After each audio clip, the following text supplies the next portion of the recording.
Streamer late. Timer hit 0. Streamer, the timer hit 0. You're late. You're late. Yeah, okay. Okay, I'm late. Hi, chat. Hello. Streamer's late. He's late. He's late. How we doing today, gamers? How we doing? No, 1 second. Let's play the classic banger. The classic banger. Hell yeah. Chat, I woke up so early today, I'm exhausted. I'm exhausted. But it's fine. It's okay. I'm a warrior. I'm a trooper. Crusader Nella. There's no way! With the 10 gifted subs off rip frame 1. Thank you for the 10 gift Aronis. I appreciate it. Thank you. Wow. Very, very much appreciated. Momoku. What do you do? Hi, welcome to the stream. Welcome to the first time chatter. Yo-Yo Schmitty with the Prime. Garbathel with the 11. Holy, I got 2 replays that you can look at. They might be content worthy. Well, Crusader Nella, drop me your digits. I will add them to the queue. I do have a queue from last stream. Renville gifted 6 replays for himself. So that's really cool. Also, chat, this coming week, next week, we are finally going to have our first studio stream. I am having none other than, at the very least, Milano the Duelist and Triff Gaming of Pendulum fame in the studio to show me what Vanquish Soul K9 does and show me what Yummy does. All the while, I will be learning my my Archmage deck, and I'm trying to see if a couple of other people want to pull up. I'm hitting up some smaller content creators in the Toronto space to see if they want to pull up, because I think it'd be cool to utilize this space to also bring up some smaller creators in the area. So I think it'd be really cool. One person that's already confirmed that they want to pull up is my guy Spanko YGO. If you guys don't know Spanko, smaller content creator, nice guy. I'm very excited to have him onto the stream. So that's going to be cool. He's going to be pulling up with K9 Draco Tail. 20,000 subscribers. If you guys want to go subscribe to him, this is my guy right here, Spanko YGO. He's going to be on the stream probably on Monday. So I'm planning to have some peoples on. It's going to be a cool time. I think it's going to be really sick. And I got a new playmat in the studio, ladies and gentlemen. Take a look at the new playmat. Bing, bang, boom. Ignore the names. I was just putting placeholder names. Bing, bang, boom. New mat with the lights. Check it out. Boom, boom. Pass turn. Boom. Look at those lights.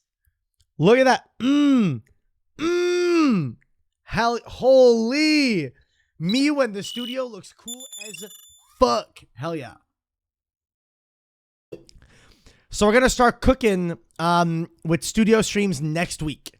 Crazy setup. Alex, all I'm saying, bro, is I'm building GOAT format decks, Edison decks, redo decks, hat decks, toss decks. You pull up, man. We can have some fun. We can play some Geoguessr, and we can play in the studio. All you got to do is pull up, man. All you got to do is pull up. I hope you're feeling good, Alex. I hope you're feeling great. I hope you're feeling like revitalized. Are you like almost done? Need an excuse to go to Toronto? Alex, I'll give you the excuse to go to Toronto. The excuse to go to Toronto is that I promise you, however many days you're here, I will take you to a different bussin' ass restaurant every day. Chemo is Tuesday, so I feel like shit today. I'll be good by the weekend. That's good. Is that your last one? Are you like done with chemo? Is that GG's? It's over? Because I'm not going to lie, dude. You are, yeah, done. My go. Chat, can we get some pogs in the chat for Simo being done with chemo? Honestly, bro, I hope you have a full recovery and that you're right back to being the beacon of health, bro. Because as someone who's had as many health issues as you have, as you've had, fucking insane, bro. Like, actually unbelievable just how much you rocked it. Absolute goat. Chat, Simo, an absolute legend and a great friend, too. Absolute amazing, friend. I had Suji past Friday, and they couldn't see any visible signs, so we're basically in the clear. Well, I wish nothing but the best for you, bud. 100%. That's my goat right there. That is my goat. Oh, actually, Alex, you'll find this cool. I'll leak this to the chat. On the weekend of the... So, Thursday the 14th of August to Saturday the 16th of August, Gage Nim Nim will be in my house, and we're going to be doing studio streams. He's going to boot camp me, like crash course, everything I need to know about Edison. We're going to test a bunch of Edison decks, because the following weekend I'm going to Riz-ass Goofy Ohio for an Edison tournament. So Gage is coming here the weekend before for us to be doing a crash course boot camp on Edison format. It's going to be a fun time. It's going to be sick. So yeah, Gage is insane at Edison. So the plan is for him to teach me all the cool shit I need to know. Coming back into Yu-Gi-Oh! After not playing since 2010. That's good. I mean, that's what content creators are for, man. Honestly, the fact that so many people start playing the game again just because they watch some of our videos is really cool. I genuinely feel a ton of pride anytime anyone tells me, hey, I got into judging because of your videos. I'm like, that's so cool. Like, actually so sick. Genuinely so cool. What are you playing? That's the thing. I don't know. So I bought 6 Edison decks. I have Vayu Turbo already built in my studio. That's a deck that's actually... This deck that you see on the studio table right there, boom. That deck that's sleeved up on the studio table, that's Vayu Turbo. That is literally my Vayu Turbo deck. But then I bought Glad Beast. I bought Pure Blackwing. I bought the Gigavice, like Gigaplant Turbo deck. Like super combo deck. I bought Lightsworn, and I bought something else. Let me check. Coder's new setup is insane. I just can't wait to put it to use, man. That's the big thing is I've put a bunch of stuff together, but I need to actually use. Oh, I built Hero Frog as well. Hero Frog. Is the audio supposed to go a bit quiet when transitioning scenes? So that's the thing that's weird is I don't hear the audio. So no. But yeah, Vayu or Hero Frog is the way. I was considering playing Glad Beast, but I think Glad Beast loses to a lot of just generic shit that a bunch of people are on. But what I'm going to do, like legitimately, Gage is going to be here for 3 days. We're going to have 3 back-to-back streams. Your voice gets quieter for like a split second. Yeah, I think that happens naturally with OBS a lot of the time. Anytime you put a stinger animation, it does that. So there's nothing I really do about it, but I think it's fine. But the idea, right, is Gage is going to be here for 3 days. We're going to be doing 3 days worth of back-to-back studio streams for Edison. It's literally going to be the crash course. I hope you guys pull up for all 3 days. I think it's going to be a fun time. I'm going to see if some of my friends, other than Gage, want to also pull up and run some Edison games so that at the very least we could maybe get commentary while we're playing. That would be really cool. But we're basically going to be doing 3 back-to-back days of Edison streams. When? We're doing it on the weekend of... It's starting on the 14th of August, the Thursday, all the way until the 16th. Gage is leaving mine on the 17th. And I do have plans on the 16th in the evening. So the 16th, we're going to have a shorter stream, but it's going to be a fun time. Are you going to Chicago too or just Ohio? Isn't Chicago before that? Isn't Chicago like the weekend right before? Is that not the weekend of the 12th or something? It's after. Is Chicago an R bet? It's September 20th. I could. I think the problem with that is it not sold out? I'm sure if I asked Keegan, he would let me in, but I'm sure if I just asked Keegan, I mean, I could. I think if I really enjoy myself in Ohio, I would consider Chicago. I would consider it. But yeah, if I do really enjoy it, I think I would consider it. I might go to Chicago. Now you sold me, bro. Alex, I think if you're going to go to Chicago, I think DZF is also going. So that genuinely just sounds like I have to go. I don't think I can make Ohio, but I'm still considering it. Well, Alex, I mean, if you want to pull up to the DistantCoder Toronto weekend stream, bro, I'm just saying, if you want to pull up to the weekend of Edison Crash Course with your boy Gage, I mean, I wouldn't complain. It would be fantastic content. It would be amazing content. But yeah, I think it'd be a fun time. I have a lot of decks built and I'm ready to cook with it. But chat, today, we're talking about later content. Today, what we're doing today is we're doing 3 things. We're doing judge calls, if there are any. I'm going to try and take some judge calls because I want judge calls for videos for YouTube. I also want to do duel replays on Mass Duel because I have a little bit of a queue that's built up. So we're gonna smash through the queue. And if you guys are unaware, the new Elestrals online client has been released in open beta. It is currently in pre-release or early access or whatever they call it. And I want to play it because I've seen a lot of people playing it. And I want to give it a try and basically review the game. Now, I know what a lot of people are thinking. They're like, oh, is this sponsored? No, it's not sponsored. A lot of people are thinking, oh, well, Coder, you're a big shill for the game and all this stuff. What do you do? I think if anything, yo, Dr. Goku, thank you for the 32 months. That's a long time. Thank you so much, dude. It's not an ad, and I'll be super dead ass and open about this. I backed the Kickstarter for $5,000 for Elestrals Clash. And I want to review it with complete honesty. Like I want to go about the good. I want to go over the bad. And I think as someone who has not only played the game since its inception, but someone who's also put a lot into the game, I think that my perspective is going to be very good. You play Floodgates. About that, la VC Studio est magnifique. Yo, arrête TCG. Est-ce que c'est Papillon? How you doing, bro? Thank you for the 9 months, buddy. I appreciate it. No, they're not paying me. I dumped an ungodly sum in it. Yes, I dumped an ungodly amount of money into the game. I did back it for $5,000. That was the I backed it for the second highest possible tier. So I want to go over like all the things that I was given for the backing. I want to go over the game itself, where the state of the game is at, where the state of the format is at, where the state of the actual client is at, things like that. So we're going to go over it and we're going to play some games and we're going to see if we like it. All right. Because I haven't played on Clash since the alpha. And when I was playing the alpha, like when it first dropped, it was unplayable. So I played the alpha for maybe a grand total of like 6 games and then proceeded to not touch it until now, basically. You know what I mean?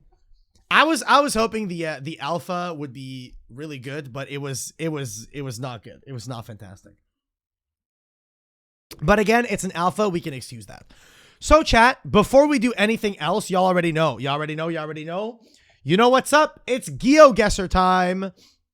If you guys don't watch my streams regularly, you don't know that I do a lot of Geoguessr content at the start of streams. I like to start my streams with a couple of Geoguessr games. We play a little bit of No Move. Do you have an Elestrals channel? I do. I have an Elestrals channel with my friends called Elestronauts. And I might upload my review there. But I'm going to stall a little bit with some Geoguessr. This is right side driving. It looks like South America. Probably something like Chile. Something like over here. Seems about reasonable. But yes, I am a big fan of Geoguessr. Holy, it was Nevada. Alex, why didn't you tell me, man? Why didn't you tell me? Yeah, the exclamation Elestrals command is incorrect. That was from when I was sponsored or whatever ages ago. This is going to be Spain, probably. More than likely. I was thinking Arizona, personally. It just didn't look USA to me. I'm going to be real. What the fuck? Greece! It's always Greece, man. It's always Greece, man. At least we are playing Yu-Gi-Oh today. We might. That's a Europe. What the fuck? Okay, this is probably going to be like Kazakhstan, right? It's either Kazakhstan or Turkey, but... Or I'm washed and it's fucking Chile and I'm dead. Okay. Okay. I'm ass. I'm cheeks. Okay, well, it's fine. It's okay. The first game is always just a warm-up. In fairness, chat, I haven't been practicing Geoguessr. I really haven't. Are you hyped for any of the data mine decks next pack? I have no idea what you're talking about, nor do I want to know about anything data mine. This is probably Senegal. Any languages? Do I see any text whatsoever? My guess is this is Senegal. It's what makes the most amount of sense. Yeah, okay. If it's Kenya, I'm getting owned, bro. It was not Kenya. It was, in fact, Senegal. Hell yeah. Remember the EWCQ? It was like 5 a.m. You won 3 games back to back. I did do that. That is true. At random fuck-ass o'clock. Okay, this is going to be somewhere in Europe. Honestly, I'm feeling a Lithuania, but I think that's like a little bold. Put it somewhere in like Austria. I don't hate it. I don't hate an Austria guess. The hills are green, and it's not very like mountainous. I guess Austria's a bad call for that reason. It could just totally be. Oh wow, wow, it was Germany. Interesting. Interesting. Netherlands, 100,000%. I don't know about that one. This is Greece. I get a vibe that this is Greek. Eastern Austria is not mountainous. Is it not mountainous at all? It looks to be a little bit mountainous at the very least. Right? Like even this. I guess like if you go all the way out near Vienna, but... What the fuck? What even island is this? I don't even know what island this is. This guy went... He went Colombia. No, it was never Colombia. Never Colombia. Can't read that shit. Baldizon. It's the Baldy Zone. Okay, this is going to be Latin America to some extent. Probably. I could see this being Peru. Like, it's kind of hilly. I could see this being Peru. There's a world where it's further north, though. It was Guatemala. It's the fucking Guatemalan car. I don't know the car meta, man. I heard that Guatemala has a very unique car, which is very easy to spot. Okay, somewhere Spanish speaking. This probably Mexico, right? No, there's no way. It's definitely somewhere Spanish speaking. Can't see any license plates, so I can't get a tell if it's Colombia. I'm just gonna put it in Bolivia. No, I feel like I have to go with like a Mexico guess. I literally said I was gonna put it in fucking Bolivia, dude. I'm so mad. I'm so mad, dude. I'm so upset, dude. I have to trust myself more. I'm trying to big brain myself. It's a problem. It's a problem trying to big brain myself constantly.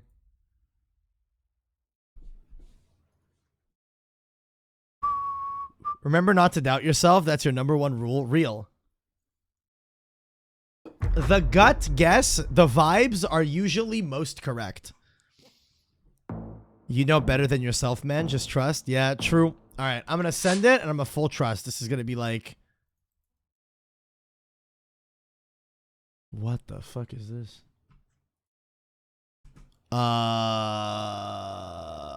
Weird. I mean, it's going to be European almost guaranteed. I can't read that. It looks like it says Kanemen. Wait, no E. I don't know what language has a parking sign as no E instead of no P. Interesting. No E allowed.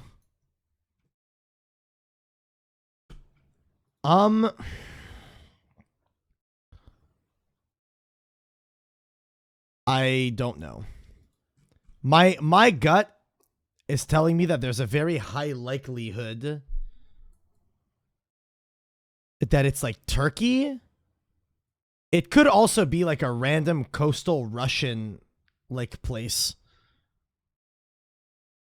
Or, you know what? There's a world. Wait a minute. Maybe I'm crazy. No, there's no shot it's Bhutan.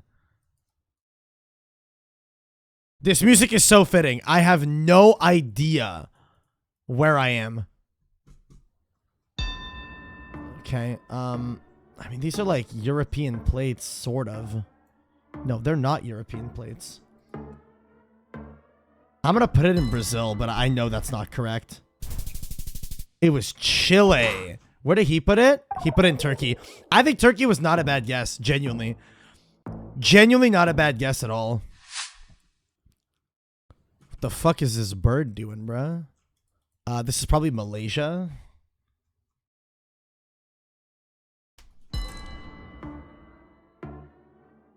Probably Malaysia. There's a very real world where it's like something more up here.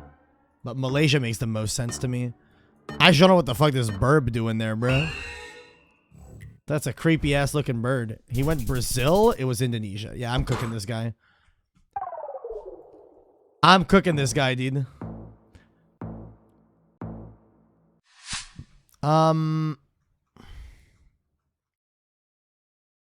The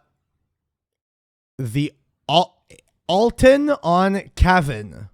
I'm in the US somewhere. Like, that's like very obvious. It's not Florida. What plates are those? It's definitely not Florida, but I'm 100% in the US, right? Oh, wait a minute. No, this is left side driving. I'm in like New Zealand. Wait, I'm in New Zealand or some bullshit. Yeah, we're driving on the left. Interesting. This could be Australia, but I'm getting... Oh, it could even be... it could be Tasmania. It could be like northeast up here in Tasmania. I wouldn't even be surprised if it was. New Zealand has more hills than mountains. Yeah, but it also has a lot of flat land too. It's a bit of both. So, well, whatever. It was Bundaberg Central. Bundaberg. This is going to be South Africa, Eswatini.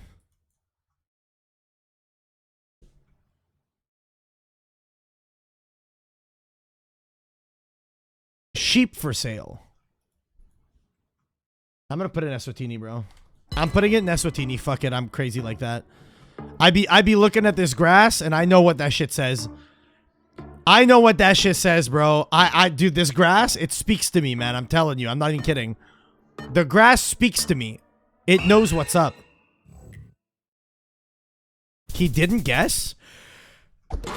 I'm ass. He didn't even guess, and I got it wrong.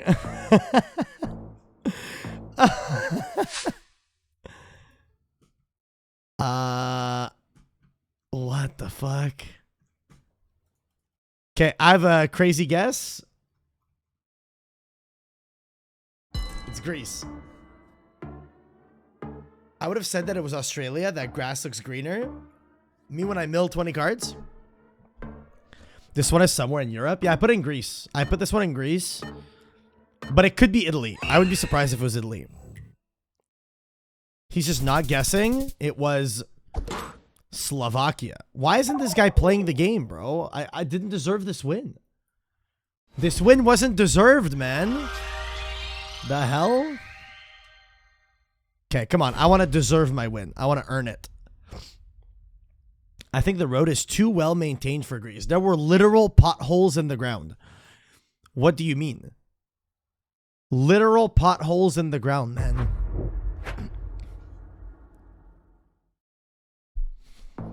Let us proceed. And then we boot up DB. Take some judge calls. Y'all down? Southeast Asia. Probably something like this. Still too well maintained. What, does Greece have literal fucking holes in the ground? Like, what is going on? It was the Philippines? Brother, man. What the fuck? I got owned. Jesus. Left side driving. Gosh. Is he driving on the left? He is driving on the left, 100%. It's Australia. It has to be, right? It has to be. And this one's randomly South Africa.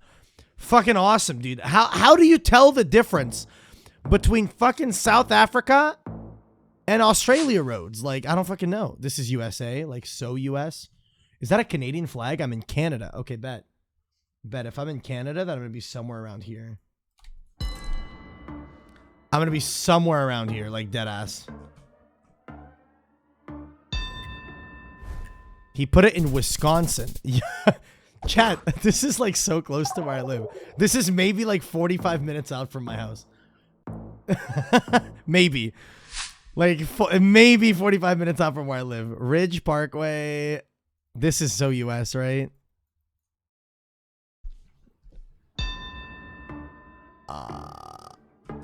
What the fuck? I mean, this has to be USA, right?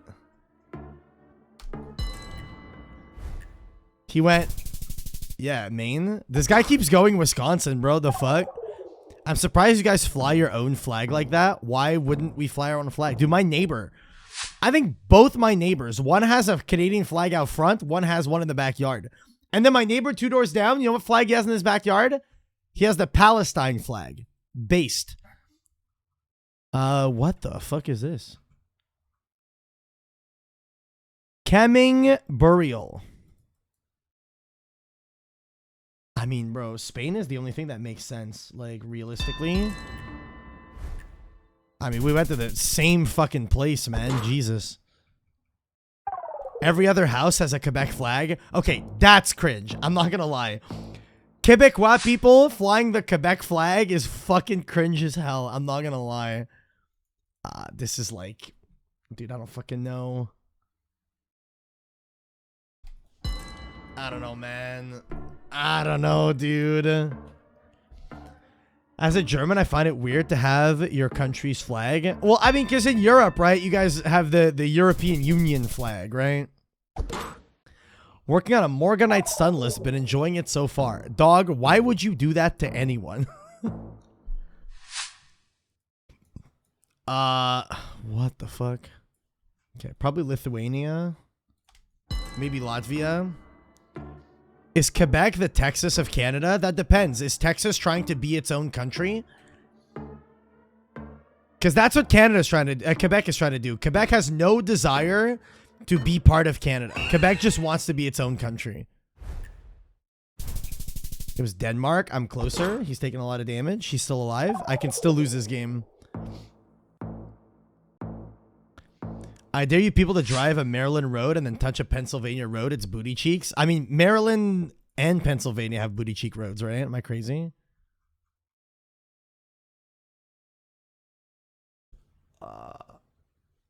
This is Bulgaria. Is it Bulgaria? I want to say it is, man. Yeah, I'm goated with it. Sorry, opponent. I'm simply the greatest to ever do it. I'm simply the greatest to ever do it, dude. I'm simply the greatest. There is no greater Geoguessr player than I. Surely. Now, the thing is, y'all want to complain about roads. You have not witnessed a road in Quebec ever in your entire life. I know you haven't. Because if you did, every other road looks phenomenal in comparison. It's unbelievable. Roads in Quebec, awful. Is this USA? Why do I think this is American? Oh, I get a feeling, chat. I'm going to put this in... It's going to be some, like, Midwest, like, country road or some bullshit, right? Alabama? Sure. Yeah, the roads in Quebec. Yeah. Yeah, the roads. They call it a road. It's actually just... Do you guys know what they call them? What they call potholes in Quebec? They call them nid de poule, chicken nest. That's how fucking big their potholes are. It's a goddamn chicken nest. That's what they fucking call them, dude. It's ridiculous. What the fuck is this? I mean, I'm somewhere in Europe. Couldn't fucking tell you where, though. What the shit? I don't know. I'll put it in the middle. Put it right smack dab in the middle. Hungary, he went Croatia. It was just Spain. Yeah, whatever. Whatever. But yeah. No, I couldn't fucking tell you where this was. In Oklahoma, off-road is subjective, man. Japan. Easiest Japan in my life. It's Japan. Dude, Japan always looks so clean. I don't know, man. Maybe I'm crazy. This country looks so fucking well kept. Looks so well kept. Hold. I'm closer. Easy. Easy. I could not tell you either. It was like Central or Southern Europe on that last one. Yeah, fair. All the waste is in the cars you can't see. This is Japan as well. No, it's not. Yeah, it is. It's going to be more northern. What do you mean by all the waste is in the cars? What does that mean? Do they like load up garbage in the cars? I'm closer. Never mind. The days where having an American flag out didn't feel cringe. How far we've fallen. I mean, every time I go to the US, bro, people got American flags all over the damn place. The fuck? I mean, something like this, right? What makes the most sense? You can't throw trash away because they almost have no bins. You have to carry your trash home. I mean, that's fair. Do they like kill you if you like drop a candy wrapper on the street?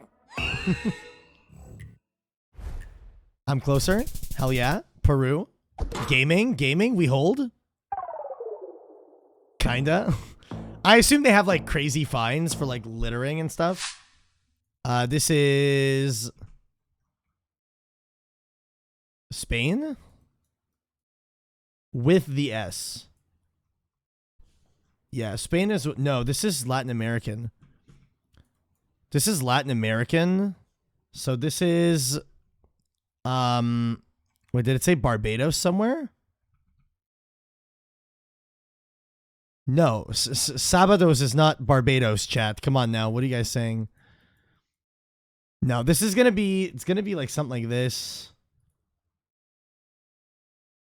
Is it ever just Buenos Aires?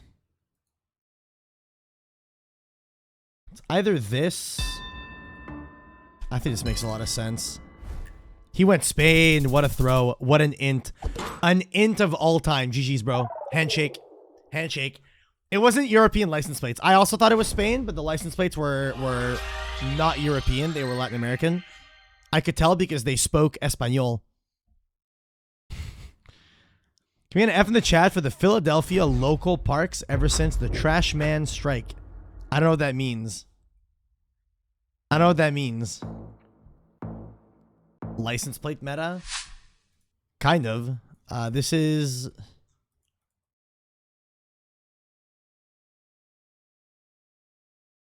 interesting. I mean, it's going to be Europe, right?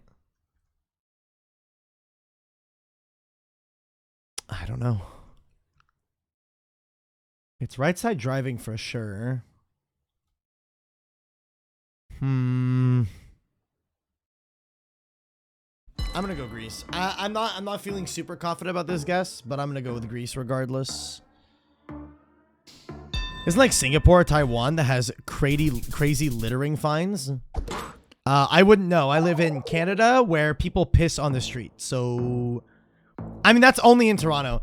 Dude, it's so insane. Since moving outside of downtown and like living in an actual suburb now, I get to go outside and like, what the fuck? Where am I? What the shit is this, bruh? I mean, this has to be like Bolivia, right? Yeah, since living in a suburb and going outside and smelling like flowers and stuff. Yeah. I smell like flowers and shit when I go outside. When I go outside downtown Toronto, oh my God, all I smell is piss and shit. Disgusting. It's gonna be Indonesia or Thailand. And nothing is indicating one way or the other. I have no cars to look at. I don't have... Okay. We're gonna go smack dab in the middle, put in Malaysia. Hope for the best. Hell yeah. He's dead. He's dead. Let's go. There's a bridge that needed to be taken down because the P on its underside was deteriorating its structure here in Brazil. People be pissing on the bridge, man. They be pissing on the bridge. You could be a map? I could be. Maybe. Maybe, possibly, dude. Possibly. The bridge pissers. The bridge pissers. I don't know what that says. ATM. I have a guess. I don't think it's a good guess, but it's a guess. It's left side driving in what looks to be, I think it's a Botswana moment. Could be like random Australia, like something like up here. I don't even hate that. Let's run it. It's a horrible guess, but I hate myself. Stop doubting yourself, Coder. Fuck. I'm so upset. I'm so mad. I'm in. Yeah, this is. I'm in Sri Lanka. Rajanga Reservoir. I'm gonna put it around here. I don't know if there's a Rajanga somewhere, but it's 100% Sri Lanka. He went deeper in. I'm closer. Let's go. 69. Nice. Take nice amounts of damage, brother. Nice. Right side driving. Spain? Huh? I'm in Spain. This is Spain. This is Spain. This is Spain. This is 100% Spain. Yeah.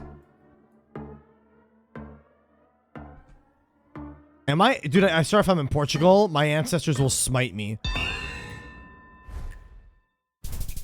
Okay, what's Spain? He's closer. Fuck. Fuck. Damn, bruh. Okay. Can't tell what country it is. Spanish speaking, though. High likelihood of Argentina. Something like this. I'm going north. I'm not going super south, but it probably is more southern than I went. Dude, I'm gonna lose, dude. I'm gonna lose. Fuck me. That shit was Chile. Okay, right side driving. It has to be just USA, right? This is like the most USA shit ever. It has to be USA, right? Like, there's just no world it's not like something like this. Oh my god, it was Russian. Okay, I'm stupid. That's just me being a dumbass. That's just me being Bozo the Clown, my guy. Bozo the Clown. Chat, I'll play one more, okay? One final Geoguessr game. Mods, throw up the predictions. Get your predictions in. Do I win the last game or no? It said 60 M there, I think. Yeah, I thought that meant 60 miles. The fuck? This has to be, like, Ukraine, right? It has to be. There's no world this isn't Ukraine. Has to be. Fucking Kazakhstan. Sent you a friend request. I'm good. I'm good, bro. I'm good. Canada. This looks so Canadian. Expose yourself. That's what I'd be saying that. Okay, well, this is 100% USA. What the fuck? The violin plant. Chat, what if we made out next to the violin plant? Thoughts? I mean, all these signs on the road. This has to just be American, right? It has to be. Has to be like northern, though. Like, it has to be like Michigan. I think this being Michigan or Wisconsin makes a lot of sense. Are you going to expose yourself? Yeah, if we reach the sub goal. We're 199 subs away from sub goal. If we reach sub goal, I will expose myself. He went Winnipeg. It was Canada side. Near Sudbury. Interesting. Near Sudbury. Okay, I mean, this is just the easy. Whoa. Whoa, what the fuck is that? I was going to say this is easy Thailand, but that's not Thai. That looks like Chinese, but this won't be in China. So it's likely Taiwan? Something like this? He went Japan. It was one of the islands. What is this island even called? I don't even know what this island is called. I'm closer though, but that wasn't Japanese. What the fuck is this guy on about? Arab Contractors Ltd. Okay, well, I mean, dog.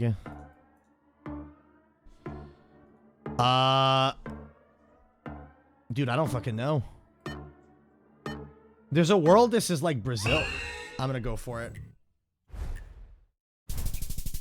He knew the road. Dude, that's so stupid. Yeah, bro, I know that the meta is 100% the fucking... I hate that. You can't play off vibes, bro, because everyone else learns the car meta, bro. Fuck. Okay, one more, and then we boot up Masol. We boot up DB. Dude, it's this guy again. It's this guy again, dude. Okay, this is Italy. Huge Italy guess. Enormous Italy guess. Does he know? Does he know the license plate meta, chat? Does he know the license plate meta? He does!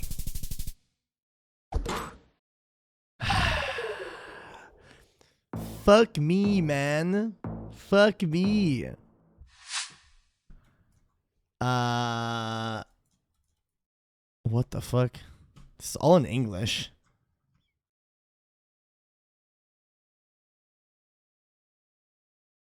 The hell is this? Bro, this doesn't look like anything I've ever seen before. What the hell is that?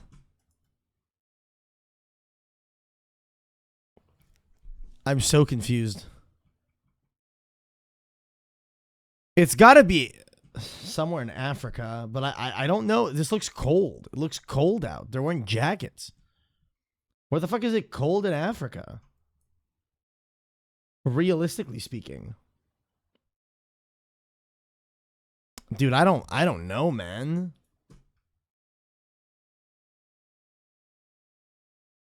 There's got to be some indication of where I am, bro. Come on.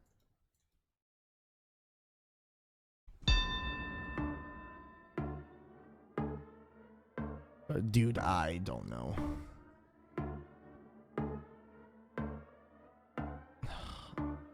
Put it in Panama.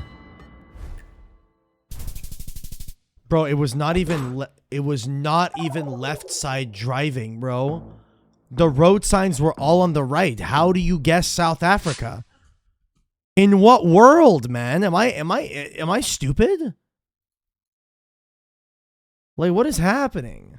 It's Malaysia. You're deaf washed? Bro, it was not left side driving. Every vehicle was driving on the right. How the fuck was it South Africa? He went Australia. Okay. I can win this, bro. This is winnable, man. It's winnable, dude. It's winnable. He GG'd early. Look at that. Oh, well. It's one of those, y'all. Galbraith Airport. This is in English?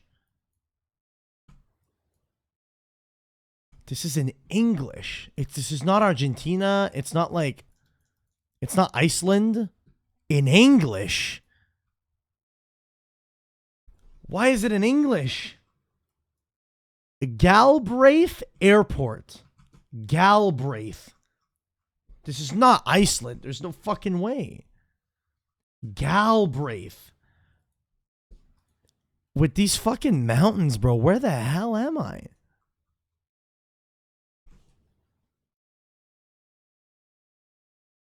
Is this ever like Alaska? Is that like a real thing?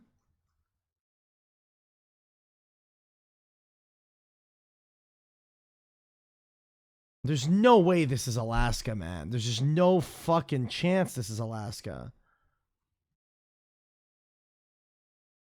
I'm looking for a Galbraith, but like...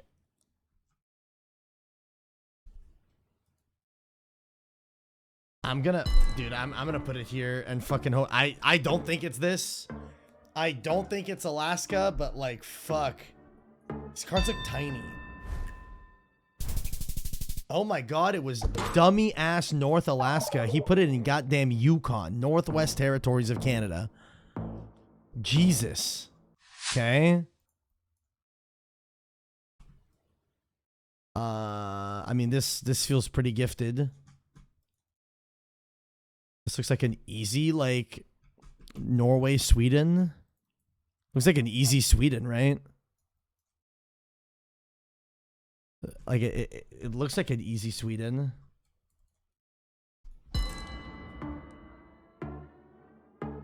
Hopefully I'm not wrong on this one, but it looks like an easy as fuck Sweden, I'm not gonna lie. Hopefully he has no idea.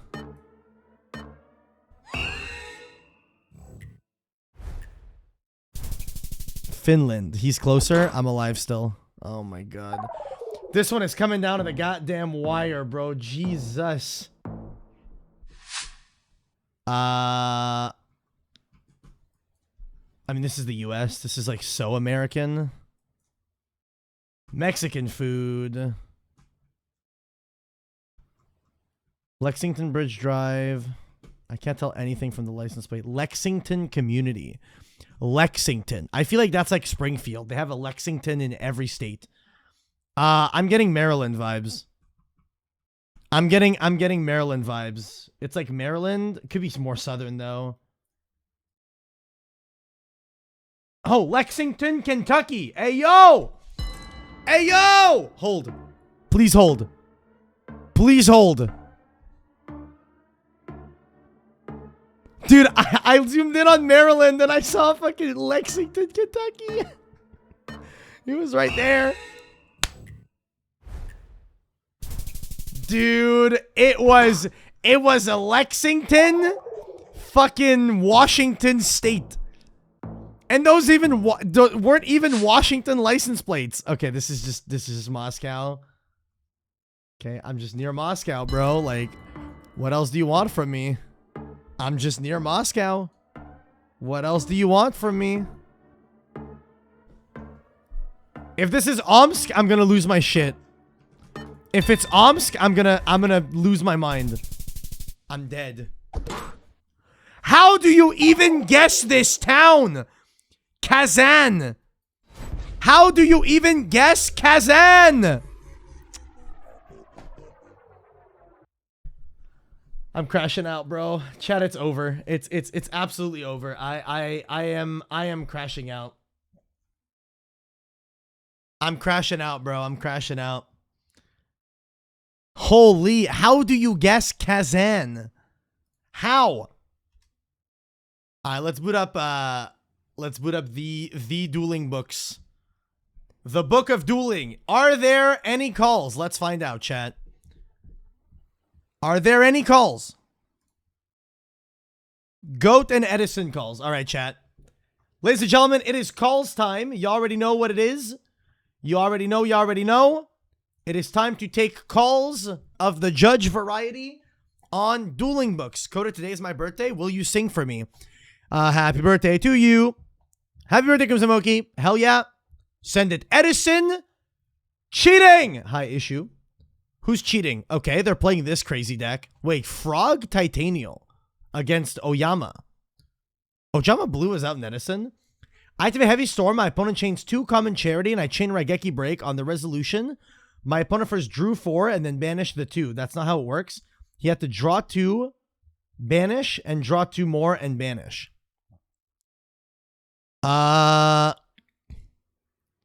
Yes, that is correct. That is in fact correct.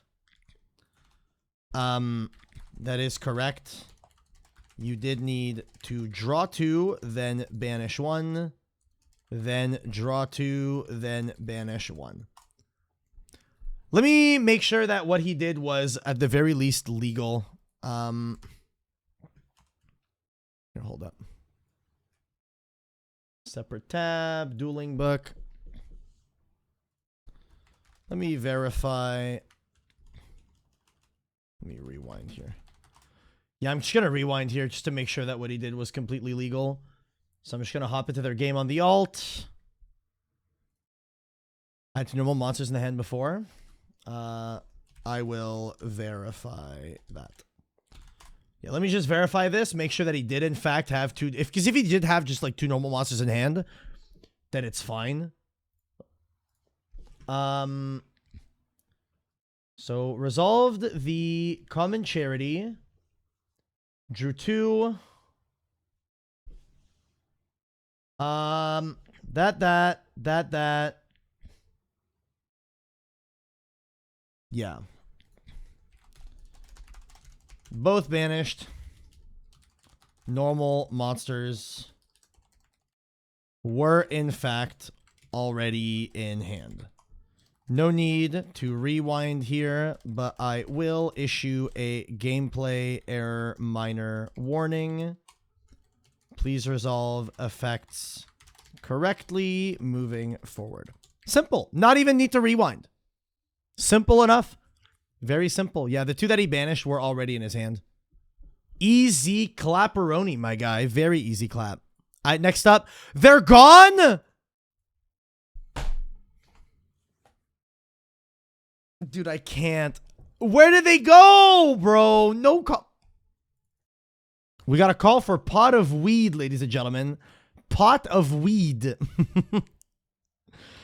Pot of weed is here. Hello, yes. What's up, Arcanas?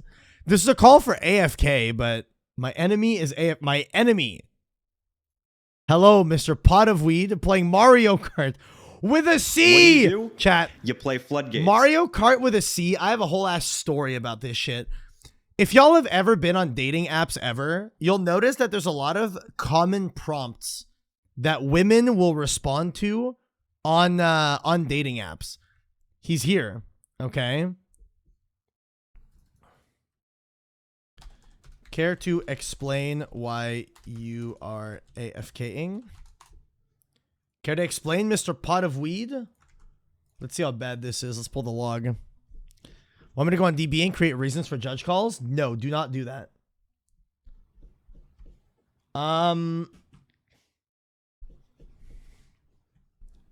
Okay. Slow play warning. Do not AFK again. He was AFK for 2 minutes. But yeah. But yes, so if you go on a dating app and stuff like that, right? That's like fucking insane. It's so funny how so many girls put the same prompt. They go, I bet you can't beat me at Mario Kart. And first of all, yes, Becky, I can. Okay, yes, Becky, I absolutely can beat you at Mario Kart. And secondly, so many of them spell it Mario Kart with a C. With a C! That's how you know, bro. That's how you know not only are you winning, you're leaving her in the dust. Burial versus 1,000. What is the question?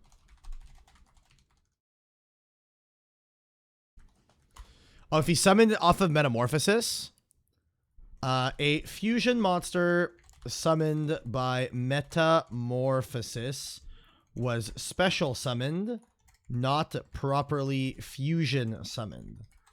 Here you cannot reborn an extra deck monster that wasn't first properly summoned. Yeah. You cannot prem for a guy that you summoned off meta.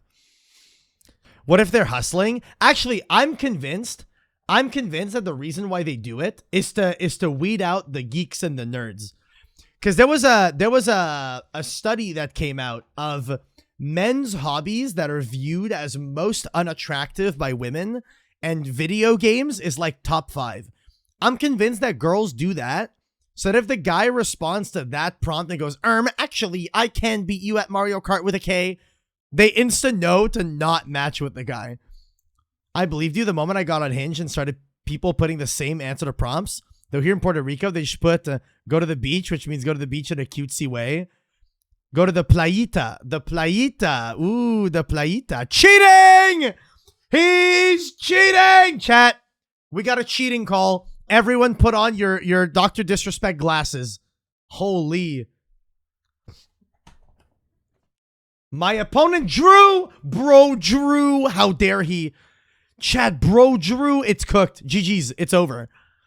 For Fua, when I am not summoned form deck. I summoned from prayers.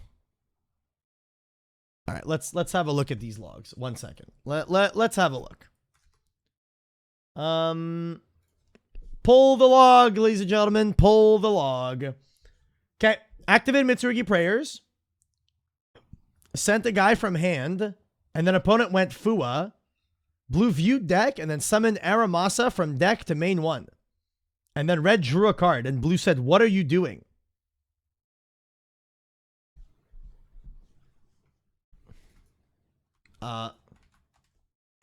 You summoned Aramasa directly from your deck rather than adding it and then summoning. That's on you for skipping steps. I don't blame your opponent for not realizing you didn't summon from deck. Yeah, that's what he did, because this card can add the monster and then summon it, and then this guy just summoned it straight from deck. Next time, please add, then summon from hand or graveyard, not directly from deck. That's on him. Like, that's 100% on him. I love how this player called his opponent for cheating when he's the one who skipped a step and made it, like, look, lol. Dude. Fuck you mean lol?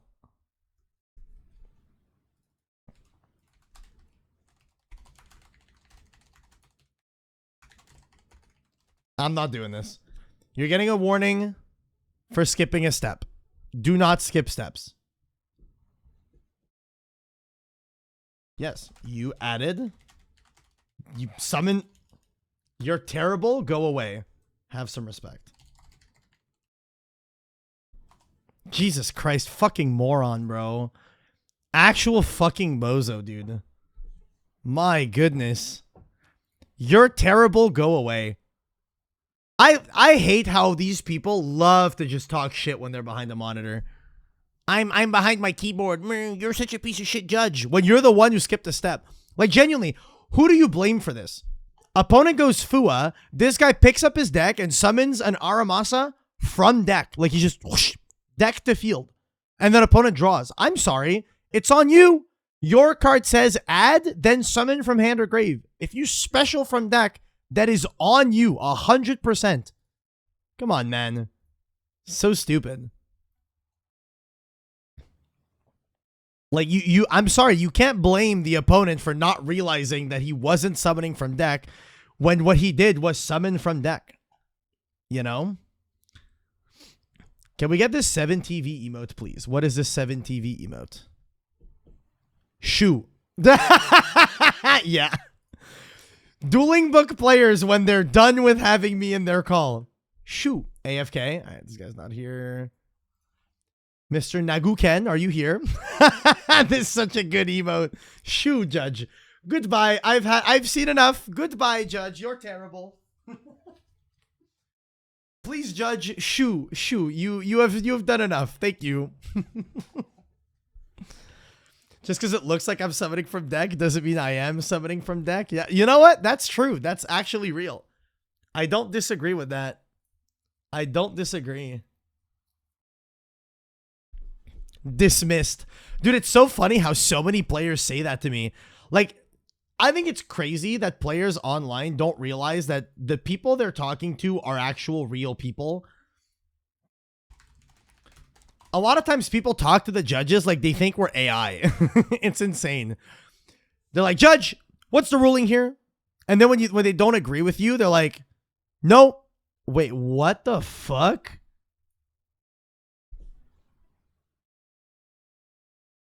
I'm banning you. What the fuck? I hope that was, dude. I hope that was like a typing error or misspelling or something. But like, what the? Are you good? Jesus Christ, man.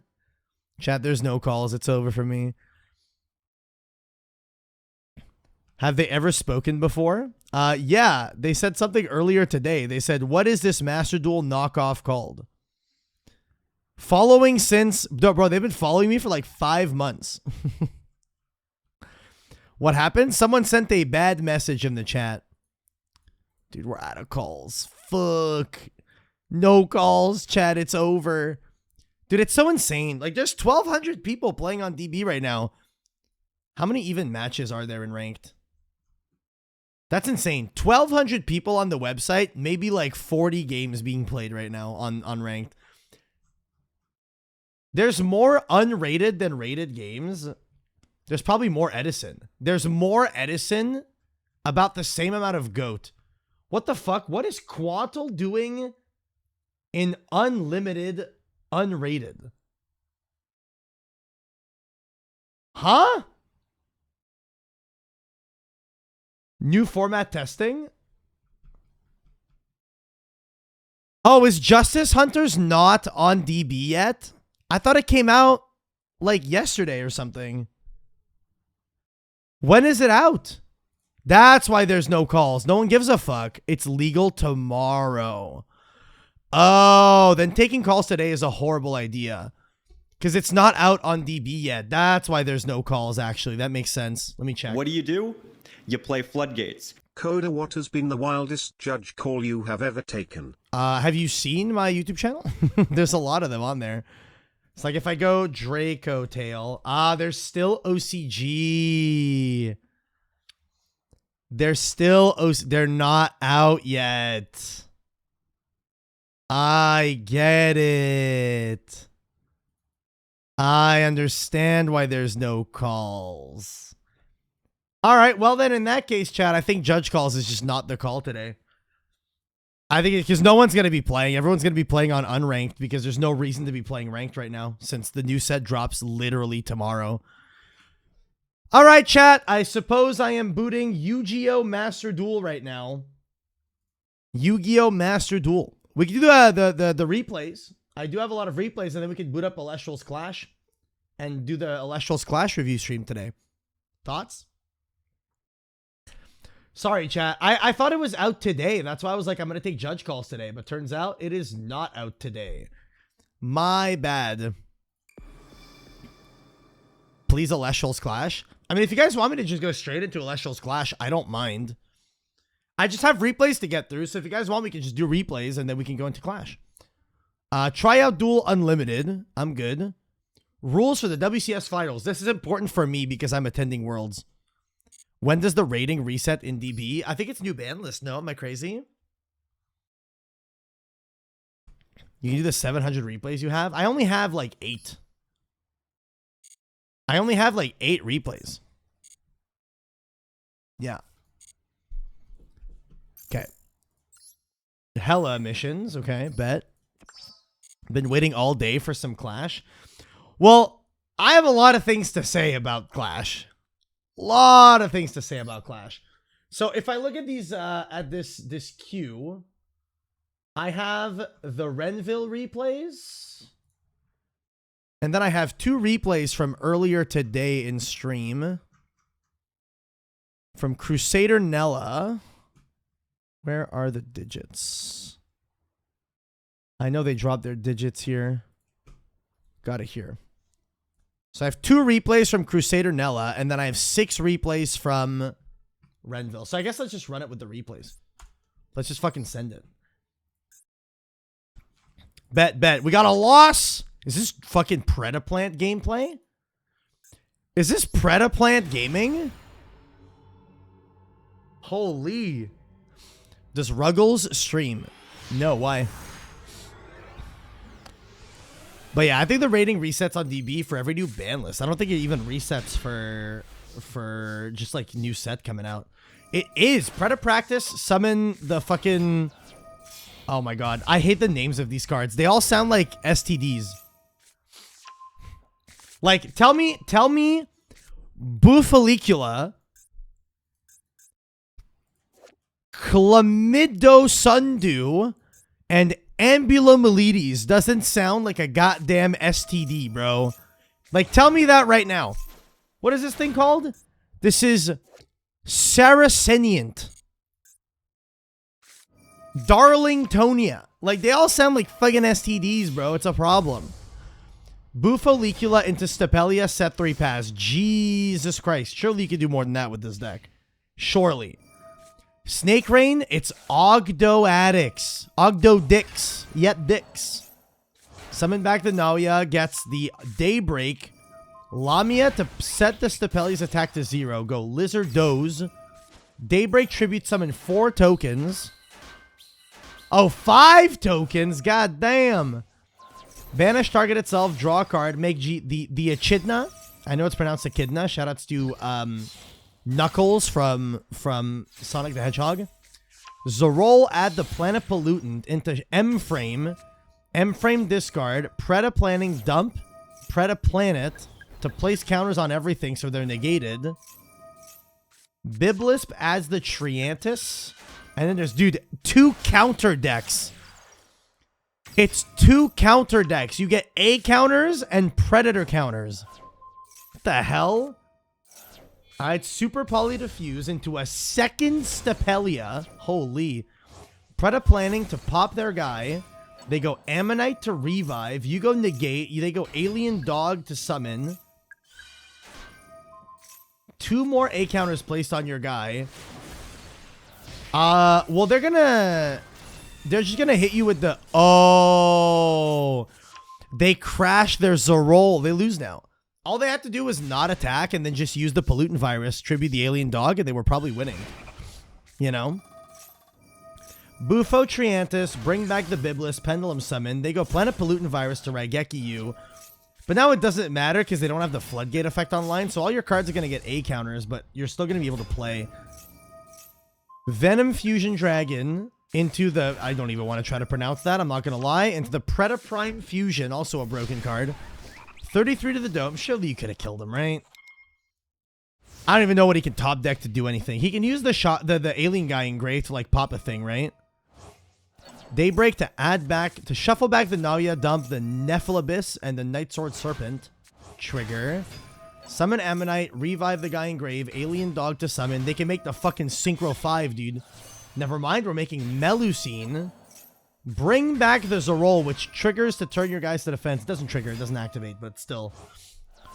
Banish 2, pop 2 back row, get impermed. Okay. Swing, swing. You're still under the... What? What the fuck did that? If this card is destroyed and sent to the graveyard, destroy as many monsters on the field as possible. Then you can banish a level 8 or higher dark monster from your graveyard and special summon this card from the grave. That's so funny. Bro, your opponent's just not reading your cards. He has outed his own Zorol twice when he just didn't need to. I burn 8. They go Venomy. They go Melusine. Oh, that's not the Venomy. That's just the greedy Venom. Into the Garura. Link into Verte. Make Verte. In-engine Verte Anaconda. Super Poly. Fusing both into the Starving Venom Fusion Dragon. And then we're just killing him. You did not lose to the timer when you were about to attack for game. Why did you scoop? You had game. Why? You had game. Am I crazy? Why did we... Mom called for dinner type loss? I laughed so hard at the Tsushinoko that I scooped. Chat, can I get a based in the chat for that? Yeah, opponent did something funny, so I conceded. Based. Honestly, based. Yep. That's based as fuck. Based scoop mode. I scooped because my opponent was too based. Real. My opponent was too based. Alright, send that shit. Let's go. Set 2, pass. Your opponent is on lab. You can tell because he's got the lab sleeves. That's how you know. Star Pengraph. Get Max Seed. Wings of Light to add the Supreme King Gate Magician. Scale the Double Iris. Are we just Pendulum Summoning 3? Just like Pendulum Summon 4 and go for game. Don't even give him a ton of draws. Imperm. Chain Lady Lab as a royal rare. Holy. Make Beyond the Booba. Ooh, goddamn. Chat.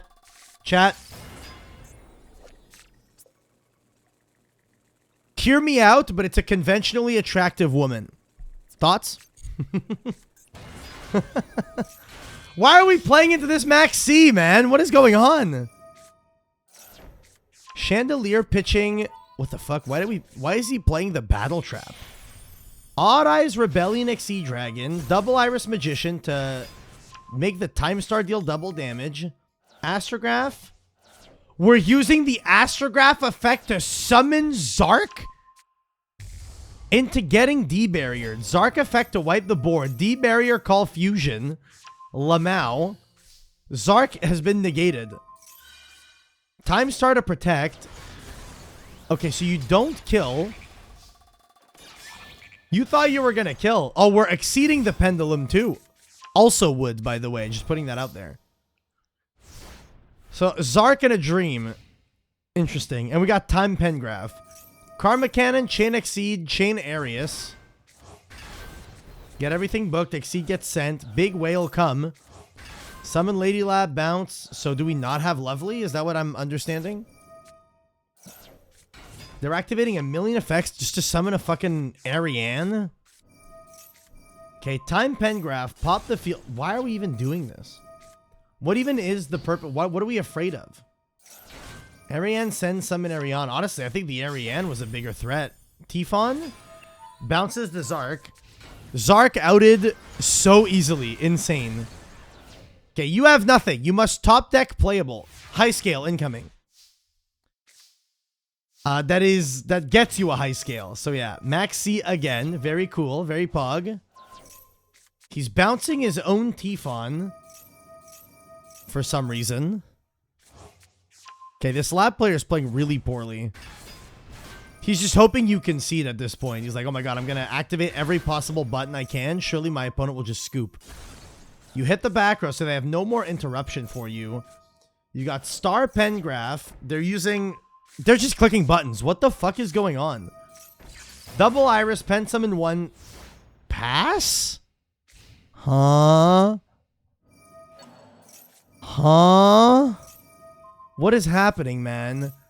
Okay, bro, what are both of you doing? What are both of you doing, man? I'm summoning Zark again, XDD. Zark, wipe the board. Surely they pop your Zark. Oh, can Zark not be popped for some reason? I mean, he's maxed you so often. He's just got a ton of cards still. Linkaribo. Bro, imagine he played Anima and yoinked your Zark. That would be so funny. Overroot on the Black Fang. Chain Time Pengraph. Chain Imperm. Chain Lady. Jesus Christ. Okay. Well, the Star Pengraph is negated by the Imperm, which is kind of funny. Chainlink 19 million. Dear Lord. Chandelier pitch Ariana set welcome. Your opponent really is just like clicking every possible button. He didn't even add back the Ku Klux so that he could debarrier you. What the fuck is he doing? Is this guy okay? Like, what the fuck? Zark can't be targeted? That's funny. He's got 9 cards left in deck. Okay, set the Karma Cannon. Summon Ku Klux.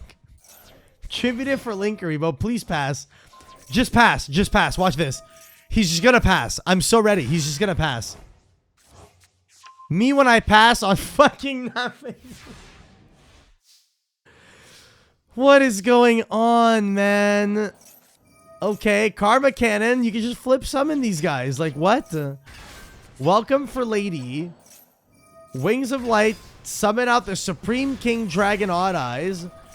Zark summons Supreme King Dragon Clear Wing. Bro, please tell me you kill him this turn. Come on.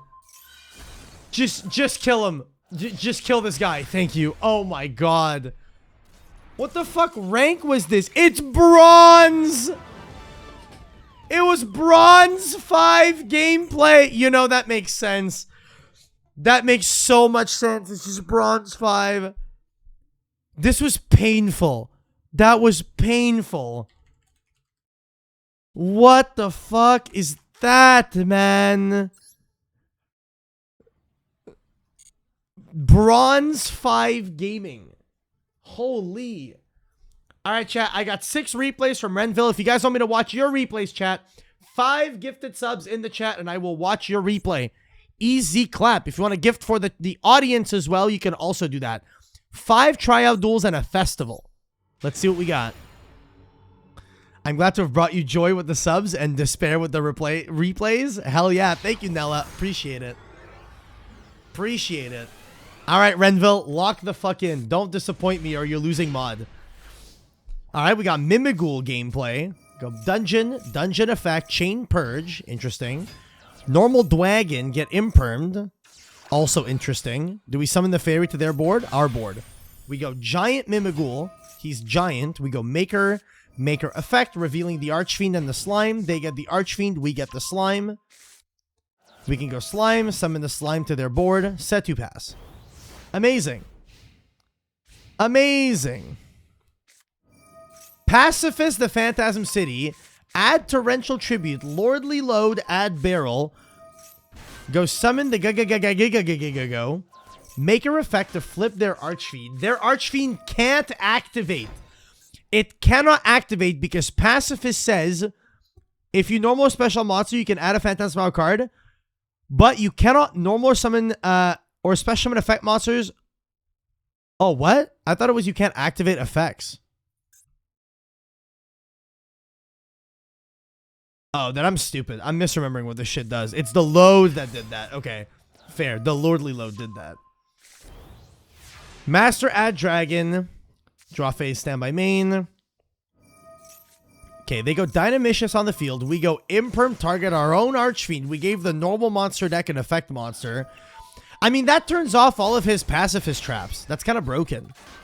Because all the pacifist traps need that you control only normal monsters. Hell yeah. Main phase 1, set, Mimighoul Master, flip up their Ether Barrel. Why would you do that? Why did we do this? Alright, dungeon, add back the fairy, battle phase, we swing. Are we just gonna play Mimighoul Beatdown? Is that it? Oh, actually, you know that he has Torrential set. That's true. Why didn't he just like normal and then Torrential himself? Surely you should go normal barrel, Torrential yourself? What the fuck?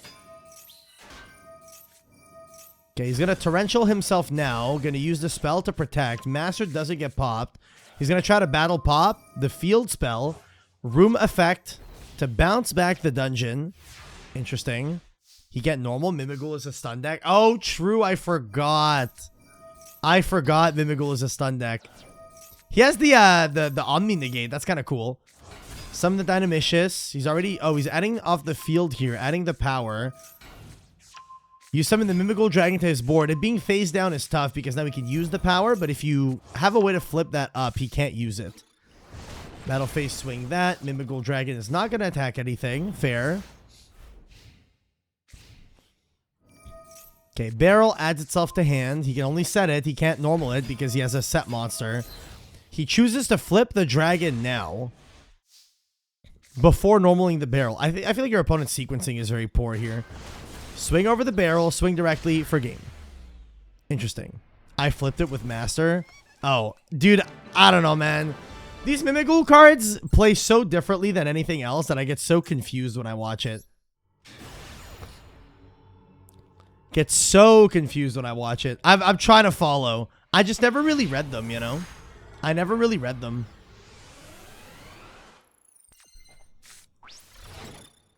Oh, the Skull Invitation event with Mimighoul. Dude, this is disgusting. How much is it for a replay? 5 gifted subscriptions. Or you can subscribe yourself and gift 4. I don't mind. Easy. 3. Normal Lycaris. God, they're disgusting. Disgusting. All right, take 200. Oh my God, he's got the fucking Grave of the Super Ancient Orgasm. All right, slime to their board. You get a dragon. 2, 3. Dragon effect. Grab the dungeon. 200. Dungeon, summon Archfiend. Flip the slime. Slime summon Master. Master add the fairy. 200. Fairy, take 200. Giant Mimighoul. Giant Mimighoul adds room. Take 200. Throne. Throne effect. Detach. Sending 2 cards to the grave. Take 6. Take 6. Take 6. Take 6. Albazoa? What are we doing here? Wait, what? 3-3-3-3. Albazoa effect. Okay, 3-3. 3-3. You're alive still. Albazoa, force them to send 7, 21, 21, 21.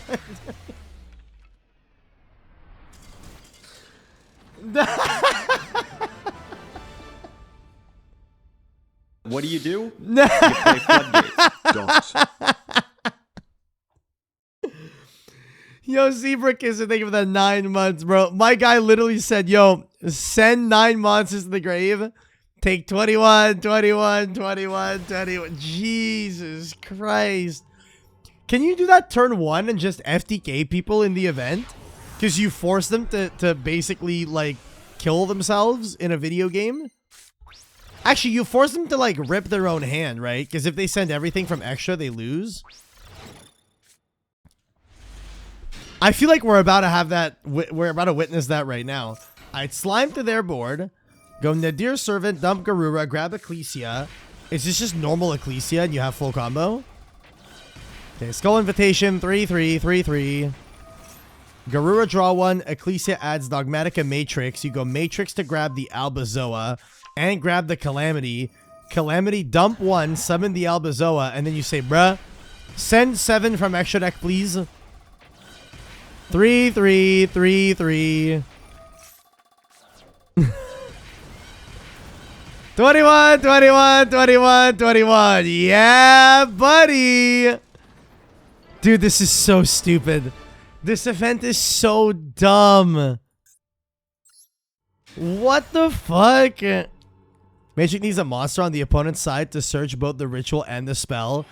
So you just put a Mimighoul on their board so that you're able to do that. So if you draw Ecclesia, you just have full combo. That's so silly. I guess Ecclesia or Matrix just does it if you have any Mimighoul name. That's silly. Alright, you're going first. Do it again. Do it again. Are we just adding Calamity? Calamity effect. Dump. Summon Albazoa. Chat, I get a feeling we're about to Albazoa for FTK. Watch this. I'm gonna Albazoa. I'm gonna Albazoa. I'm gonna Albazoa. Yeah, 21, 21, 21, 21. Good game, individual. Well played. Good game, individual. Well played. Just tried the Elestrals Clash and soft locked the tutorial. I did that too. I, as someone who knows how to play the game, actually soft locked the tutorial. Had to Alt F4. It's very silly. It's super funny. I'm not gonna lie.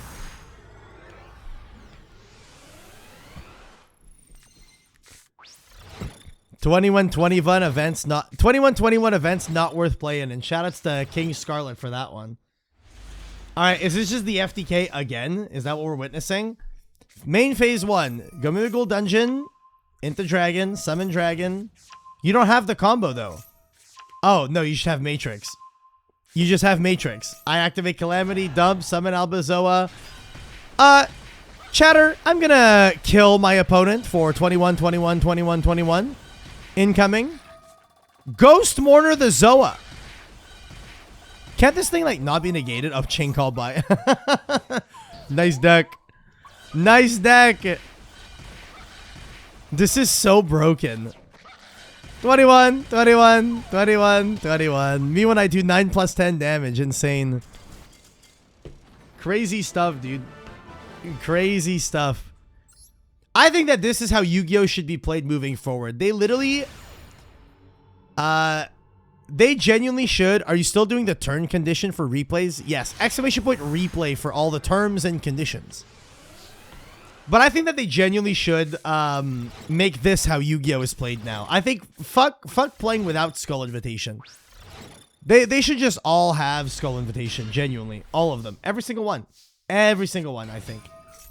Dragon, add Dungeon. Go Dungeon. Dungeon effect, adding Slime. Go Slime, summon to the opponent's board. Activate Calamity, add the Albazoa, add the Matrix, and GG's. Good game. Good game. Bro, this seems so consistent. This is how you fix the time rules. FTK decks only. Yeah, true. Actually real. Just FTK decks exclusively. 21, 21, 21, 21. Yeah, bro. That's the one. That's the one. Actually, give me a sec. I'm going to go fill my water bottle. I'll be right back. But if anyone wants to submit replays, 5 gifted subs, I'll watch your replays. Thank you, Renville, for the replays. FTKs are very pog. Very cool.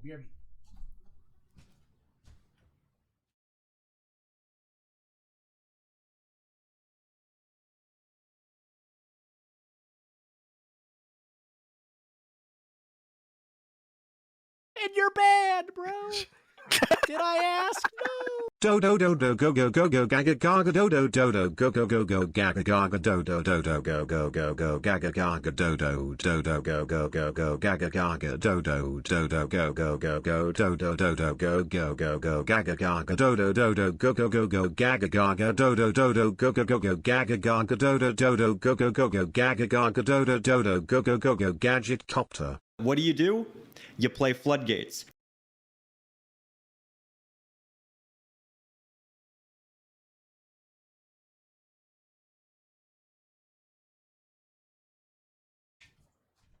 And you're bad, bro. Did I ask? Yo, man, thank you for the 20 months at tier 1. Are we doing replays? We are. We are doing replays.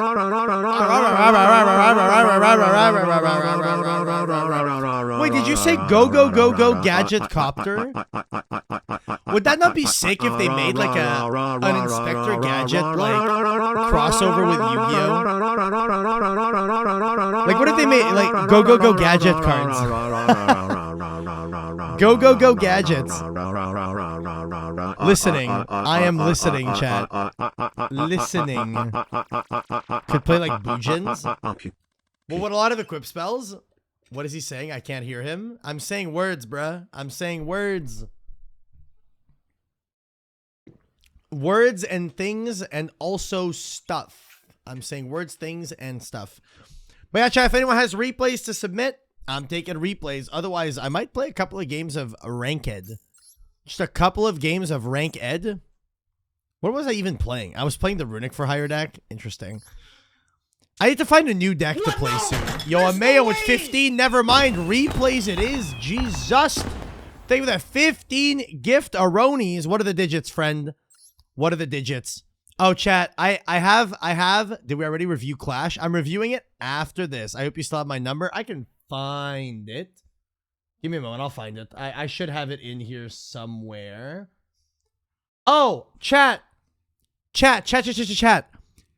Does anyone in chat happen to have the following cards that I am looking to acquire? I want 2 official Nibiru tokens. I want 2 full sets of the Ojama tokens. I want 2 Gores tokens. I want 2 full sets of Scapegoat tokens. And I want a set of Dandelion tokens. If anyone has like complete sets and they want to sell them, hit me up. I'm actually looking for those for the studio streams.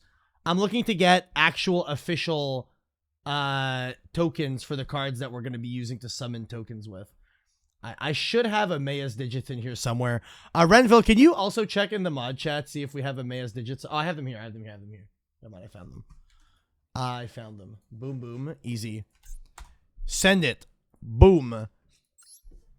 I might have the Scapegoat tokens. If I find them, I'll also have the Stray Lambs with them. I'll look when I get home. Hell yeah. Yeah, let me know. Let me know. These 3. Festival, Rank Duel, Rank Duel. Let's go. Send it. Let's see what we got. Let's see what we got.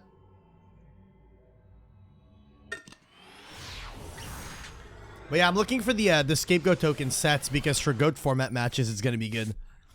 All right, we got Shadal's. Shadal tier limit. Okay.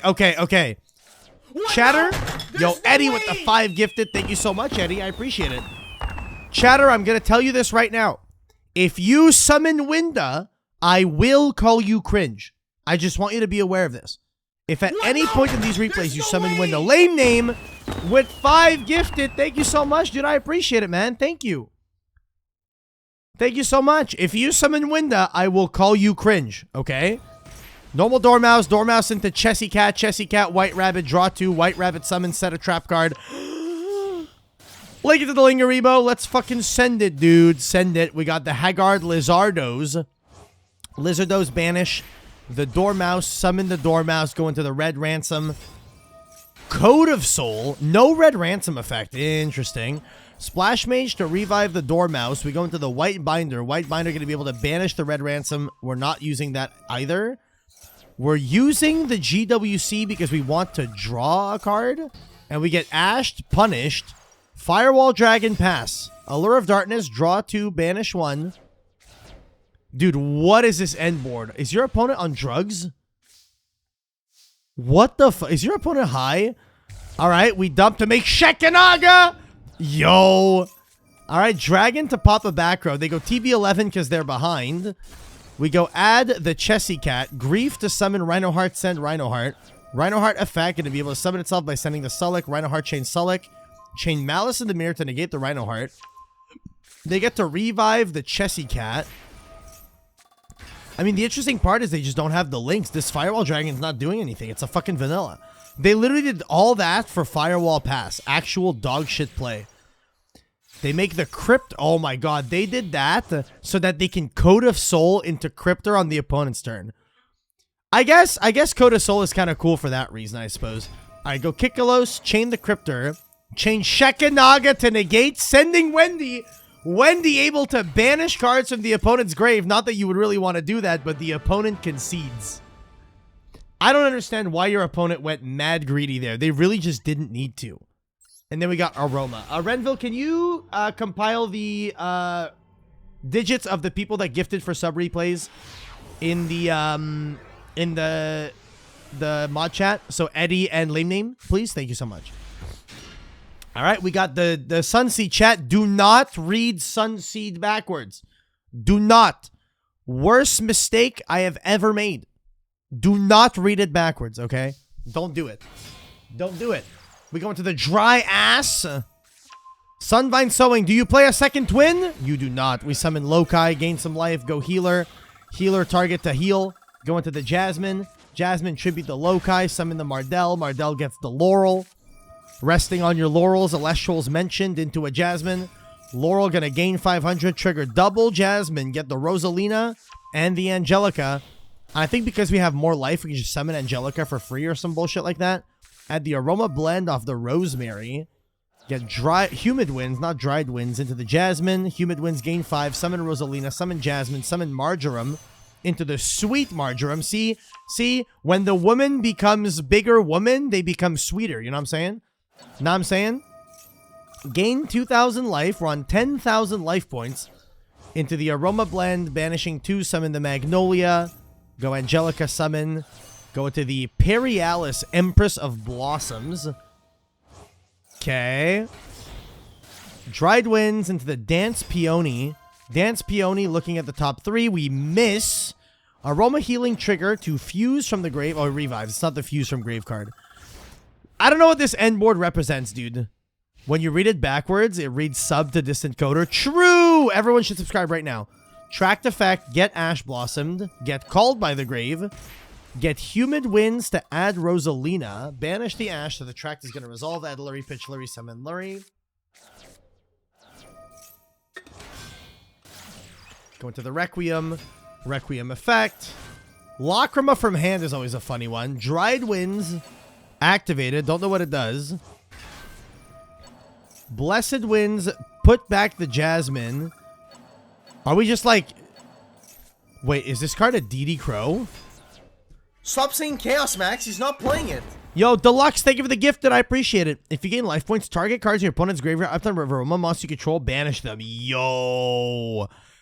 Kind of crazy. All right, we banish all the fucking Fiendsmith shit. They go normal D Lotus into the Spirit. Do we have any more interruption? They set the OG trap. That's weird. Holy. Summon Ubel. Shuffle back 2 into the Phantom. Wait, why aren't you taking damage? Why aren't you taking damage? Wait, what? Wait, why didn't you... Chat, someone tell me why there was no damage being dealt here. Marjoram, this one. While your life points are higher than your opponent's, you take no battle damage from attacks involving your plant monsters. Nice U-Bell win condition, bro. Sick one. Sick U-Bell win condition, bro. That shit's gone. Nice one. Insane. All right, Call by the Grave on the... Oh, dude, Call by the Graving on the Phantom is kind of OP. Okay, they go Chamber to revive. They go... Their Phantom gets banished. You banish 2 more with your Marjoram. Summon the Bergamot. They go Eternal Favorite. Summon back U-Bell, but like... Oh my god, banish 3? Wait, chat, are these Aroma cards unironically good? Like, are these cards good? Fucking Chainlink 10, by the way. Swing with everything for the sake of it, just for the memes. Banish the Spirit, Perialis, Revive Bergamot. These cards seem kind of OP. Oh, it's true, he has to swing with everything. But it doesn't matter. Oh my god, alright. So we get to DD Crow their entire graveyard. Bro, these cards are kind of nuts. The fuck? Alright, main phase, Blessed Winds, gain some life. I think it banishes the back row, banish the grave. Chainlink 4, Chainlink 5, Jesus. What the fuck? And everything is massive. Dude, these cards are kind of OP. What the hell? The biggest problem with Aroma is that almost all of them have to proc at the same time. Mandatory effects when you gain life points. What's the problem with that? What's the problem with that? Like, is there like a big downside to, like, you don't want to proc all of them at once or something? Or...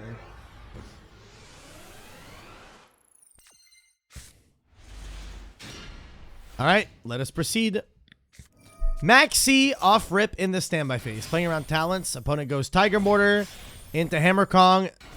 No way they're just giving you 4 draws to make a Trident. Like, there's just no chance, right? Why did they wait for you to draw 3 before fractaling? Reborn for Kit. Link off both for Tri-Brigade Farragut. Bro, what? Your opponent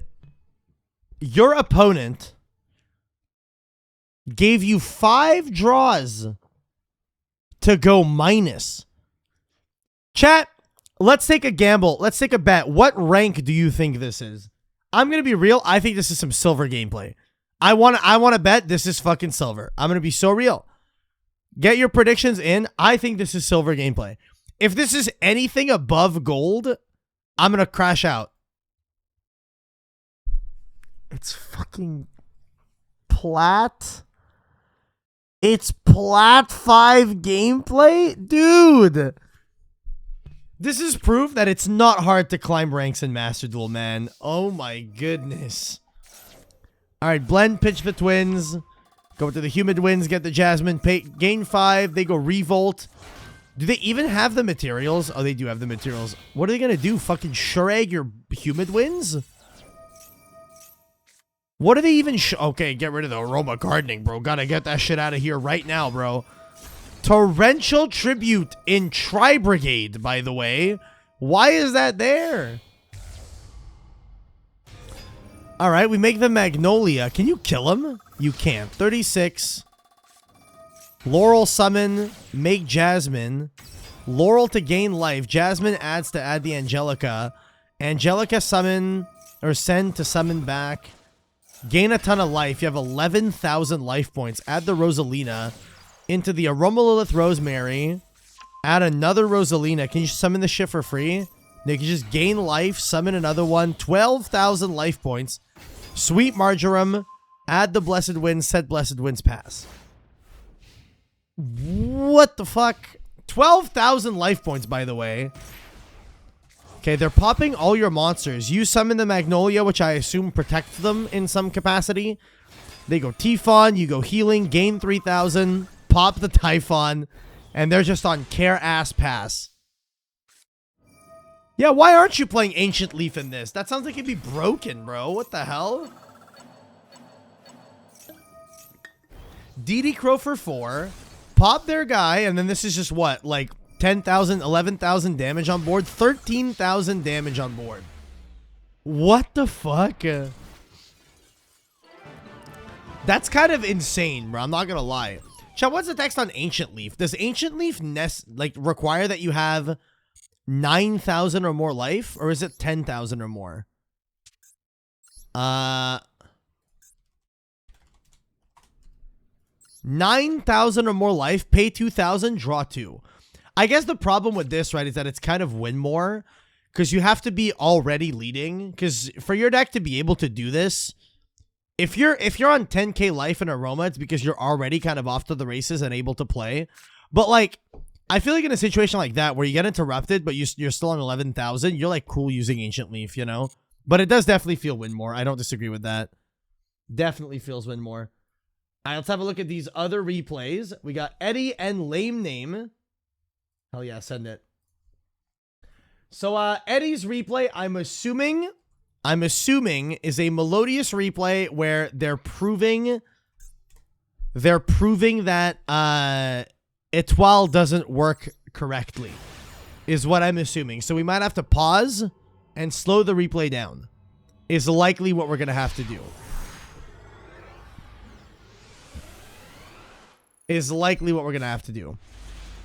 All right, we are going second. We have Imperm, Purge, Ash, Broken, Ashuna Matata. They go Monk, Ashuna Effect. You Ash this, hell yeah, with the quickness. They go Normal Moyi, Normal Taya. They go Shaman. They go Taya, you Imperm the fuck out of that thing, hell yeah. Then they go Emergence, you Purge the fuck out of that thing. Okay, they make a Synchro 5. Oh, they're making Sahasrara set 1 pass. Interesting. No more Refrain. Oh, you're the GOAT. Top deck Ostinato. Resolves. Go into the Bacha. Bacha Effect. They go Sahasrara to summon a token. Sure, whatever. Summon Shapina. No more Refrain. Summoning Shapina in the wrong zone there, buddy. Summon Aria frame 1. This should be an attack. You're going for game. Add the Soprano. Go Concerto. Fuse all 3 into the Etoile. Okay. Refrain and Couplet. I'm going to slow this down because I got to make sure that we see this correctly. Okay, so this is going to fill up all your zones. So you're drawing 1 here. Oh, you're playing the Ava build. Interesting. So you summon that. You summon 2 more. Now, here's the interesting part, chat, okay? So the thing that we're attempting to test here, that I know Eddie was testing, is that Etoile has text that says you can banish any number of Melodious monsters you control. Then you can return up to that many face-up cards your opponent controls to the hand, but it only banishes until the end phase. So in the TCG, the way this works, let's say you banish all 6 of these monsters, right? All 6 of these, and then you somehow summon more monsters. In the end phase, it should allow you to just choose whichever ones you want to bring back, and the ones that you don't want to bring back would just go to grave because you don't have the zones to bring back all 6. You know what I mean? That's the big thing. However, in Master Duel, for some reason, you don't get a choice of what to bring back with Etoile. There's a predetermined order. And this viewer, Eddie, sent in a support ticket to Master Duel saying, hey, is this the intended behavior? And got an answer back saying, yes, this is the intended behavior. So this replay is going to demonstrate what exactly is the order in which these come back. So, Eddie, can you tell me what order you selected the cards? You make a Schuberta in the EMZ here. You summon the Sonata, and then you banish. Oh, you selected in this order. You selected Sonata, then Shapina, then Schuberta, then Sonata. Banish those 4. So you selected like in a fucking random serpentine order. To bounce those 2. End phase, what came back? It forced you to send your Schuberta to grave. So it brings them back in order of leftmost to rightmost main monster zone, then EMZ. That's so weird. There's no way that's the intended behavior. You would have 100% wanted to bring back this Schuberta. Is it because Schuberta was in the EMZ? Yeah, but that shouldn't matter. It shouldn't matter that Schuberta was in the EMZ. What should matter is you should get to choose which one of these come back. But apparently this is the intended behavior. Does that mean that the order of zones in which I have them in the TCG matters? This is genuinely a, like, not a bug, but it is a mistake. It is a mistake. Does it prioritize the monsters who were in the main monster zone? Apparently the order in which it lets you bring them back is specifically main monster zone from where they were banished from. So if the one you banished from was over here, it would be the first one to come back. And then if you banished the one here, it'd be the second one to come back. And this one, the third one to come back. And it doesn't even give you the choice. I've been screwed over by this a good amount of times. But like the zones in which your cards are placed matter in Master Duel for what you bring back with the Étoile. Which is so stupid. Like that is absolutely ridiculous. So that's incorrect. That is not how that is intended to function. Zealantis does not have that problem. You banish and still choose on Master Duel which come back in what order. Wait, Zealantis lets you choose the order in which each of them comes back? It doesn't force you to bring them back in a specific order?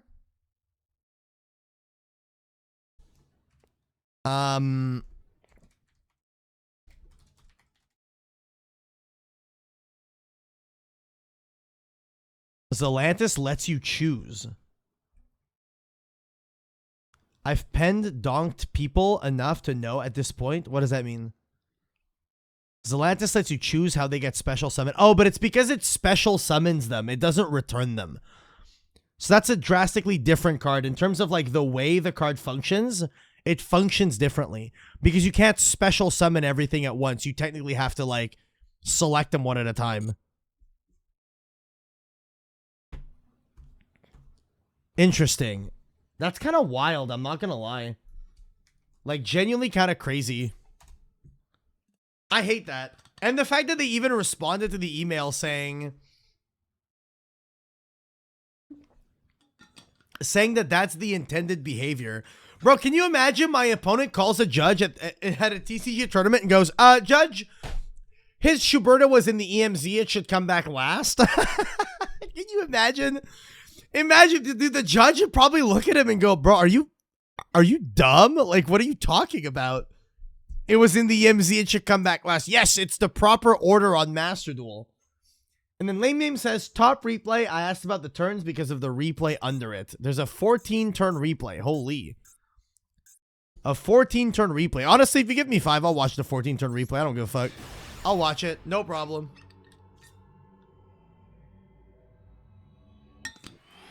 That's insane that it says like that they told you that was the intended behavior. That's nuts. All right. Fucking crazy T-set pass. Your hand's insane. Imseti plus happy is easy clap. Maxi, I mean, sure, you should probably just kill him, right? You probably don't even have to. You can just go for the setup. Okay, you definitely, if you were going to summon twice, you definitely should have just killed him. Emblema to set Phalanx. Interesting. Interesting. Okay, they go Duster. Pop your Phalanx. Phalanx is now alive in the grave. You get the Happy back, the Maxi, and the King Sark. Disgusting. Disgusting, dude. Alright, they go Unicorn. Into the Birth, battle phase, swing the Primera. Oh, that's hot. Wait a minute. We're not. Oh, you already Imseti'd, yeah. You go banish 3, Shangri-Era. Okay, they go Birth to revive. The Fenrir. Fenrir adds the Scare Cash. Theosis. Oh, they can also make the Arise Heart. Yo, Lame Name. Thank you for 5, bro. Thank you for the 5 gifted. Appreciate it, man. We get the Rise Heart back. Oh, they're making Flare Metal? Why? You can make a Rise Heart. What are we doing, man? Why? Why are we doing this? Yeah, bro, I'm gonna burn him to death. 100%. That's happening. 100% that's happening. Me when I send the Fenrir. Let's go. Or send the Flare Metal. You're playing Centurion Chimera. Are you good, fam? Send the Shangri-Era. Ogre triggers. He gets to banish something off the top. Doesn't really matter. Hits a Trudea, whatever. Summon the Primera. Preparations. Rip the Emblema Oath. Broken. Add Gargoyle. Synchro for the Primera Primus. Primus gets you another Emblema Oath. Battle. You're not killing him? Oh, I'm gonna Zeus. And now you go King Sark. Pendulum summon out your grave. Yep. We just pendulum summon from the graveyard, dude. Is there a way to check the opponent's deck at a replay? Yes, you can do that. Yes. You're only playing 3 Horus names. You're not playing the 4th. I like to play all 4 personally. Hope Harbinger. Dude, this is so overkill. Why didn't you just kill him? Just kill him. Punch him and he will die. Maxi. What's the card in hand? Rise Heart into... Rise Heart into Typhon into Surrender. Swing the Happy. Dude, why did you have to BM him like this? Just use King Sark to send it, bro. What the fuck? What the fuck? All right, lame name. Are we doing this one? We doing the 14-turn loss against Dark World?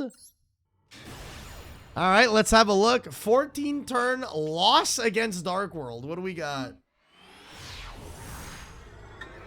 What the hell is this game, man? Yu-Gi-Oh, bro. Yu-Gi-Oh. That's what this game is. That is, in fact, what this game is. They go Genta. Genta add field spell. Activate field spell. Set to... Bricked Dark World. Crazy. Dark World, no surprise. The game was 14 turns, bro. Dark World typically takes 14 hours to play, not 14 turns. Okay, call by on the Ash when he maxed you. Primera. I mean, you probably just go stand up, play something, and pass. Yeah. Reasonable. Reasonable. Don't let him draw cards. You know he's bricked. Set pass. Okay. Surely, bro, there's no way you can't just, like, kill him. Why didn't you Trudea? Oh, I love Floodgate gameplay. Wait, I love Floodgate gameplay. Wait a minute. Wait, this is based. This is so based. All right, Gates of Dark World, banish the Genta, pitch the Lucent. We get to banish the Lucent so he doesn't get to summon it. Called by the Grave, chain True Awakening to negate Destroy. What is our out to Gozen? Oh, he's adding Dark Corridor. Oh, and Talents? Imperm! He played Talents in the Imperm column. Add Grapha, pitch Grapha. Grapha pop, and then Grapha summon. Does he just go battle phase and swing? That's disgusting. Alright, you can summon the Trudea now if you want. Realistically, can you go... Oh. Here's how we're going to stall the game. We're going to Trudea back, plays the Emeth, and then we're going to put Emeth in defense, which is 3,000. And then we're just going to stare at each other for a minute, right? I'm going to guess that we're just going to stare at each other or not. Oh, Gargoyle is 3,000. Never mind. Gargoyle is, in fact, 3,000 defense. He goes Muckraker. Muckraker, target the Genta. We go Veiler on the Muck. He goes Gates of Dark World, banish the Genta, pitch the Silva, or the Rainbow, sorry. Rainbow adds the Lucent, summons the Genta, bounce the Genta for Rainbow, summon Trudea, battle phase, they swing over that, they can't swing over your Trudea. Okay. I mean, you can still Trudea now, right? Trudea place another Primera, summon Primera, add Bonds. Bonds place Gargoyle, so if they out your Primera, you can summon Gargoyle. This is disgusting, man. This is absolutely disgusting. You go, okay, Nightmare Unicorn. This is a fiend, indeed. Banishing the Rainbow. Gates of Dark World, banishing the Genta. Pitching the Brow. Brow, draw one. Genta adds back, or summons back. Battle, they swing over the Primera. Swing you direct with Unicorn. Access code Talker. Access code banish to pop. They maxi you to draw 2. Ew. Wait, how did he even summon access code? Oh, it's Gozen, not Rivalry. These are Darks, not Fiends. Doesn't matter. And you're... Oh, these are level 8. They're protected by Primera. He had to pop the Primera. Oh my god. Top deck Ash. Overlay Ding Girsu. Dingirsu send the Gozen match. Primera summon. Primera adds the Trudea. Normal Trudea. Battle phase. Swing. We crash. Protect. Do we make Zussi? Never mind. We make Spa. Is this Synchroless Centurion? Like, where are the Synchros in your Synchro deck? Hello? Push back for Emeth.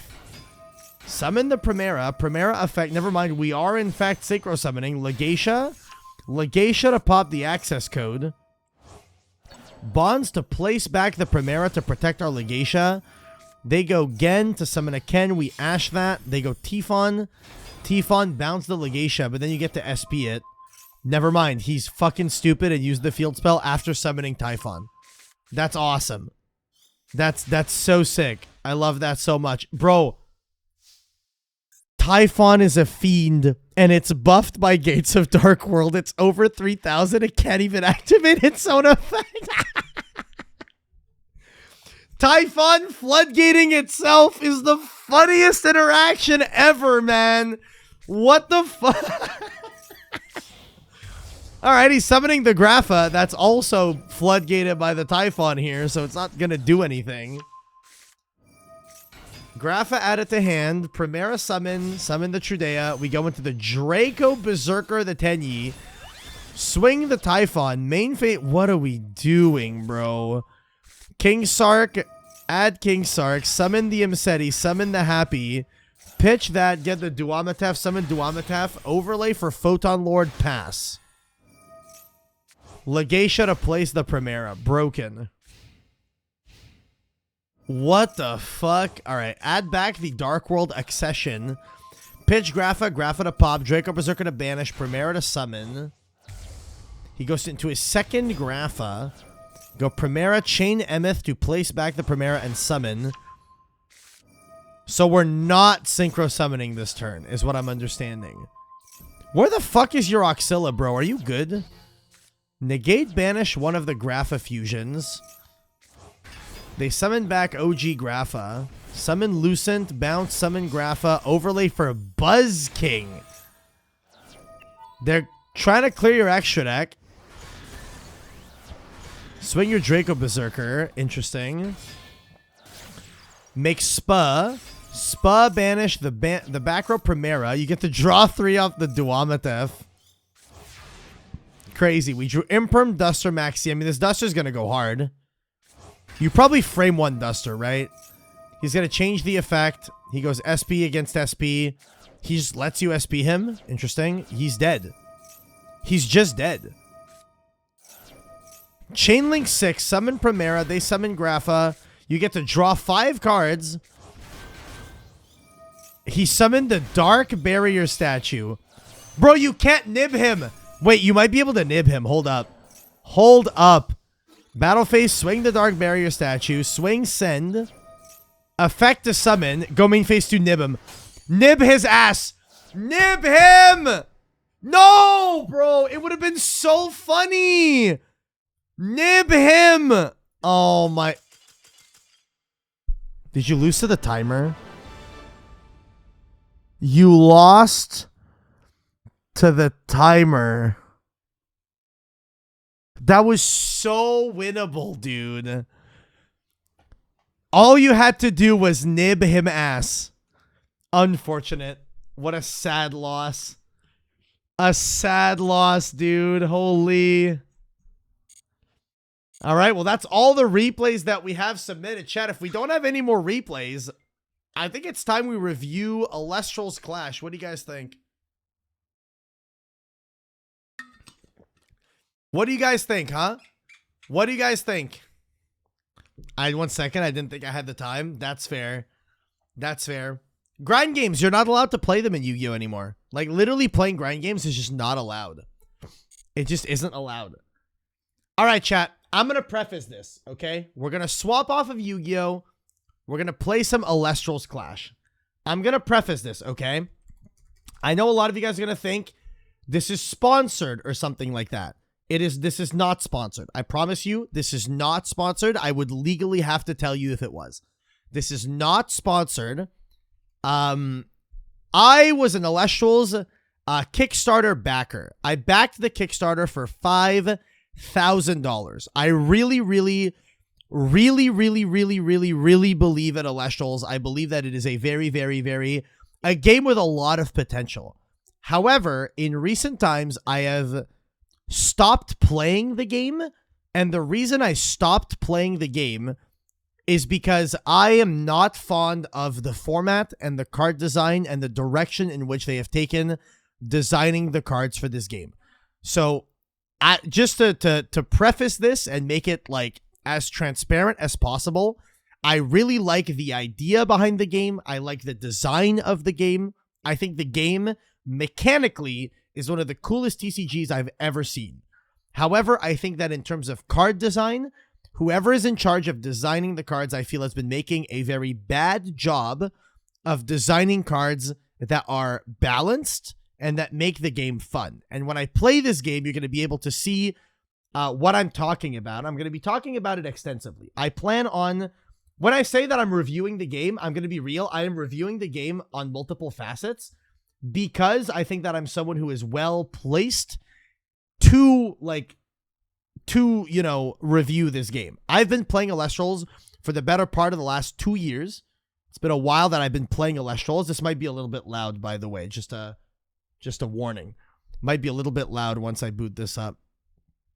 But yeah, I've been playing Elestrals for the better part of the last 2 years. I've won 2 Elestrals tournaments. I'm the Elestriad champion for Season 1 and Season 3. Okay, it's not that loud. And I backed the game for quite a lot. So let's look at some of the aspects. Before we get into the game itself and playing, this is loud a little bit. I'm going to lower it. I'm going to lower this a tad. Okay. We love a not sponsored review. It's not sponsored. Looks like a mobile game. I mean, realistically, I think any TCG that's going to release is going to look like a mobile game just because they're probably aiming for it to be on mobile eventually. Like, objectively, okay, if I'm being super objective here, I'm going to be super objective this entire time, by the way. I'm giving you my honest opinion and feedback for all of this. So, I think it is normal that this looks kind of like a mobile game because you want it to be able to be played on mobile, right? The idea is you want it to be playable on mobile because when it comes to games like this, mobile is the primary player base. So many people are going to play the game on mobile.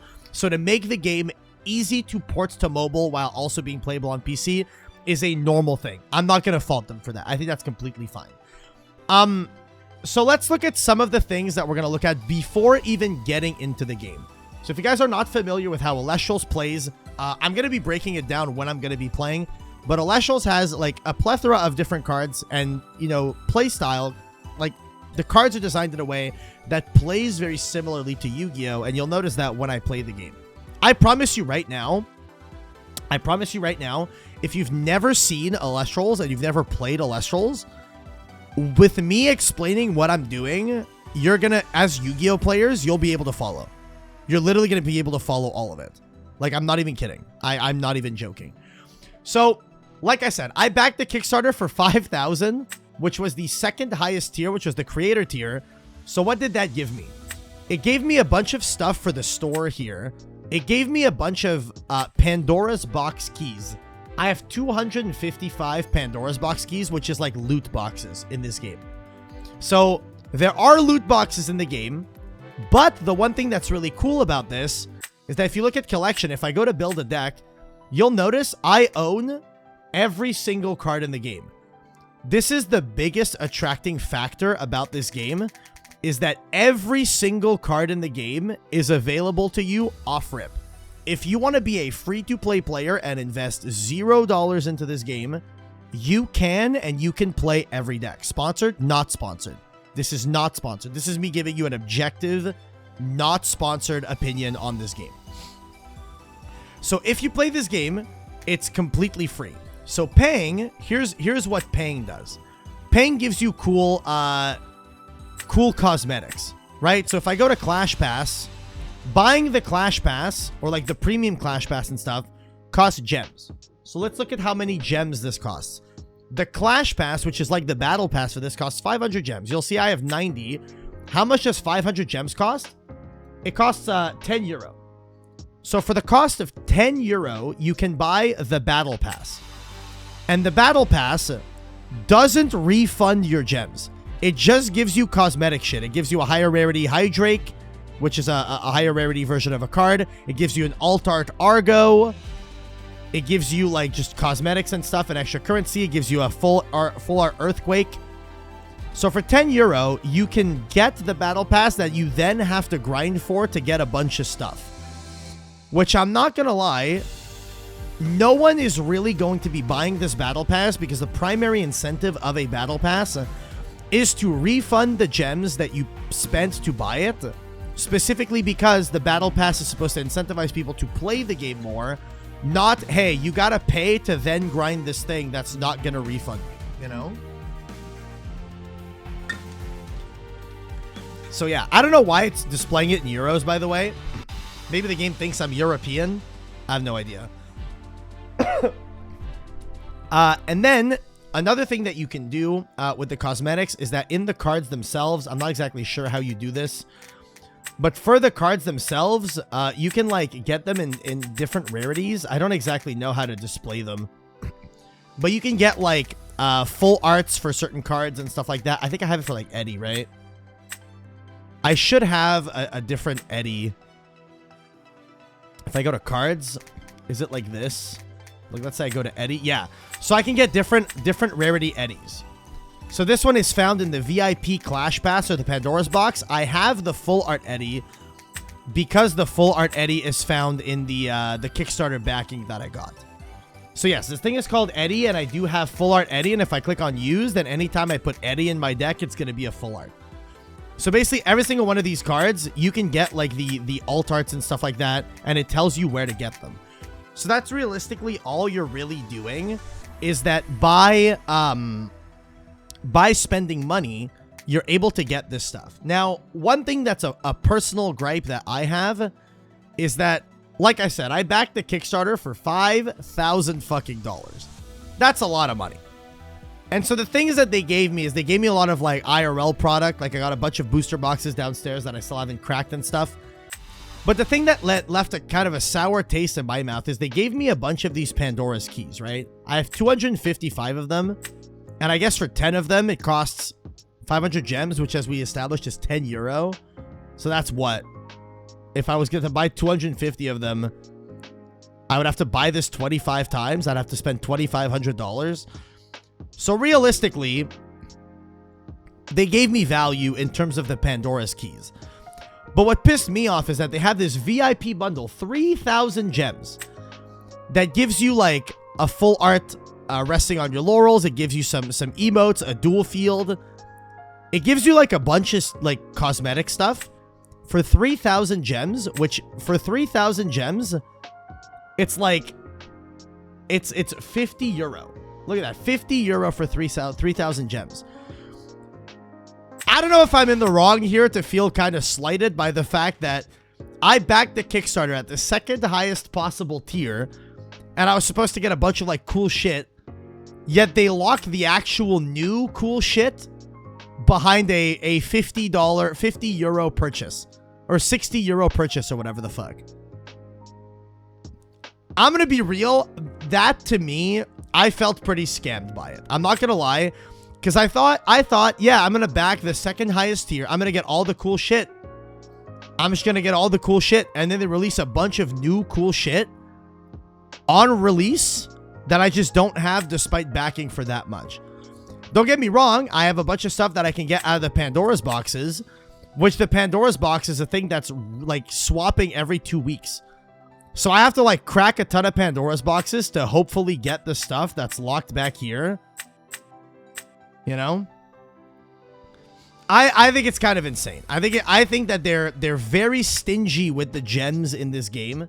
I think the idea behind it, right? For like why the battle pass doesn't refund your gems and why this shit costs fucking 60 euro for like card sleeves and a dual field and whatnot, is specifically because I think that they're making a big mistake in making every card accessible off rip, because then they're like saying, hey, if you choose to spend on this game, we're gonna charge you egregiously for shit because we have to make money somehow. I think that they shouldn't have just given you all the cards off rip, because it makes it so that if you want cool shit, you have to pay through the fucking nose to get it. You know? That's like a big thing for me that I'm not super fond of. MBT went in and Frame 1 bought all of this. I'm gonna be real, my ass ain't doing that. I'm not doing that. I'm not doing it. I'm not doing it, you know? You look at the cosmetics here, to buy a mate, 750 gems, and like we've established, 750 gems, you would have to spend 20 euro to get enough, because this doesn't give you enough at 10. So you have to spend 20 euro to get enough to get the mates, to get like a pet. Card sleeves, 400. Congratulations, you have to pay $10 to get card sleeves. You know what I mean? 15 euro? What do you mean 15? 19.99. It says it right here. What do you mean 15? 19.99! Are you guys silly? Are you kidding? You can buy the 10 plus 5? Yeah, but then you get less gems. Like, that's the thing, right? It's predatory. It's predatory in that regard. You can just do this, but then you get less gems. You get more bang for your buck if you just get this. You know what I mean? That's the big thing. You're incentivized to do this because they did the predatory thing of pricing the thing just outside of the range of this. So realistically, you can buy these two, or you buy this because you get more gems, right? So that's the big thing. And then there's the Clash Pass that realistically you would have to buy if you want to get all the cool cosmetics and all that stuff. And there's the big thing of Clash Pass ends in 31 days. The Pandora's boxes wear out in 14 days. You know, you're just super incentivized to just buy everything. So basically, a thing that I dislike about it is that Elestrals Clash is doing the thing where it's pulling out all the stops. Every single predatory purchasing incentive that they could put in the game for anything that isn't functional card, like sets of cards. This is just the psychology stuff that every other game has been doing. But you can look at it as it is exclusively for cosmetics. You are completely allowed to play the game completely free to play. You're able to build any deck in the game for absolutely free because every single card is in the game. So the only people that are being absolutely fucked on is the whales that want cool cosmetics. The problem is that I'm one of those people. I like cool cosmetics. I backed the Kickstarter for 5K because I was expecting to get all the cool cosmetics, yet I didn't expect them to release more cool cosmetics Frame 1. You know what I mean? But everyone is able to play on the same level because of all the cards. Now, let's talk about some of the other downsides of this. There is a tutorial in the game. The tutorial soft locks constantly. Now, this is a beta. It is a beta, but the tutorial does soft lock constantly. I soft locked when I did the tutorial last night, and a lot of people, if you look at the Steam reviews, have been reviewing it low, specifically because they've been soft locking the tutorial as well. So a lot of people have reviewed the game like kind of negatively, you know? But if we look at it objectively, how does the game play? I'm going to build a deck and we're going to hop in. I know that there's not all the cards, so not all the cards are coded into the game just yet, but a lot of them are, and there's a lot of decks that I can play. So I don't know what deck I want to be playing really. I heard that Cryovern is unplayable, that this card is coded incorrectly, and so you just can't play it, realistically speaking, you know? I wasn't the only one whose tutorial softlock. No, a lot of people's tutorial softlock. I know that a lot of people are playing the Geoguessr champ deck, which is gonna feed into one of the issues that I have. One of the issues that I have with this game. One of the big problems that I have with this game, and I'm gonna preface this ahead of time so that when we play the games, I can point it out when it happens. I have a problem with this game being like relying heavily on like auto win cards resolving. Like you read a card like Geoguessr, says when you play it, you can target cards up to the number of Ursa Elestrals you control, and you just get to pop them. And the thing is, there's a 2-card combo that just gets this card out that's damn near impossible to interact with. And so this ends up being like an auto win card. Like this, we call this the Bear Bomb deck. you just get to play this deck with this auto win button of if I resolve the bear combo, I just win. There's the other thing, which is the Blizztrix card. Blizztrix is a deck that'll feel very Yu-Gi-Oh! To a lot of people. Blizztrix is a card, as a deck, it plays a lot like Lightsworn, and this deck just high rolls you, and if it hits the Blizztrix, it summons this fuck off unoutable guy that you just can't deal with. Another card that exists in the game that does that is the Winjin into Tornadin. So the Jin cards, this Winjin lets you look at the top 3 cards of your deck, and you basically get to call a name before the Winjin resolves. And if you call it correctly, you get to just hard ascend it into the Tornadin. And then if you get to hard ascend it into the Tornadin, this Tornadin gets to search your deck for any 3 cards, and your opponent will randomly put one of them into your hand. And what's broken about that is this card can search a card that protects it. So because you get to search a card that just protects your Tornadin, it just means that you can't feasibly out it. Is Carry Off in the game? I don't know if Carry Off is in the game. It is not. So I'm going to build a deck, okay? But you got to understand that when it comes to deck building in this game, every deck is kind of just good stuff turbo. And proof of that is that I'm going to go in, I'm going to play the staples that you have to play in every deck. So you have to play 3 Ambrosia in every deck. You have to play Shield of Achilles at 3 in every deck. You have to play Poison Tipped Arrow at 2 or 3 in every deck. I'm going to put in 3 for now. You have to play 3 Tsunami in every deck. Every single deck has to play 3 Tsunami. And every single deck has to play 3 Gorgon's Gaze. Alright? And the reason for that is that this game is basically played almost entirely around the counter runes, which are basically trap cards. So you'll notice that the game plays a lot like Yu-Gi-Oh! Specifically because the game was heavily designed like Yu-Gi-Oh! So you'll notice I'll be setting back row, which are trap cards. I'll be normaling monsters. I'm going to be activating cards like Ambrosia, which are normal spells. I'll explain as I go while I'm playing. So I put in these cards, which are basically the staples of the game, which at that point, I can just choose to go in and play kind of whatever. I want to see if I can build the Thunder Nexus deck, because I think the Thunder Nexus deck is really good. So Boombat is in the game, so I'm going to be playing 2 to 3 Boombat. Is Sparkit in the game? Sparkit isn't in the game. Interesting. I know Astrabbit is in the game. I haven't spelled it correctly. I'm going to play 3 Astrabbit. I assume Jolton is in the game. Jolton is not. Okay, Thunder's unplayable. Awesome. Thunder's unplayable. Cool. Josh, what decks do I have options of? Sparkit's still banned, right? There's a new Sparkit card that got released that isn't banned. I swear it is. What, Jolton? Oh, it is in the game. Did I spell it incorrectly? Never mind. I'm stupid. Okay. So, Boombat at 3. Astrabbit at 3. You want to play 1 Arcalith, just because this card is the bomb. You get to play Quackle. Play 2 Quackle. And then you probably want to play 2 to 3 of the... what the fuck is the... It's Toxion. Toxion is in the game. This burns your opponent. So 1, 2, 3, 4, 5, 6, 7, 8, 9, 10, 11, 12, 13, 14 guys. And then I get to display the deck like this if I want. We don't need another fucking game? What do you mean we don't need another fucking game? What else do I put? Trevor, what else do I put in this Thunder deck? It's this. I want to be playing Altar of Stars. I want to be playing Altar of Stars. This isn't my deck.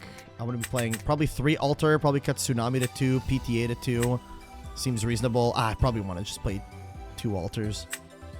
Definitely want PTA to 3, I think. Okay. Is Titano Strike in here? Yeah. Triple Titano Strike, Champion of Zeus. Very good card. We play 1 Thunderstorm. 1 Thunderstorm. Probably play 1 Hurricane. This card is basically Heavy Storm. Hurricane goes crazy. And this is what, 35 cards in deck? Okay, so I'm almost done. I'm missing... What am I missing in terms of Thunders? In terms of Thunder cards. Let's stop making games, everyone. Yeah, stop making games, bro. Stop making games. Oh, I'm missing Zeus, which you probably just play 2 of in this deck, I would assume. 2 Zeus seems fine. This leaves me with 3 cards missing. Am I missing any power cards in terms of this? Oh, Mount Olympus. Yeah, that's why I put Jolton in the deck. Olympus. I want... Oh, I'm just missing... I'm going to play 2 Olympus and a Race to the Top. Hell yeah. This is probably just it. 1, 2, 3, 4, 5, 6, 7, 8, 9, 10, 11, 12, 13, 14, 16 normal summons. Broken. Insane. Yeah, that's the deck, boys. There you go. Thunder. Very easy to build in this game. Like, it's genuinely super easy to deck build in this game. So you'll notice, I'll explain the symbols. This is a counter rune. It's a trap card. This is an invoke rune. It's a normal spell. This is a divine rune. It's kind of like a... Like, sort of like a continuous spell, but imagine a continuous spell with Xyz materials that you got to detach to use their effects. And then this is... Where's my stadium? This is a field spell. A stadium is a field spell. And there's also artifacts that are like equip spells, but I don't play those. I'm going to rename this Thunder Nexus. So this deck, here's the thing with this deck, all right? The Thunder Nexus deck does not contain any auto-win cards with the exception of Arcalith, which is limited. This deck is supposed to be skill-based. Supposed to be skill-based, okay? So because it is supposed to be skill-based, I, as, you know, don't want to toot my own horn, I, as a really good player of this game, should win more often than lose because the deck is skill-based. However, I am of the opinion that in this game, there's just a lot of moments where that just isn't true and doesn't matter. I should play Earthquake in this. I should be playing Earthquake in this deck. It is a one-of. I should be playing it. So I have to cut a card. Cut a PTA down to 2. And then here in terms of spirits, in the spirit deck, I want to play 2 Earth Spirits, play 3 Leviathan, and then play all Zaptors. 15 Zaptors. Very comfy spirit math. You'll love to see it. Is that correct with the main deck that I'm on? Yeah, 100%. Oh, I need to play a Wind Spirit. Hold up. I need to play a Wind Spirit, so we cut a Zaptor for 1 Wind, 1 Lycoris. Is the Spirits just mana? The Spirits are mana and life. You'll understand. What are the bomb cards in Thunder? It's just this. Arcalith is a card that if you resolve it, you damn near win the game every single time. But you'll see. It'll make sense. Keep. Boom. Thunder Nexus. Let's run it. I'm going to jump in and I'm going to explain to you guys as I'm playing how the game works. All right? Let's clash. Let's clash. And I swear to God, if anyone stream snipe me, I'm going to lose my goddamn mind. Run it. We are clashing. So here I get to mulligan. You can mulligan in this game, and the way that you mulligan is by paying any 2 spirits of your choice in order to mulligan. You get to pay any 2 spirits, and you shuffle away the entire hand to draw a whole new hand. My hand's very good, so I'm actually going to keep this. My hand is actually very, very good. So main phase, I'm going to be casting out my Titano Strike, which has an on-cast effect to search me Thunderstorm, which is basically MST. I can cast it in attack or defense. I'm going to be casting it in defense because it has a 4/4 stat line, and I'm casting it with Thunder so that I can activate the effect in order to search my deck for a Thunderstorm. One thing that I don't like that this game does is it lets you look through your entire deck when you're searching, and you have to search for the 1 card. Bro, if it searches Thunderstorm, it should just straight add the card to my hand. I should not be able to just look through. I shouldn't be looking through my whole fucking deck. You know what I mean? There should be a button that lets you just look through the contents of your deck. But other than that, there's no need for this. You know what I mean? I'm going to cast out a Mount Olympus in order to play it face up so that my guy becomes a 5. My guy becomes a 5. And then here, I don't have any back row, but I am going to bluff set. I'm going to bluff set this Thunderstorm so that my opponent thinks that I have a real back row. All right? I'm going to do this. And I'm going to pass. Okay? Elestrals has printed the MSC Searcher before Yu-Gi-Oh! Real and true. So you'll notice that the life is determined here. He's activating Nectar of the Gods, which is Pot of Greed. Says draw 2 cards, costs him 2. So you'll notice the number over here. He has 18. I also have 18. This is the number of spirits we have left in our spirit deck. You lose once you go to -1 in terms of spirit deck.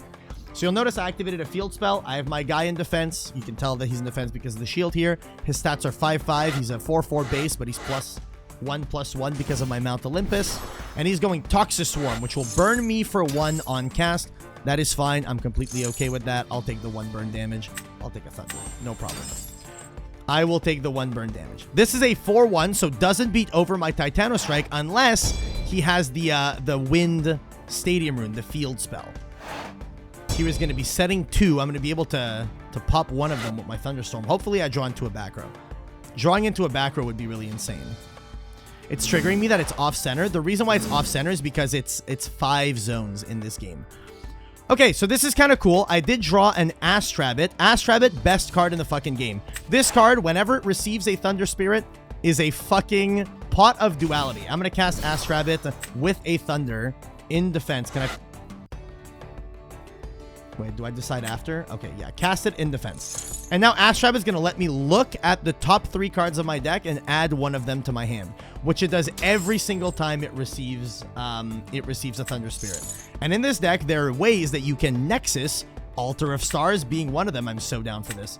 I want the Altar of Stars. Altar of Stars being a back row, a trap card that lets me move a Thunder Spirit from one card on my field to another and then change the battle position of a guy on board. This game doesn't have a main phase 2, so I am going to have to set this like this. I'm just gonna... I think what I want to do is I want to just flip up this Thunderstorm, go after one of the back row. I'm going to try to go after one of the back row here. I'm going to go after the first one that he set. Usually people tend to set the best one first.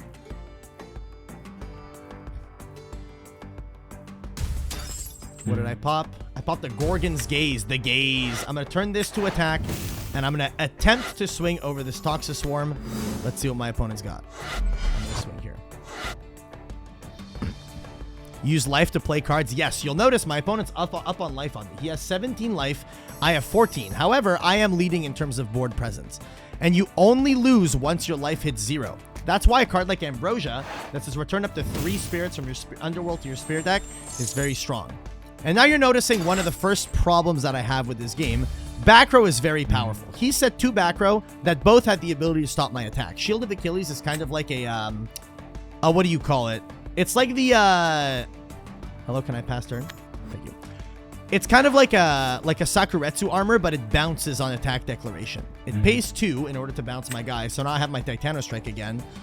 But it means that his guy gets to survive. And a lot of the game's interactions are mitigated by the amount of back row that's in the game. He'll probably set 2 more here, because everyone is just on a shitload of back row, you know? And I think that that's like one of the more detrimental parts of this game. Geoguessr, that does fucking out my card. I might be able to do something fucking insane. I'm skipping this. Hold up.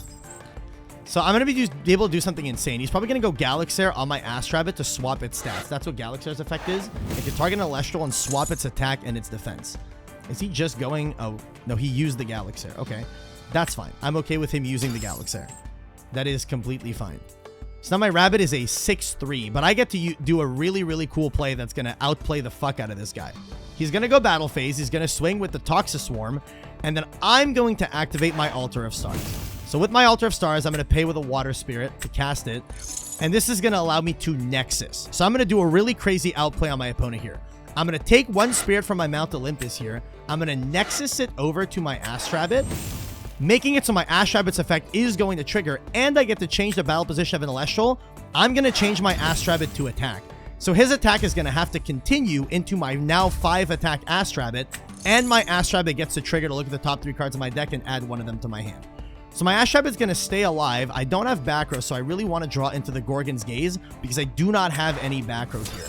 He's forced to crash his Toxic Swarm. His Geoguessr can't out my Astrabbit, and then on the following turn, this thing is going to have 3 attack. You know what I mean? So, are you guys able to follow? It's similar to Yu-Gi-Oh! You guys understand? Nexus is the act of moving spirits around your card, so I was able to Nexus off my field onto my guy. Here I get a Toxion, which has the same effect as the Toxic Swarm, where it burns the opponent for 1 whenever it receives a Thunder. So here I have multiple different plays that I can go for. I don't know if I'm afraid of this back row. I kind of want to threaten the back row. This thing's a 3. If I go Titano Strike, he's probably going to assume I play a second Thunderstorm. So I'm going to do this. I'm going to go Titano Strike, and I'm going to try to bluff my opponent. I'm going to try to bluff my opponent because my opponent is likely to think that I play a second copy of Thunderstorm in my deck, which I am allowed to activate the Titano Strike and then fail to find. So I'm going to attempt to use the Titano Strike to fail to find and see if my opponent wants to do something on the cast. Hello? I'm waiting on the opponent. Does he have poison-tipped arrow? Is this a poison-tipped arrow moment?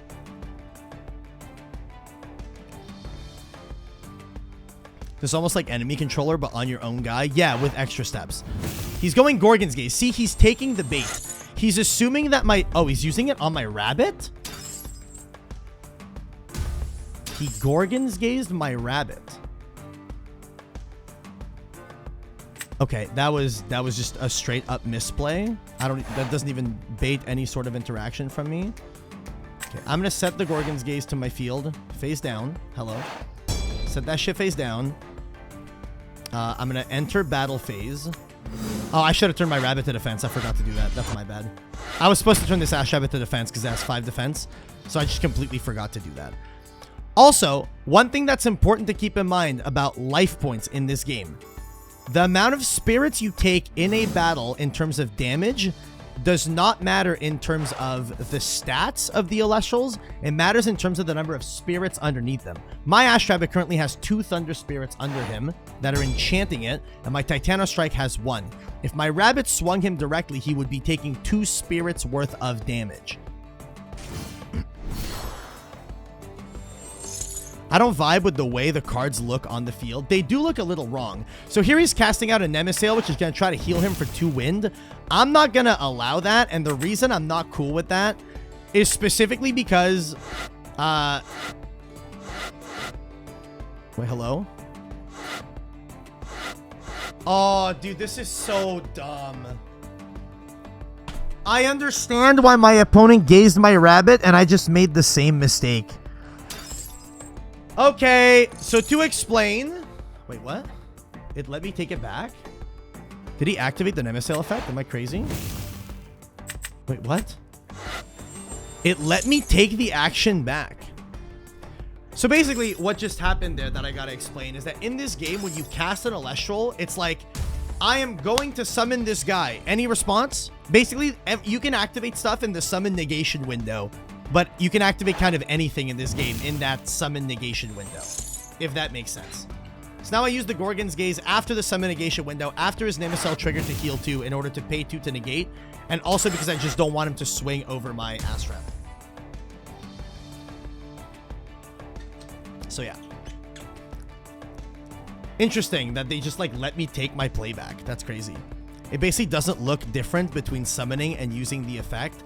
I couldn't tell the difference. Well, it's because I'm so used to paper play, right? Where you just like put the card down and go summon effect. You know what I mean? I'm just very used to summon effect. So him not going, apparently this game doesn't do summon effect. So I hear this Nemesail is going to do nothing. He's just going to pass with this thing on board, which is cool because it lets my Ass Rabbit live. Paper play is a lot more straightforward. It is. It very much is. I think this next turn all I'm going to do is I'm going to normal out this Toxion, and I'm going to attempt to burn him for 1. What? I might win the game. Hold up. All of a sudden, there's a world I just win this game instantly. I'm going to do what is called Ascend, chat. I'm going to basically Tribute Summon. I'm going to Ascend on top. I'm basically going to evolve my Titano Strike into an Arcalith in attack. And then in this position, I get to trigger the effect of my Arcalith. And what this does is that my Arcalith lets me enchant, basically add spirits from my graveyard onto any of my Elestrals or cards of my choosing, up to 3 Thunder Spirits. So I'm going to activate the effect of this Arcalith. Let's see if this is a Gorgon's Gaze. I really hope it's not a Gorgon's Gaze. It's not a Gorgon's Gaze. So I'm going to target 3 of these Zaptors. And I'm going to put 1 on my Arcalith, 1 on my Ash Rabbit, and 1 more on my Arcalith. And again, like I said, the amount of damage that's dealt is determined by the number of spirits under your guys. So my Arcalith here is representing 4 spirits worth of damage. My Ash Rabbit is representing 3 spirits worth of damage. And because I enchanted a Thunder to my Ash Rabbit, I get to use its effect to Pot of Duality again. And here he's going to activate a Tsunami, which is going to turn all our Elestrals to defense, because none of them have water underneath them, which is totally fine. Race to the top. Do I want Quackle? I probably should want Altar. Yeah, I'm just going to grab the Altar. This doesn't matter, though, specifically because my Ash Rabbit wasn't cast this turn. So I get to just turn it back to attack and swing over his Nemesail. All he did here was prevent himself from taking a shit ton of damage. However, one thing that I am going to do is, because I'm going to turn this thing to attack, I am going to cast Ambrosia, and I'm going to cast Ambrosia using a spirit off of an Elestral that I control. I'm going to pay off of this Ass Rabbit so that I can heal up my spirits a little bit. I want to put back a Zaptor. I probably want to put back the Leviathan as well. I'm okay with this. Could also alter to search again. Yeah, the thing is I want to remove spirits off of this rabbit because this rabbit is very squishy. So because the rabbit is squishy, I want to kind of pay off of it. When I cast this altar, it's highly likely that I'm casting altar off of this Ass Rabbit as well. And I'm holding this Earthquake. This is just spot removal. I'm holding this for if he like makes a crazy power play. So here I get to go rabbit, swing over the Nemesail, punch that shit, get that shit out of my face. Out of my face. Does the opponent know what card you add with Ass Rabbit every time it dualities? They do not. Specifically because Ass Rabbit says for you to look on the top of your deck, not show your opponent. So yeah. And the thing that's cool, right, is you can cast instant runes. So normal spells and normal traps you can cast using spirits that are on your field. So that's why I was able to cast this Ambrosia using a spirit off of my Ass Rabbit. But also you can do that with trap cards. So here, if I want to use this altar, I can go altar, pay a spirit off of my Ass Rabbit in order to Nexus and change the battle position of a guy. Now here my opponent did a unique game action that you can do in this game. If you don't have a normal summon, because you can only normal summon once per turn, if you don't have a normal summon, you can expend a spirit, so pay one spirit from your spirit deck, give up your normal summon to draw a card, which is cool. It gives you plays if you're leading and don't want a normal, or if your hand's a little bit bricked up, you get to pay one to draw one, can like help you cycle through your deck to try and unbrick yourself faster, you know? Rabbit doesn't show you the card you dig for. No, this card is broken. Ass Rabbit is absolutely insane. Could you reduce the rabbit to 0 mana? Yes, good question. So you can reduce any of your cards to 0 mana or below their cost. If you look at Archilith, Archilith is a 2-cost Celestial. If at any point any card you have has less number of spirits than the number of spirits required for them to be played, they're considered under enchanted and they just die. So if this rabbit had 0 spirits, it would die. If this Archilith had 1 or 0 spirits, it would die. Another thing that's interesting to keep in mind is you can also misenchant your Elestrals. And this is why I say that mechanically, I think this game is very cool. You can cast Elestrals or cards in general with the wrong spirits. If you cast them with the wrong spirits, then they don't have their effect. They're considered misenchanted. But even if they have the wrong spirits, you can still use them as beaters. So like, let's say, for example, this Tsunami card that he cast before. That Tsunami card says that it changes all non-water enchanted Elestrals to defense. So here's what I'm going to do. I'm going to cast my Toxeon with a water spirit. I'll show you what the purpose of that is. So you'll notice it looks sick. It looks like it's not okay. This Toxeon was cast with a water, and now with this, I'm playing around Tsunami, because if he casts Tsunami, it won't turn my Toxeon to defense. It will only turn my Ass Rabbit and my Archilith to defense. You know what I mean? And now here I'm representing 7 points of damage worth that I'm showing my opponent. So I'm going to swing with my Ass Rabbit for 2 damage directly to his life points.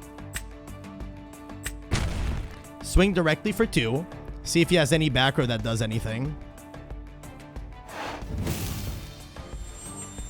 He drops to 8. Cool. I'm going to swing with 4 for him to drop down to 4.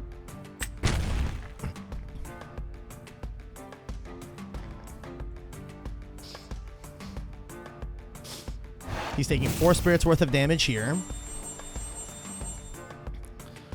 And now he's on 4. I'm going to swing him for 1 here. Boom. Take it. And they are conceding. They're scooping. Nice. But that's the big thing. If you get into a position where you lower your opponent's spirits down low enough, they just get to a point where they're not able to play cards. Can you show your deck list, please? Yeah. I'm just playing like a standard Thunder list. Like, this isn't anything crazy inspiring or whatever. I wish I could see it on here. How does this work? Collection. This. The list I'm playing is this. You can't see. Underneath me is Shield Race. This card down here is Zeus and Tsunami. So yeah. But yes, it's normal that the cards look like kind of Pokemon-esque. The big thing here specifically is that a lot of these cards are base set cards. If you look at the newer cards, I'll be real, I think the newer cards look really cool. You look at a card like Ankyloshock, you can't tell me that dude doesn't look cute as fuck. Like, you can't tell me, dude, I don't want to play with this Ankyloshock, bro. I don't want to play with this thing. I want to play with this thing. I'm gonna be real with you. I want to play with that card. You know what I mean? But the thing that you'll notice that I think is a big issue, and I think it kind of came up in that game, is my opponent had no real chance to get back into the game. Once you kind of take off and you're off to the races while you're playing, your opponent, it's very difficult to get back into the game when you're playing Elestrals. It's really weird.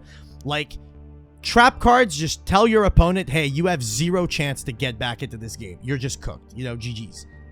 Well, yeah, once you're ahead, you're ahead. Coming back into this game without sacking your opponent is damn near impossible. So the only way that you win, like, that you can come back into a game is if you draw sacky-ass comeback cards.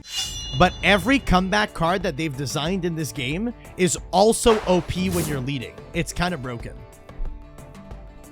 This hand fucks. I just gotta hope that I draw a guy. I'm going second. Yeah, I fuck with this. I'm gonna keep it. I'm going to keep it. So the problem with this, right? I have 2 back row, which is very good. And Zeus is also a very good card. That's not searchable in my deck. Jolton is the only guy that I have. But Jolton searches me the field spell, which is going to put it up to a 5/3. I'm playing against Earth. That's tough. That is a little bit tough. So I got to play around Equal Links as best I can. The Earth deck has access to this card that is at 1 that he's probably going to go search here, called Equal Links, which is able to Nexus and then MST pop a card. Oh, he's adding Viscerus. That's also terrifying. Viscerus is kind of like a Shura the Blue Flame. If it beats over a guy, it summons another copy of itself. He's setting 1 and passing. I drew Hurricane. How much do I care about this Hurricane resolving? Here's what we're going to do. I'm going to normal out Jolton with a Thunder Spirit. Send it out and attack. Yeah, it's more like a Guaiba. Yeah, that's fair. Do you have the poison-tipped arrow, sir? No poison-tipped arrow. Nice. I'm going to activate effect of my Jolton. I'm going to go and search for my field spell. Give me the Mount Piss. Mount Piss! And now I don't need to cast out the Olympus to walk over the Rummagem, so I'm just going to set... I'm going to set the Tsunami. But I'm also going to do something that's called Pro Set Hurricane, which is a standard line of play. Pro Set Hurricane. So that it makes the opponent want to set more back row into this. And I'm just going to enter battle phase. I'm probably going to walk into some kind of trap card here. I'm probably going to walk to some kind of trap card unless he really doesn't care for this Rummagem dying, which he might. He might not give a fuck. He might be completely okay with this. So the idea here is he's probably going to normal out the Viscerus, which is going to have 5 attack. And with the Viscerus, he's going to attempt to swing over my Jolton, because if he swings over it, he gets to summon another Viscerus from deck. And then he's kind of off to the races. But I do have Tsunami to stop that play. And then if he sets a second back row, which is highly likely, I get to then go Hurricane and wipe his back row. Yeah. Hurricane Katrina, more like Hurricane Tortilla. Nah, that's what's up. Nah. Is Poison-Tipped Arrow the delayed bottomless? Yes. So Poison-Tipped Arrow, what it does is it's a trap card that when you normal summon, you have to end. See, I don't understand this thing yet. I don't understand this thing yet. My bad. I was just waiting. Yeah, there's the Viscerus. We expected this. He's going to cast it with an Earth. And the thing with the Viscerus is that it gains +1 attack for every Viscerus on the board, including itself. So here, I'm hoping he sets an additional back row. Oh, he's just swinging? Okay. Well, I'm going to activate the Tsunami. I'm going to play it with a water. This is going to turn my guy to defense and his guy to defense. In a perfect world, I draw another guy. That's what I really want, is I want to draw any Elestral. Like, literally any guy that I can draw is really good here. Can you see who did the art on the cards? Quackle? That's not the best possible guy, because I have no Thunder Spirits in the grave. It's not the best. I think I'm going to expend to draw. I'm going to pay a Thunder. I'm going to pay a Thunder Spirit. So Quackle is a heal 3 Thunder. So I gain no advantage by casting this. So I'm just going to do this. I'm going to turn this thing to attack. I'm going to set this Shield of Achilles so that I have another back row to stop his Viscerus next turn, which again, you'll notice that the back row has very little to no actual interactive play against it. And I'm going to cast out the Mount Olympus just because then if he turns his Viscerus to attack next turn, let's say he's able to stop this, then he would have to crash them, meaning that he would lose a resource if he does that. I'm going to go battle here. I'm going to attempt to swing with the Jolton over the Abyss. Let's see what the back row is. Okay, cool. If there's a creator code I can use, do I use yours or Joseph's? You can use the one that supports me and my friends. It's code NAUTS, N-A-U-T-S. It supports me and my Elestranaut friends because I do have a second channel where I make Elestrals content with my friends. I'm personally not going to be making as much for the time being, but my friends are. My friends are really grinding it. Moss Station. This is a Goblin attack force. It's a 6-1 attacker that after it battles, it changes to defense. I hope he sets another back row. I really want him to set a back row here. Hell yeah. Yeah, set a back row. This is going to go kind of crazy, actually. Am I okay with him punching my Jolton? I think I'm cool with it. I think I'd rather keep the Shield of Achilles. No, I have to use it because I'm gonna Hurricane him anyway. So I'm going to go Shield of Achilles with 2 Thunders. So go pay a Thunder, pay an extra Thunder in order to bounce the Moss Station. I'm going to bounce this Moss Station. And now here my Hurricane is just going to hard punish the setting. He set 2 because I set 2. You can still chain back row to your opponent activating back row, right? Yes. Knots, N-A-U-T-S. Yes. Knots, N-A-U-T-S. I'm going to cast this Hurricane. So I'm going to cast it with a Wind, a Water, and a Thunder. Wind, Water, Thunder. This wipes all face down runes on the board. All of them. Cook. Cook them all. If he wants, he can use like a Gorgon's Gaze on this, but that's not advantageous. There's no good counter runes for him to use here. He had Dense Fog, Earthquake. Oh, I got rid of the 1 of Earthquake. That's kind of broken. Okay, so here I still have a ton of Thunder. I'm going to cast out Titano Strike. I'm going to go on the offensive. Titano Strike and attack, and this searches me Thunderstorm, so it searches MST. There's no negates. There's an Imperm-like card that also makes it so that you can't attack. I'm going to search out the MST Thunderstorm. And then here I'm going to be setting the Shield of Achilles, which again, I have a back row. My opponent has very little chance to get back into this game, you know? You'll notice he's up on life. He has 17 life. I have 10 life, but I'm way ahead in advantage right now. So I'm just going to enter the battle phase. I'm going to swing him for 2. Start whittling away at his life points. Yeah, it's Fiendish, but not... It's Fiendish Chain, but as a normal trap, basically. It's Fiendish Chain for the turn. So I'm going to swing him for 2, so it drops him to 15 to my 10. And I'm big chilling here. Lavalith goes crazy here. Yeah, Lavalith would go crazy, but he's playing Earth. I'd be very hard-pressed. I think he's playing on Titan, because he's got Dense Fog. And again, chat, like I said, I know this game inside out. So because I know this game inside out, I kind of know more or less what my opponent is likely to be playing. Because I've been playing this game for the better part of the last 2 years, you know? So my assumption is that he's bricked up on Ant-Titans right now. Yeah, he's got the Moss Station. This is fine. I'm probably going to let him walk over whatever the fuck he wants. He has to set 2 back row to not just insta-lose to my Thunderstorm. So, like, if he punches one of my guys, he's just going battle. Is he passing? Well, that's just not correct. That's just a misplay. That's straight up just a misplay. All right, I'm going to cast out Quackle with a Thunder in attack mode. And then with Quackle, I'm going to use his effect to heal 3 Thunder Spirits. I'm going to heal 3. Thunder, Thunder, Thunder. And then I'm going to cast Zeus. Now, you guys are going to get to see these continuous spell XYZ kind of cards. So when I cast Zeus, it's a continuous spell. I cast it with 1 Thunder, but when I play it, I get to enchant up to 3 more spirits to it. So I'm going to do that. I'm going to put... Oh, he's going to concede. He's going to concede. Basically, what I could do here is I could put up to 3 more Thunder Spirits under my Zeus. And then every turn, by detaching 1 Thunder Spirit, I can sync my opponent's attack and defense on one of his Elestrals by 3/3. So it would drop his Moss Station to a stat line that I can walk over. But I also think that just putting the Moss Station in attack and passing was not correct, because I can also re-enchant an Celestial I control. So you can give up your normal action the same way you can give up your normal action to expend to draw 1.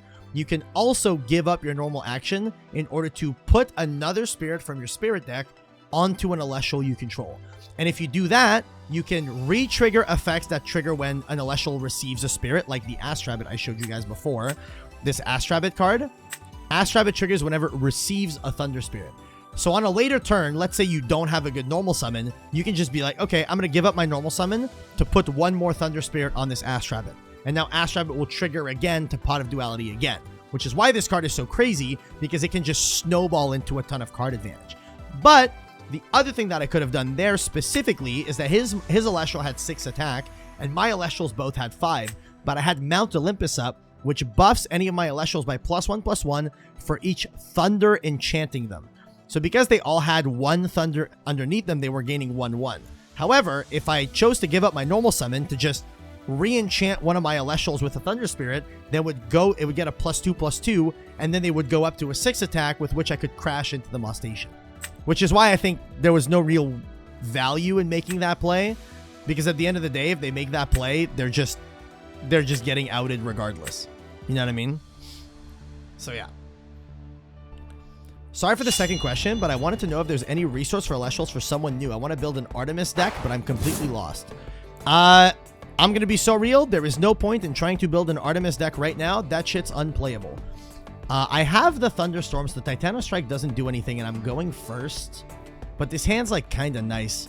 What I'm going to do is I'm going to keep this, but I'm going to turn 1 expend to draw. I'm not going to cast a guy because I have a guy that I can play on turn 2. And in this game, a lot of times playing reactively is better. My opponent's going to mulligan, so he paid 2 in order to mull.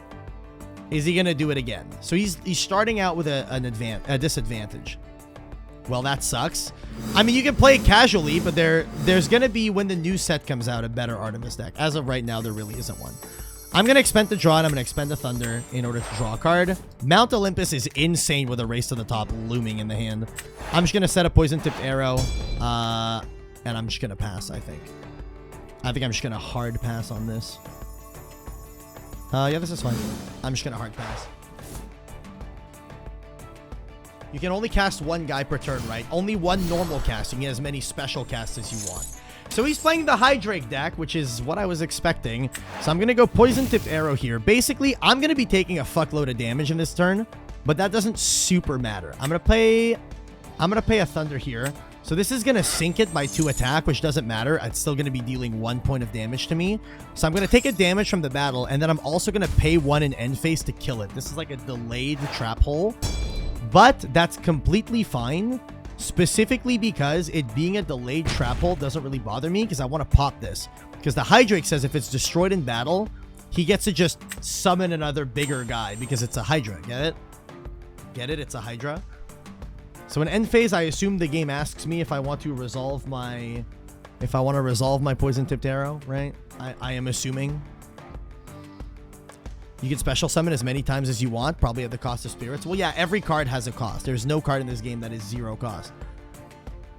I will resolve the delayed effect of my Poison-Tipped Arrow. I'm going to pay a Thunder, and his Hydrake is going to get destroyed. Pew! Explode. Explosion Beam. All right. Ass Rabbit off the top. That's the best possible draw. Actual best possible draw. Okay, I'm going to go Thunderstorm here. I don't want to deal with whatever the fuck back row he has there. I want this Ass Rabbit to resolve, so I'm running it.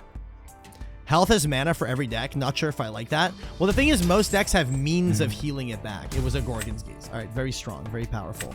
I'm going to cast out this Ash Rabbit in attack. I'm going to try to go a little bit aggro here because I do have the Gorgon's Gaze to play defensively on the crackback. So I'm going to go Ash Rabbit effect. I'm going to look at the top 3 cards. Toxion's kind of nice. I have Gorgon's Gaze. Do I want another back row? I think I want to play a little bit more aggro because he is hella ahead on life. I have Race to the Top for removal. I have Gorgon's Gaze to stop an attack. Mount Olympus to make my guys big. I'm going to grab the Toxion.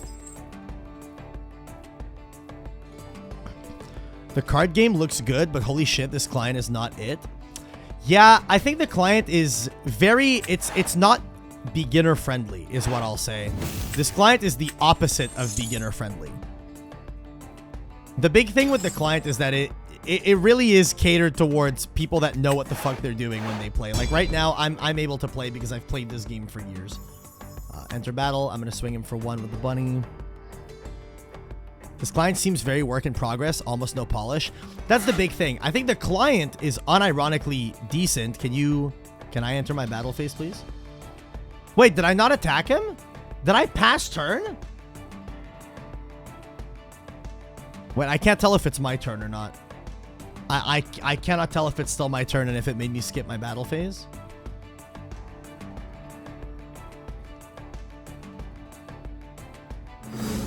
Okay, no. Weird. I don't know why it was waiting for his response. Why is it waiting for a response? What the fuck? This is so strange. You know what I mean? I could watch a 1 hour tutorial and be fine, but the animation is not that good.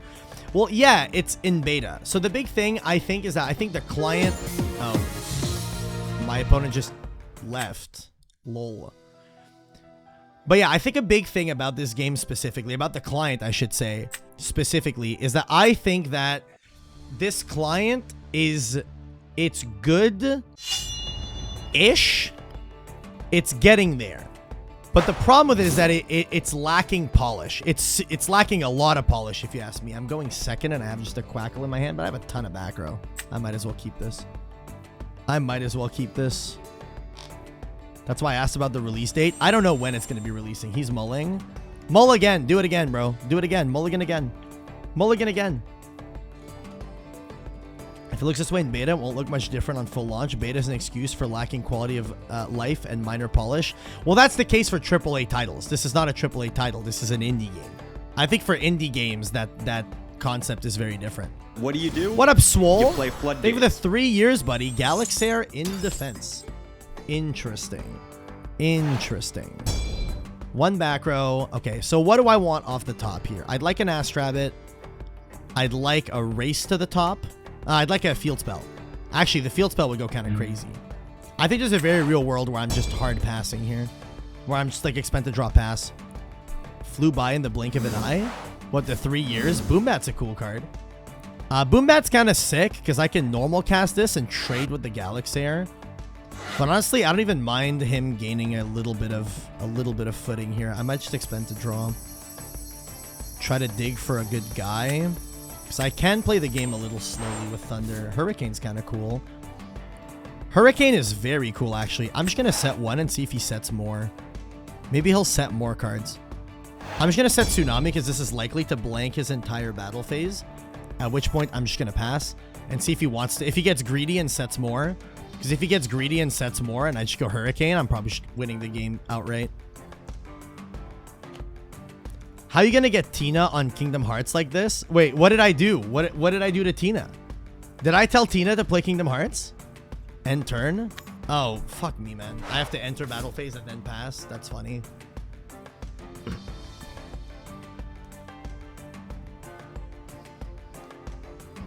What did I do, Swole? I just assumed it was your doing. She's playing through it now. Is she playing Kingdom Hearts 1? Which Kingdom Hearts is she playing? Okay, they're going to expend to draw, which means that they likely don't have a guy. They probably have a hand similar to mine, where they're out here just fucking full of back row. I was really hoping they would set one more. I'm not going to use this Tsunami. There's no point. There's no point using this Tsunami right now. I'm just going to take the 1 damage. Make my Quackle worth it. So I have the 1 Thunder in there. One more Thunder here. I really would love to draw the Field Spell. A good player? I don't know. There's someone who backed the Kickstarter. There's the Field Spell. Fuck yeah, bro. Fuck yeah, that's what I want to see. All right, activate Mount Piss. I'm gonna piss on him. That's what's up. I'm gonna do it. I'm gonna piss on him. Do I want to Quackle here? I think I do. It's a Quackle for 2. It's not worth as much. I could always just go Hurricane. Trade 2 cards for 2 cards. Put him on 4. I'd be on 5. I go Quackle. I have back row. But I'm assuming the hand is just littered with back row. I'm gonna try to big brain him. I'm gonna try. I think it's big brain time. Dude, I don't know. Do I want a Hurricane? This is a weird one. No, I think I do want a Hurricane because I'm healing a ton. I think it's okay to lose this Tsunami with a Gorgon's Gaze and a shield in hand. I'm okay with it. Thunder, wind, water. I'm going to do it. It's fine. This is fine. I will never play a game in early access, beta, or alpha. Not my duty to playtest shit. That's fair. It was Gorgon's Gaze and shield. Yeah, that play would have gotten cooked. All right, I'm going to Quackle. Summon out a Quackle and attack. Boom. I get to go Quackle to heal. Heal 3 Thunder. Boom, boom, boom. Can we see some Lightsworn-esque action in this Elestrals Clash stream? I do not want to play Blizz. What up, iPlushie? Yo, iPlushie. I saw your DM. I got to get back to you, okay? I'll hit you up after this. Okay, race to the top. What? Hello? What do you mean battle phase?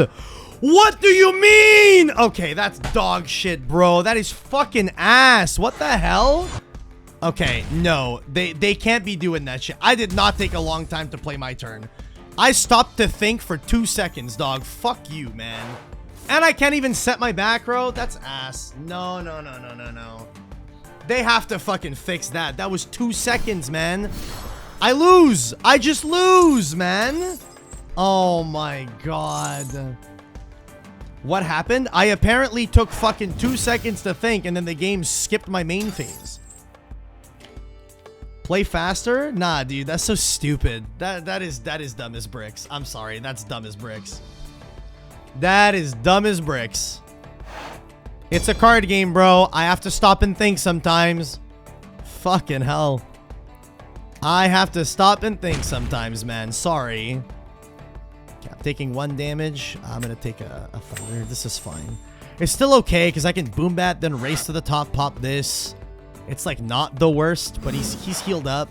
Rabbit is the best possible draw, actually. This is an unbelievable draw. That's an unreal draw. I'm gonna put this thing in attack. Fuck it. That is an unreal draw. Hopefully no poison tipped arrow. Actually, even poison tipped arrow, I don't even mind. Effect to look at top 3. Give me the altar with the quickness. Yeah, altar with the quickness. I don't need more guys here. Shit, do I need back row? Not really. Quackle kind of keeps me in this game. Yeah, I'm gonna grab the Quackle. Quackle keeps me alive. I have to go race here. Race, thunder, confirm. Target this and target this. Pop his guy because it has the least amount of defense.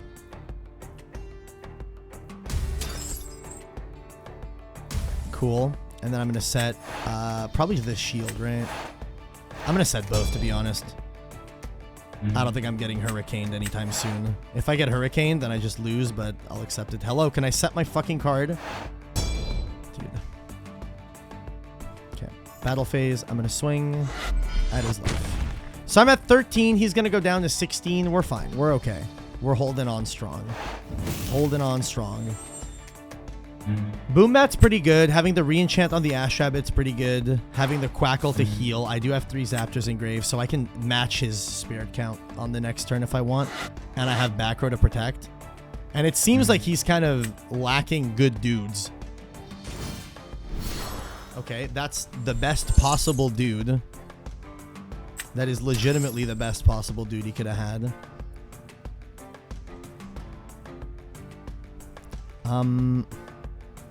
I think I want to shield this. No, I have to Gorgon's Gaze it so I can deal with it on the following turn with the Boom Bat. Yeah, I have to do this. I'm going to go this. I'll put a water on it. Target the Sorlet. So Sorlet is interesting. If it beats over a guy... he gets to add another Champion of Aeolus card, which would have been able to get him a guy that he can then slap on top and evolve into a 7 attacker, which would have been huge. Zeus is massive. Oh my god, that is a crazy rip.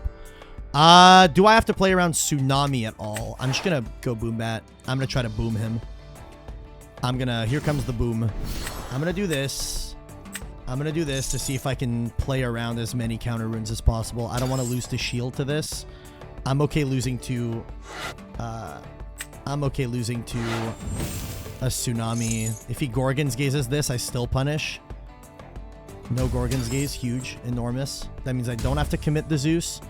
I just go battle phase, and I'm swinging with this rabbit to the face. And then my Quackle next turn gets hella value. Zeus is insane. I still have the shield. Yeah, we're chilling. We're chilling. I'm holding on. I would love a means of nexusing this Ash Rabbit, though. I wish the Spark at Escape from Tartarus card was in the game, but it simply isn't. Which is funny. I think that it's weird to be releasing the game without having every card in the game. Ambro this early? Ambroing early probably means that he has a very specific card that he needs. Wind, wind, wind. Okay, then I don't see why we're doing this. Why are we doing this? Ambro is usually a card that's best saved for late game. OG Sorlet. That's fine. That means he likely has a champ in his hand. Do I want to shield this? Probably. I'll get rid of the Earths. Don't need that shit no more. Don't need that shit. Could you explain to me how is the game not over if you have 0 enchantment in your deck? You can't even cast a heal. You can if you still have cards on your board. Because remember, you can cast using cards that are on your field. That's the thing you got to keep in mind. So with the spirits that are on my board, I can cast cards. I'm going to dig for a... I'm going to dig for a back row. I don't have a choice. I'm going to re-enchant my rabbit to trigger its effect. Let me have a back row. PTA is huge because that means his pig doesn't walk over. Yeah, it has to be the PTA. Give me that shit. Give me that shit. Set a back row. And then I go combat. And then I swing him for 2 damage here. Puts him down to 13. I don't know what this back row is. I'm assuming it's the heavy storm. I'm assuming is what this back row is. I'd be hard pressed to believe it's anything else. Yeah, you can cast using the spirits on your board. So even if you have 0 spirits left in your spirit deck, you're still able to play cards using spirits from your board. Or if you're able to just win with what you currently have in play. Like if you have, let's say you have 0 spirits left in your spirit deck, but you have one big fuck off guy on board that your opponent can't out, then you're still able to try and win the game by swinging with your big fuck off guy that your opponent's not able to deal with. Fucking removal spell. I'm cooked. I think I might lose now. Shit. Punished. Punished. I might lose this game. So this card is at 1. So we drew the Saki 1 of. That's just a removal spell. Is the issue that just occurred. Is what just transpired on your screen. Okay, I'm using a water spirit here. I'm gonna use a thunder. I'm getting to heal 3 anyway. It's fine. An unenchanted Elestral doesn't do any damage, right? What do you mean by unenchanted? Do you mean misenchanted? Like it has the wrong spirit? Okay, I'm gonna go rabbit again. This rabbit is just fucking carrying me to victory. Give me an Ambrosia off the top. That's what I need. I need an Ambrosia off the top, please. Or Arcalith, bro. This is the win condition. I have the PTA still. This is such a good win con. Yeah, Arcalith is broken. Give me that shit. Give me that shit. You said you can use spirits on your board to cast? Yeah, but if you use spirits off your board to cast cards, if your card no longer has a number of spirits under it, I'm just going to cast this with 2. If you no longer have the right spirits under your card, then your then your card dies. If it doesn't have the correct number of spirits underneath it. Yeah. It has to have the number of spirits that it needs in order to live. This detach 1, drop that thing to a 2. So he has no back row. I'm assuming his hand is bricked up on Chrysor Champs, which is the big pig that he wants to ascend, but he has to successfully land an attack with a pig to do that. Was not communicated. Understood. That's my bad. Yeah, if I didn't explain something correctly, if you guys have any questions, you can go ahead and ask me, chat. Yu-Gi-Oh terms, if your Xyz has no material, it dies. Yeah, something like that. You should assume that all these spirits, these energies, basically, are batteries that power your cards. You know what I mean? Does that make sense? Is there a card that just lets your opponent look at opponent's spirit deck? No, there is not. Okay, so he's casting Astrabbit. So I'm going to Poison Tip Tarot this thing with the quickness. And I'm going to cast off of my Mount Olympus. I don't think I still need this card. I'm going to cast using the spirit on my Mount Olympus. So this is going to drop my rabbit to 2, but his rabbit to 0. So even if he has like a Zeus card, he won't be able to lower my rabbit and crash. And the way that I'm looking to win this game is I want to go Arcalith, ascend on top of the rabbit, so that I can then next turn just fucking swing in for a fuck ton of damage. Like that's my goal. My goal here is I'm trying to deal an ass ton of damage. At least that's the plan. Set a back row. Okay. I mean, if that's the Gorgon's Gaze, I'm going to be kind of in a bad position. Are cards going to be free and only cosmetics will cost money? Yes, that is how that is the plan that they went for. It says change. Can I change my rabbit to defense on my opponent's battle phase? Is that allowed? Is that allowed? This game looks tough. Tough in what way? Tough as in the game doesn't look good, or tough as in it looks like the game has a lot of back and forth and is difficult? Yeah, it's all cards available from the start, but I'll be real, the prices for their cosmetics is like a little egregious. Yeah, I'm gonna just pay to kill. I'm gonna expend the water. I need to keep Thunders as much as I can. This match looks tough. You're at 3 points. Oh, yeah. I'm not super worried. I do the second Zeus, which is not the greatest draw. I would love to draw... Can I take this slow, kind of? I probably can. I am going to take this slow, and I'm going to cast out a Quackle. This might be throwing. This might be throwing, but I'm setting up for a later play. I just hope this isn't a Gorgon's Gaze, because if it is, he's 100% using it. Okay, so this is good. So I get to heal 3s after. I'm feeling a whole lot healthier. And then on the later turn, I'm going to set this Zeus face down to make my opponent believe that it's a real back row. And then the plan here is going to be, I'm going to swing him for 2. And then on a later turn, if any of these survive, I can cast out an Arcolith on top of one of them, enchant to my rabbit, and then trigger the rabbit. And then I have a fuck ton of damage ready to go. What is he taking? That's an Earth Spirit. He's probably taking 2 Earth because he's like, he doesn't have Earthquake. Because like, yeah. Took 2 Earth. Yeah. Okay. Fair. I'm gonna pass. So I don't actually have any back row. My guys are squishy as hell. I mean, if he has the pig, he just wins. Realistically, if he just has the pig, the game is over. I won't have any way to out it. What's the lore of this game? It has a Greek mythology theme. There are lore videos that are out, but the lore isn't super fleshed out just yet. I know that they plan on fleshing it out more, but yeah, it takes a while. Another Ambrosia. I wish I drew this, man. I wish I drew this. So it's like Elden Ring? Yeah, sure. Is this just a Thunder deck, or is it a custom deck? What do you mean by a custom deck? Every deck is custom. You build your deck yourself. But I am playing a decent Thunder deck. Yeah. I hope he expends to draw. I hope he doesn't have a good guy to cast. Please no guy to summon. Please no guy to summon. Please no guy to summon. Oh, that's completely fine. This guy outs exactly my Quackle, and that's it. And then he gets cooked on the crackback. Hell yeah. No, this is so good. I'm actually very down for this. So this thing, when it receives a Water Spirit, it swaps the stats of all guys on board. So it lets him walk over my duck. But that's fine. This is completely okay.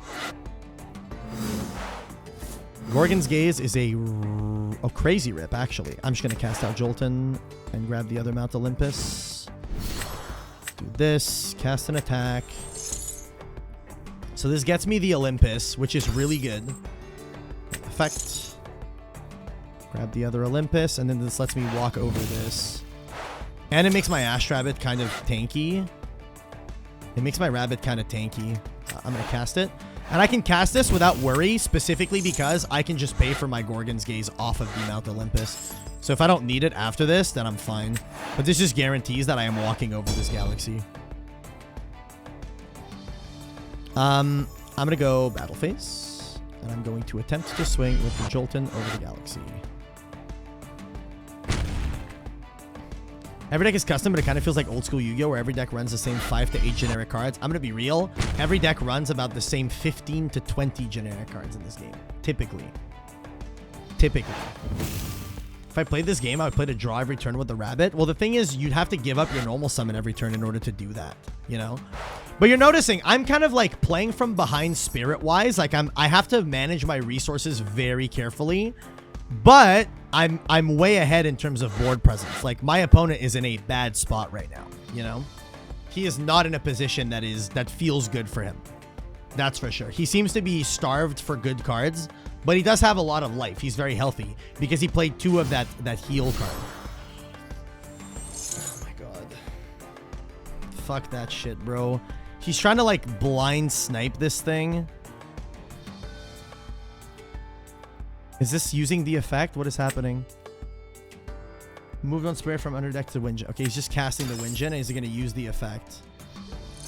He's casting the Windgen. I'm going to Gorgon's Gaze the fuck out of this. I'm going to go off the Zeus and off the Olympus. I want to keep spirits in my spirit deck. I'm going to negate this. So this Windgen card, he gets to declare a card name, and then check the top 3 cards of his deck. And if that card is on the top of his deck, he gets to add it and evolve this thing into a big motherfucker that has 8 attack, 2 defense, and would absolutely destroy me. You can pay cost from more than one place. Yes, you can pay your spirits from any of your cards on board. Okay, well, I mean, this is probably just where I win the game. I'm ascending into the Arcalith. Let's see if the back row is Gorgon's Gaze. If it is, I probably lose. But if it was Gorgon's Gaze, I assume he would have used it before this moment, right? Effect. Please resolve. Nice. Okay, so confirm. I'm putting 1 here, 2 here. Boom. So now I get to trigger the rabbit. Please just give me Ambrosia, man. I deserve it. Fuck, man. Okay, it has to just be the altar still. Good back row. The problem is I lose. I actually just insta-lose to this being a Shield of Achilles. I insta-lose to Shield of Achilles. Fuck me. I'm setting this. I'm activating the Zeus, I think. It's just not Shield, bro. It's just not Shield. It's just not Shield. If it's Shield, I lose. That's the thing with this deck, right? With this game, is if it's Shield, I lose. It's like, do they have the back row that beats you? There's no counterplay to it, and I'm fucking awesome. I love this, man. These fucking counter runes in this game are so utterly broken. So stupid, man. So stupid. That's really all it is. That's the frustrating thing about this game. All of this, none of this, the whole game didn't matter because late game they had Shield. And that card in late game scenario is just auto win. You cannot win. You cannot beat it.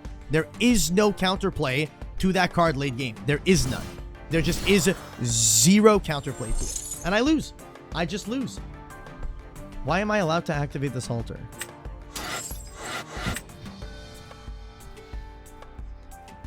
Like, I guess there's a world I could have activated the Zeus so I could alter off this Nexus to this and try to live. But, like, that just doesn't... fuck that, man. That's so stupid. That is so utterly dumb, man. Just, yep, I had the counter rune and you can't beat it. And that's the reoccurring theme with this game. And that's a thing that's frustrating. Like, I don't feel like I should have lost this game. I played insanely well, but I lost due to 2 reasons.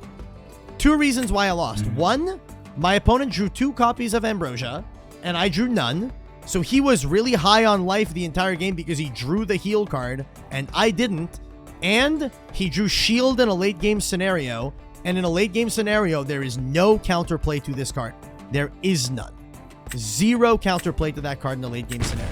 There just isn't any. So in this situation, I lose.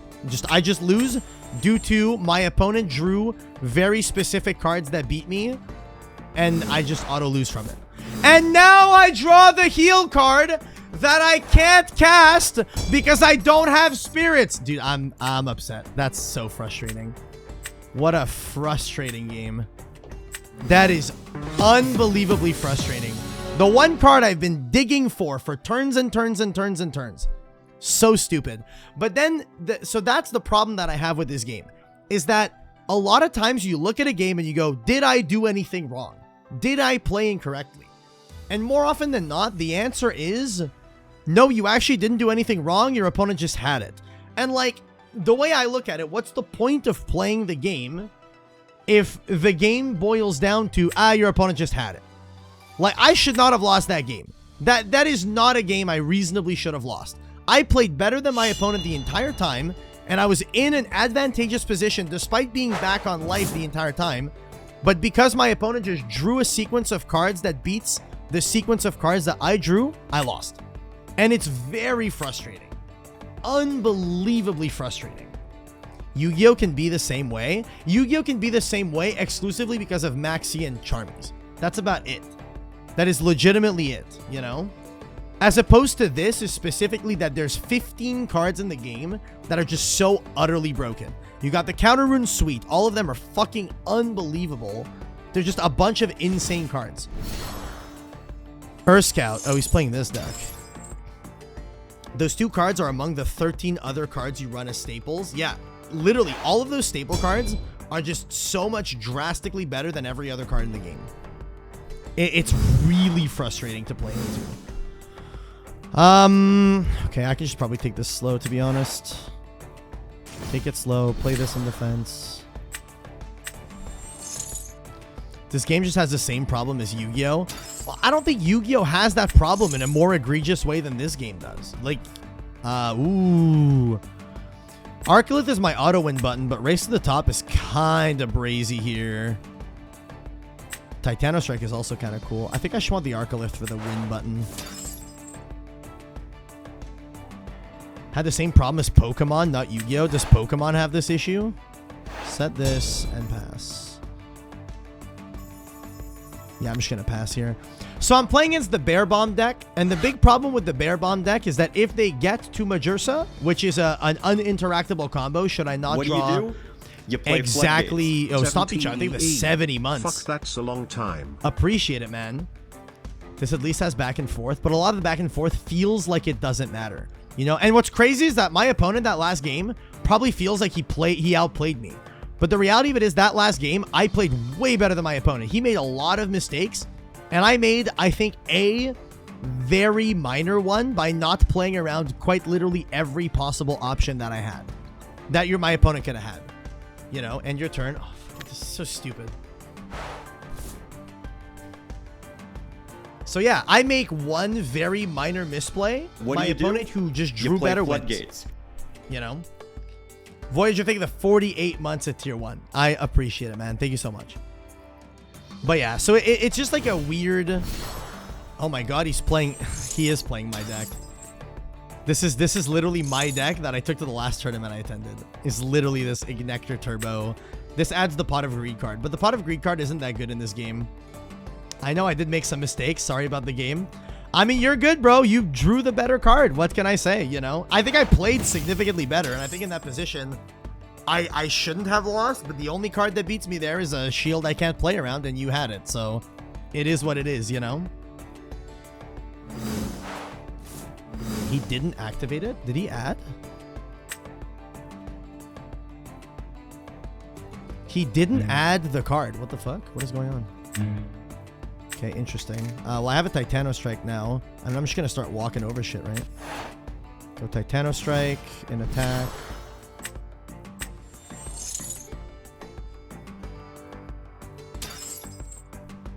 Activate. I'm going to add Thunderstorm. Playing a rogue or meta deck right now. There's no such thing as a rogue or meta deck in this game, pretty much. The reason why is because every deck plays the same staples, so whatever else you choose to play is just flavor. Everyone is playing kind of the same shit, you know? Most decks are just the same deck. Don't poke the bear. Interesting back row. Okay. I'm just gonna go battle here. I'm gonna swing the Ignector. It's here and it looks good. I don't think it looks great. I think the game, okay, I think it looks fine. I think it needs polish. I think that they need to fix the format. The format has like a really big problem for me. Just like really big problems that I don't enjoy about the format, you know? Another Ignector. Okay, cool. Would the game fall apart without the core staples? Yeah, if they banned, like, let's say they limited all of the counter runes that are in the game. If they limited all of the counter runes, the game would be unplayable because then these super OP, like, uninteractable combos have, like, no counters whatsoever. And then at that point, like, everything can just run rampant. What is my opponent playing? This card has an effect, buddy. Do you want to use it? Do you want to activate the effect of your card, my guy? Like, what is going on? I'm going to put this in attack. No, I'm going to put it in defense. He's playing the bear deck, so he's probably got an Earthseer, and he's waiting for a good target to hit with it. Do you have the DistantCoder in the game? I do not. What's my set? It's shield. I'm just going to add a PTA.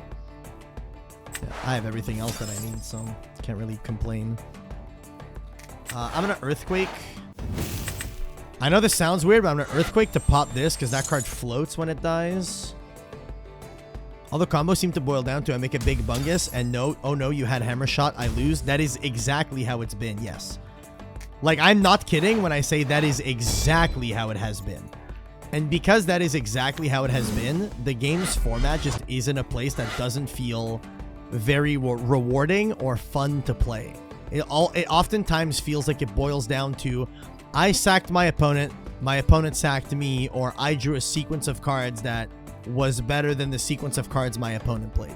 It feels like there is a skill diff in this game. Don't get me wrong. You can absolutely skill diff your opponent. But the skill diff exists if you have a good player and a mediocre player. If you have two good players against each other, I'm going to be real. Player input feels like it damn near never matters. Hashtag ad. This is not an ad. This is not sponsored.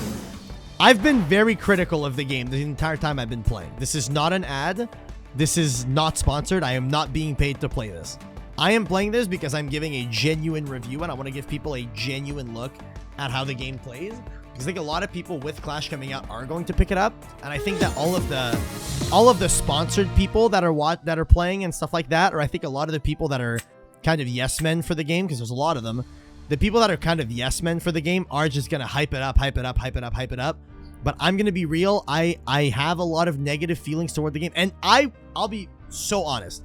I want this game to thrive. I really want this game to be good because I do really like the game. I want the game to be good.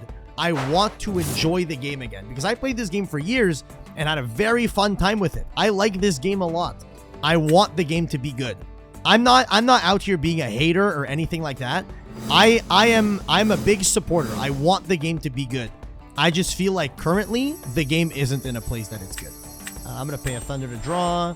Titano Strike is a good rip. Okay, I'm just going to set the Gorgon's Gaze and pass. Set pass. I was always super questionable of the game. It doesn't seem to have any presence outside of NA and Canada from what I can tell. Actually, my local card shop has today or yesterday announced that it is stopping holding this game in stores and will no longer be running tournaments. Why? Low attendance.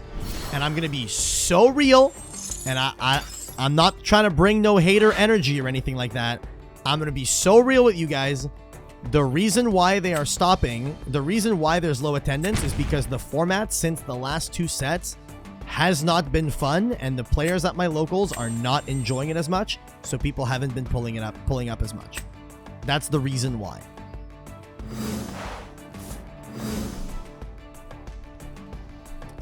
Okay, I'm just gonna run out the Titano Strike. Let's see what he has in the back row. Boom.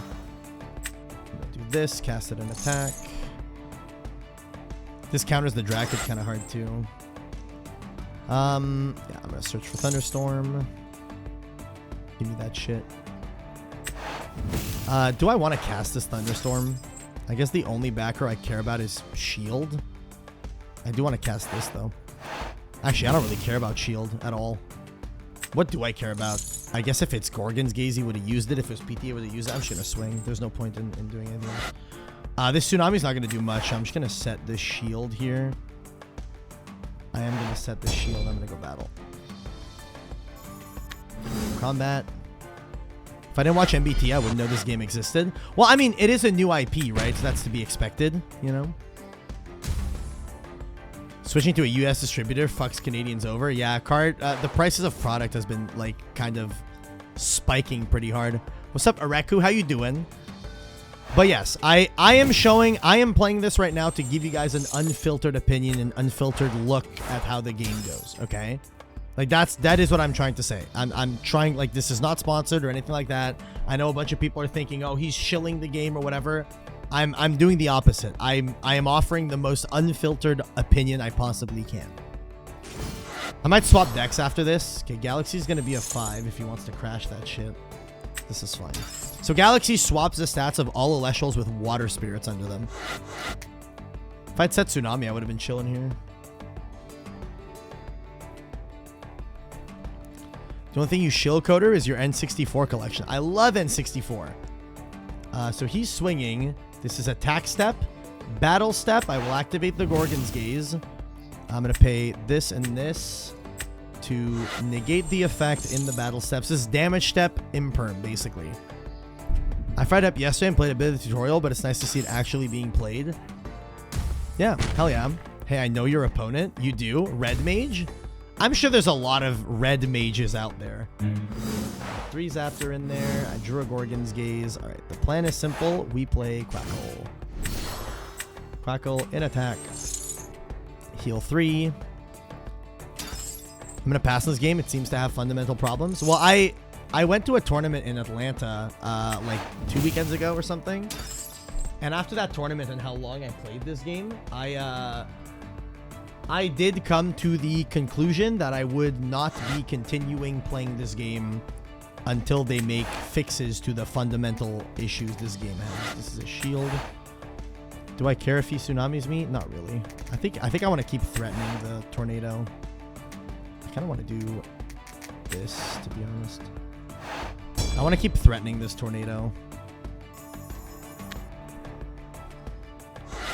NBT and Danny viewers, and he only plays that bad ritual archetype. Interesting. But yeah, I've listed a bunch of my high-end cards because I put in a ton into this game, and because I'm going to be taking a break, I've listed a bunch of my high-end cards for sale, just because I don't like where the format is at. And because I don't like where the format is at, I've decided that I'm going to be playing the game a whole lot less. I'm only going to be keeping basically a functional playset of every card in the game so that I can still build any deck. But the game is just not in a place that I find enjoyable to be playing physically right now, you know? If that makes sense. And again, that's not to say that I don't want this game to succeed. I want this game to succeed. I genuinely do. Okay, so the plan is simple. I'm going to expend to draw here. Because I kind of don't want to swing into this foamy. Because then he can get to Schnark and add the guy. Does that matter? I don't think I give a fuck. I don't think I care. Okay, I'm going to Thunderstorm. Thunderstorm the new back row.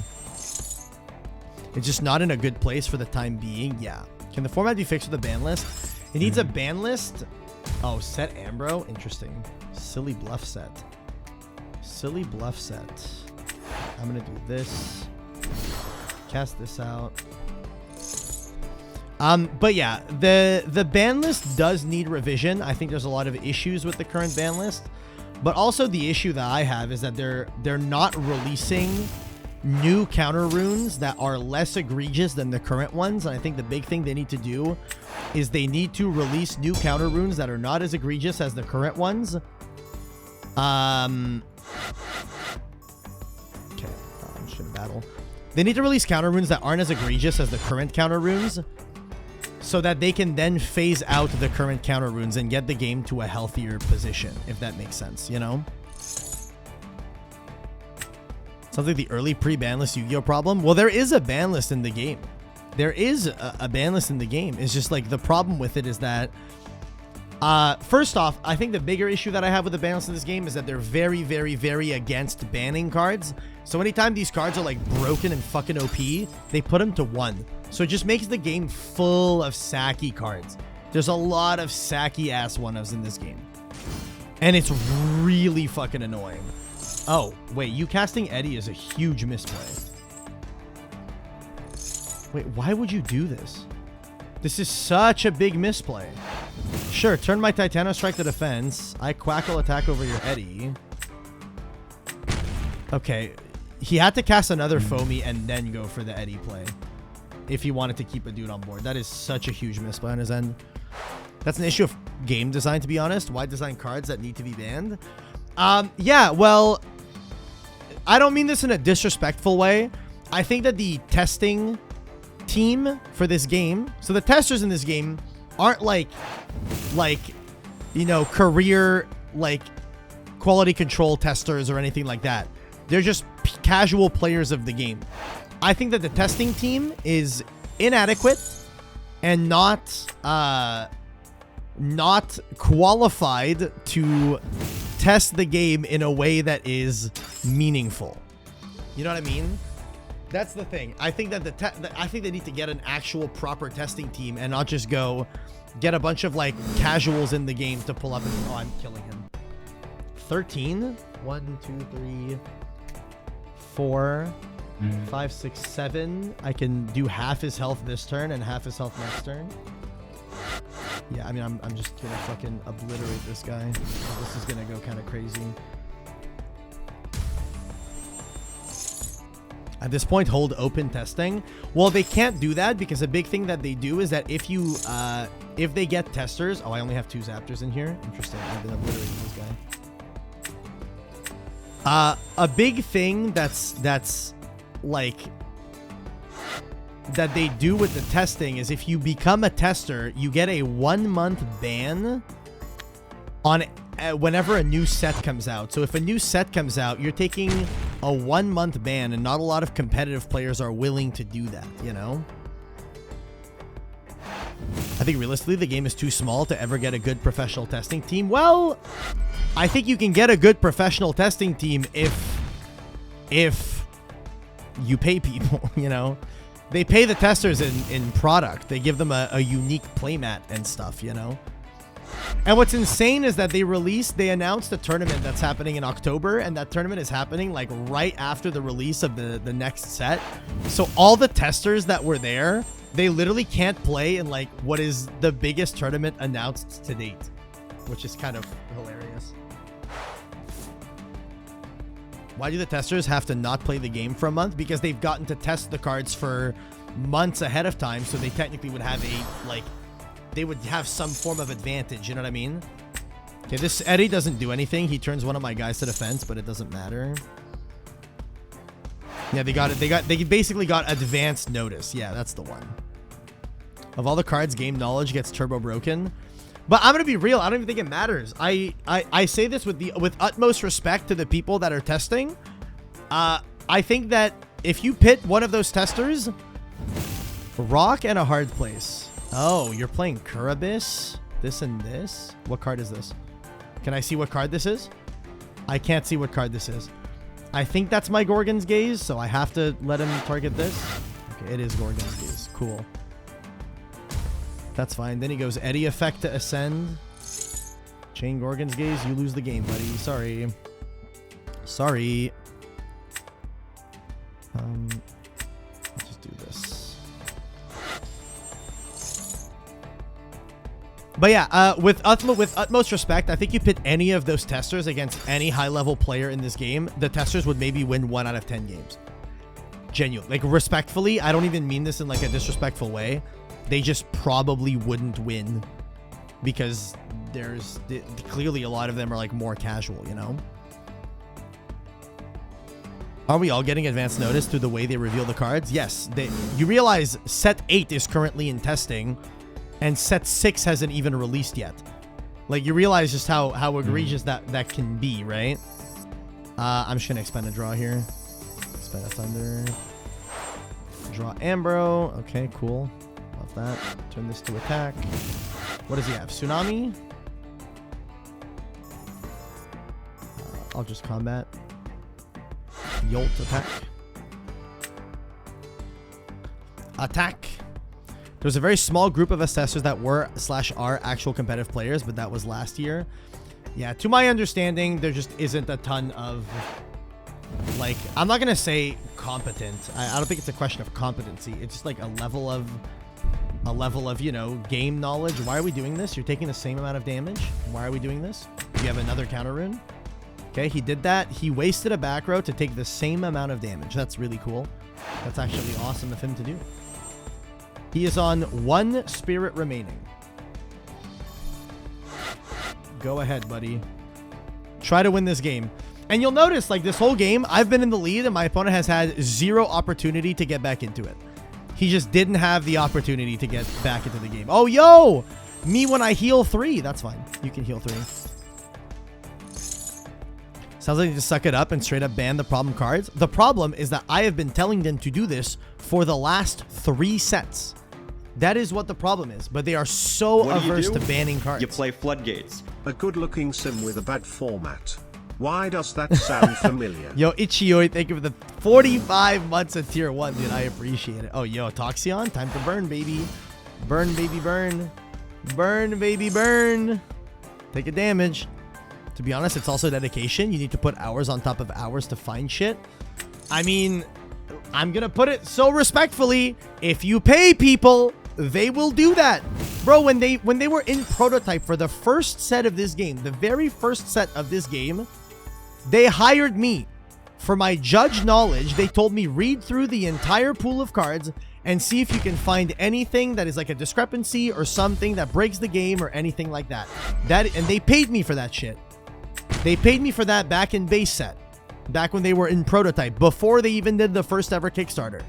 And now they did 2 Kickstarters. They've raised over $2 million across 2 Kickstarters, and they can't pay their testers to get like an actual proper format. Like, I'm sorry, bro. That's ridiculous. That's genuinely ridiculous, you know? What the fuck? This raised this much? I didn't know. Yeah, the first Kickstarter raised 1.5 mil for the TCG, and then the Kickstarter for this online client raised, I want to say something like 600K. Something like that, like 600K, if I remember right. Is this game launched or is this an open beta thing? This is an open beta. My hand is broken. Having Rabbit going first is nuts. It was near 600K? Yeah, there you go. Are you going to make a video of this? I might, depending, but it wouldn't go on my main channel. It would probably go on my second channel. I have a second channel where I make Elestrals content with friends called the Elestronauts. Elestronauts. Like this. Can someone find my my second YouTube channel and link it in the chat? I would appreciate it. My opponent's mulling. My hand's fucking broken, by the way. Having Rabbit plus back row means that I'm gaining so much advantage. It's nuts. My opponent's been playing a ton, bro. They're out here with the fucking battle pass completed. They must have shilled a ton of money. Now let's see if the whale is good at the game. Sub to Elestronauts. It's some good stuff when it comes out. Hell yeah. It's fun. Making like casual content for this game is actually very cool. Altar's not real right now. Thank you for linking it. Renville, if you can like hello. I'm just gonna set gaze. The gaze. Ooh, the gaze. I'm gonna set 2. Whatever, bro. If he has Hurricane, he has Hurricane. I don't give a fuck. Draw the 1 of Heavy Storm, bro. By all means. Where carry off? It's not in the game for some fucking reason. Can I? Can you what? Pin? Why wouldn't you be able to pin? But yeah, I think that playing this game casually, like this game is super fun to just play with friends casually. Plucky. What the fuck are we adding off of Plucky, man? Okay, yeah, whatever. It's in defense. Is this an Apollo moment? Apoyo? Not that I grasp, but have you tried limited contention for Magic the Gathering? I do not enjoy the way Magic is played. I do not like mana-based games. Like games where you have to draw into your mana and stuff like that. I am not a fan of that. You're about to ask me to do something? Oh, yeah. Can you pin that? What did he add? Hold up. He added... Do I not get to know what the fuck? What did he add? Cast Plucky in defense. Drew a card from Plucky. Wait, what did he add? What? It was Apollo, right? Has to be. It has to have been this Apollo. Yeah, that's fine.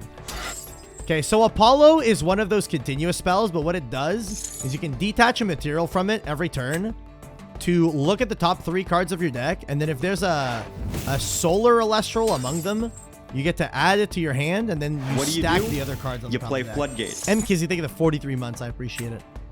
Okay, Lumaroo, broken. Dratora, broken. Divine Heal. Okay, his deck is not good.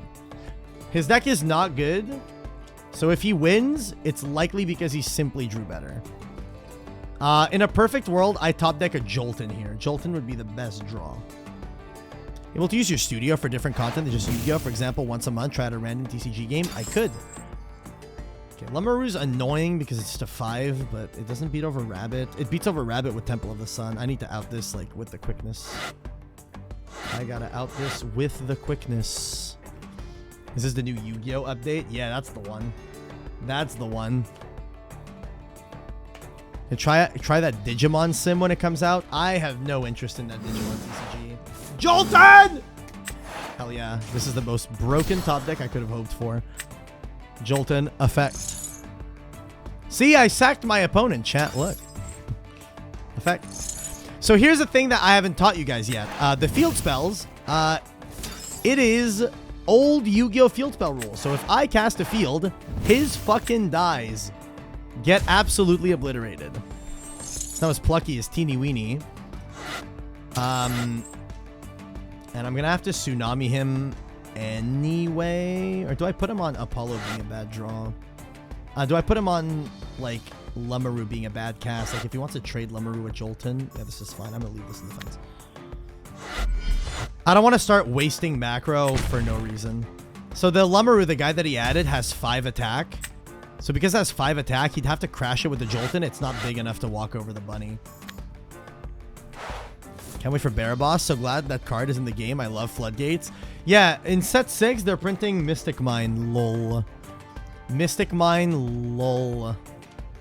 Big fan of Mystic Mine. Lol.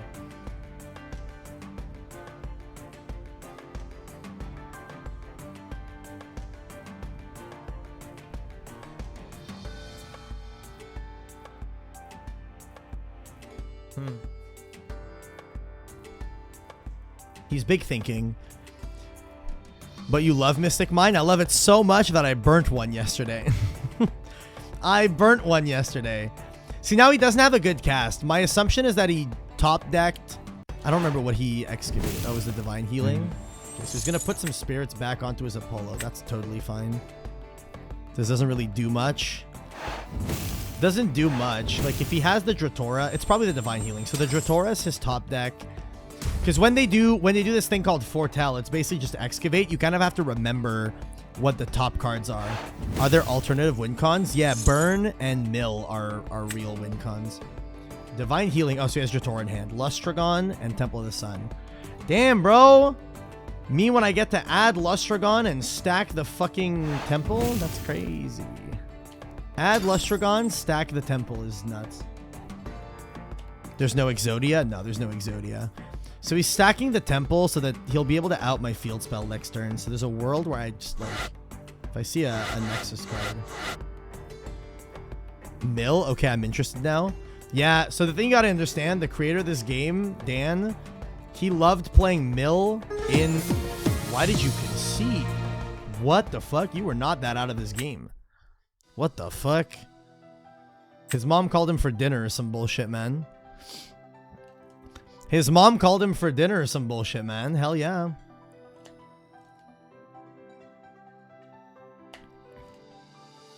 But yeah, Mill is Giga Cancer. Can I play the game, please? It's Giga Cancer because the cards aren't good and no one likes to play against a fucking Mill deck, bro. Like, I'm sorry, playing against a deck whose goal is to deck you out is like the least fun fucking thing I can think of, man. It's so unpleasant. So unpleasant. I'm going first. This hand is super mid, but I'll simply draw a guy. He finds it interesting to play in another way than just attacking. Yeah, dude. Yeah, big fan. Big fan of winning by decking my opponent out. Isn't one of the main decks you play in Yu-Gi-Oh! Runic? How many times have you seen me win via deck out when I'm playing the Runic combo deck? I'm gonna draw one. Broken. That's a good draw. Okay, so the plan is simple. We set a back row. We're not gonna activate this on their turn. The Tsunami has no purpose. And then this allows for cool Altar of Stars plays on the next turn. So this is cool. We pass. Large spinning blade, big fan. Yeah, exactly.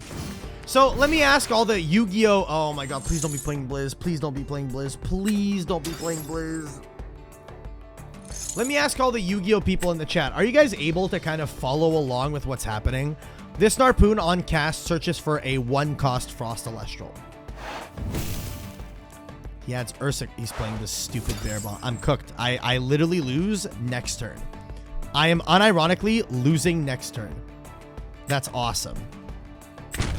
Okay, let me take a thunder damage. That's so cool, bro. I love insta losing next turn, man. That's so cool. Okay, I no longer lose next turn because I drew the out to the thing he's gonna do. That's really cool, actually. Okay, so the plan is simple. We cast Toxion. With the thunder. Burn him for 1. Burn him for 1.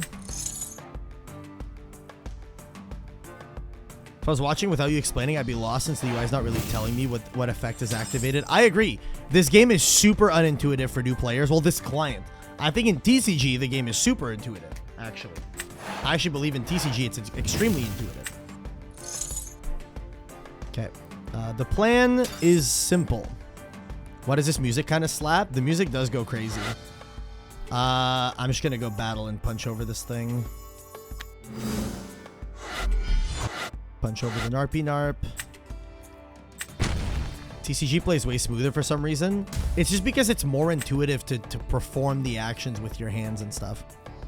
How's the client so far? The client's fine. My only complaint with this is the format. I think the format is not great. Like, you guys are going to witness, I might just lose to this bear deck because I don't draw the one out that I have in my deck. You know what I mean? The one, like, good response that I have in my deck.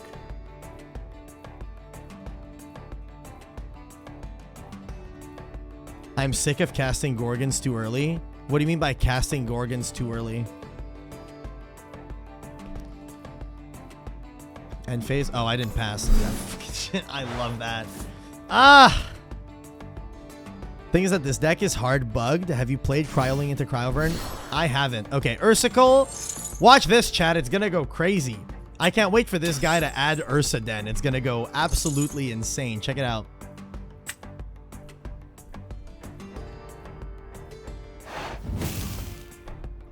Look at that. He added the Ursa Den. Okay, I would like to activate my Altar of Stars before he's allowed to cast his Stadium, please.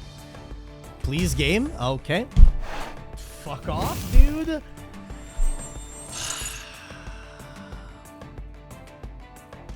That's so cool. Thank you, game. That's so... I appreciate that, video game. Thank you so much for that, actually. The thing is, he can't do the combo. Does he not know? He can't do the combo. He needs another Frost in the Grave. Please activate Hi Bear Nation. What is up, Bear Nation?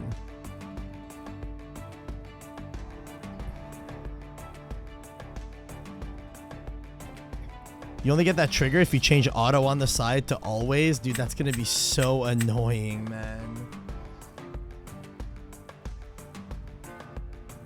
You should not have used in response to search. I wanted to make sure he was searching this.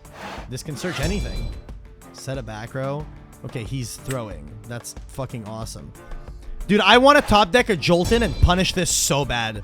Please let me top deck a Jolton and punish the fuck out of this play. Please. Please, bro. Please. Let me top deck Jolton and punish the shit out of this. Ambrosia with 2 spirits. Okay, my opponent's inting. Never mind. There's no world I lose this game. There's no universe I lose this game. My opponent is just like super hard throwing. Like, what are we doing? We Ambroed for 1. He -1 the card in hand to go plus nothing. Is Bears good? Bears is good. What is up, Bear Nation? That works. Yeah, okay, I lose. Awesome. Awesome. I'm so happy that he got to fucking make the minus play and go for the win condition. All right, chat. Now check this shit out. Now that he has four spirits on the Ursadan, he gets to use the effect, disenchant all of them, and then summon a big fuck off motherfucker from the deck that is going to pop both my cards, and then I'm going to get swung for 4 damage. It's going to be awesome. It's going to be so cool. It's so sick. So when I talk about, like, okay, my opponent played this turn like absolute dog shit. But he's going to win because he's resolving this auto win button. That's why my opponent is about to win. Is because he resolved this auto win button interaction. 8-13. Yeah, it's a 3-drop. It costs 3. It's an expensive combo. It's an expensive combo, but you know. Okay. Yeah, I gotta max my outs here. You didn't chain to save 3 damage? Chain what? I have to be able to Nexus. I need 2 cards that I can Nexus with. I wanted to do that. I wanted to Nexus before to burn him for 1, but I just couldn't do that. You just can't do that shit.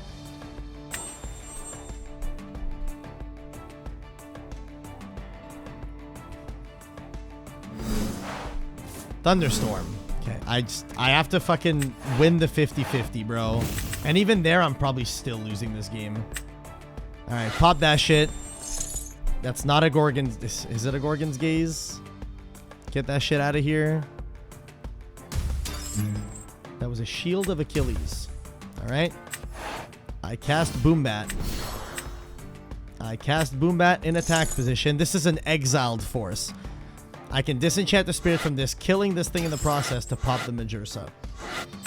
I'm going to disenchant to pop Majursa. Did I miss the Gorgon's Gaze? Oh my god, it was not the Gorgon's Gaze. Never kill yourself. Life is worth living. I'm probably still losing, but it doesn't matter, dude. I am probably still losing this game. We in this game? I'm really not. I don't have any offensive play. I just don't. Like, my offensive play was this. I had my offensive guy, but like this combo, you can't interact with it. This combo needs exactly Gorgon's Gaze, the Imperm card, to not get your whole board blown up, but they still get to summon the 8-13. There's just nothing you can do against it. It's so annoying.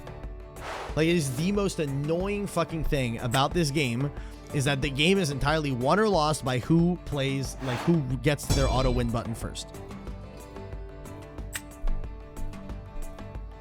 If only we could main deck Pandora's. There's a trap card that's...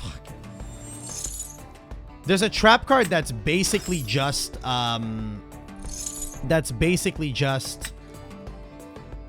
Ash Blossom, but it's not worth maining because not enough decks play cards that play into it. What did he add? Sorry, chat. What the fuck did he add? Y'all were paying attention, right? What the fuck card did he add? He added Cryoling. Awesome. Yeah, I can't beat that. I literally cannot beat that. It is unbeatable.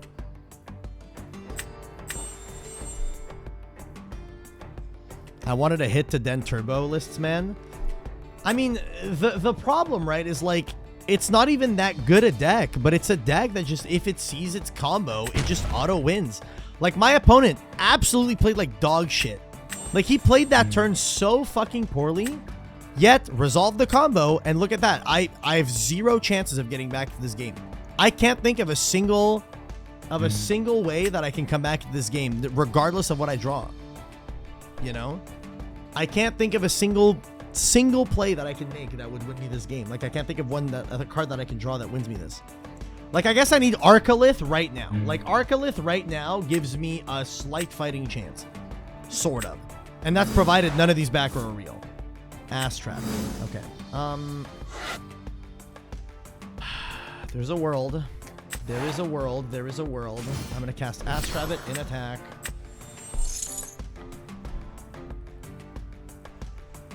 Ass Rabbit in attack.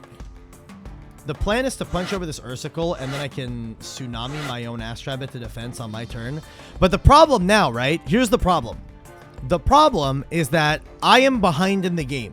If my opponent has real back row, there is no chance I can get back into it because the back row is so OP that there's no counterplay to it at this point in the game. There just is none. There is no counterplay to the back row. Like that. Cool. I've been Gorgon's gazed. Epic. Epic. I've been gazed. I can't attack either. I pass. Nice. I pass. Sick stuff. Look how skillful this game was.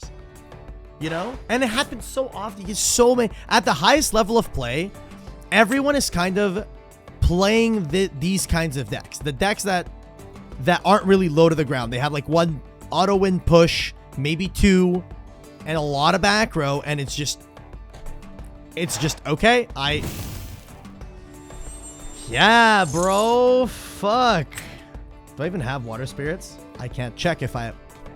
Chad, did I keep water spirits? I think so. I'm going to assume that I did because I can't check. I did. Cool. Turn my rabbit to defense so he can't punch over it. You can cancel. But if I cancel, doesn't it mean that my card isn't activating? What the fuck? And then he just goes, XD, I cast Cryovern, and then he gets a big 7 attack motherfucker, and then I lose. So apparently there's a bug where this Cryoling might just kill itself. Maybe.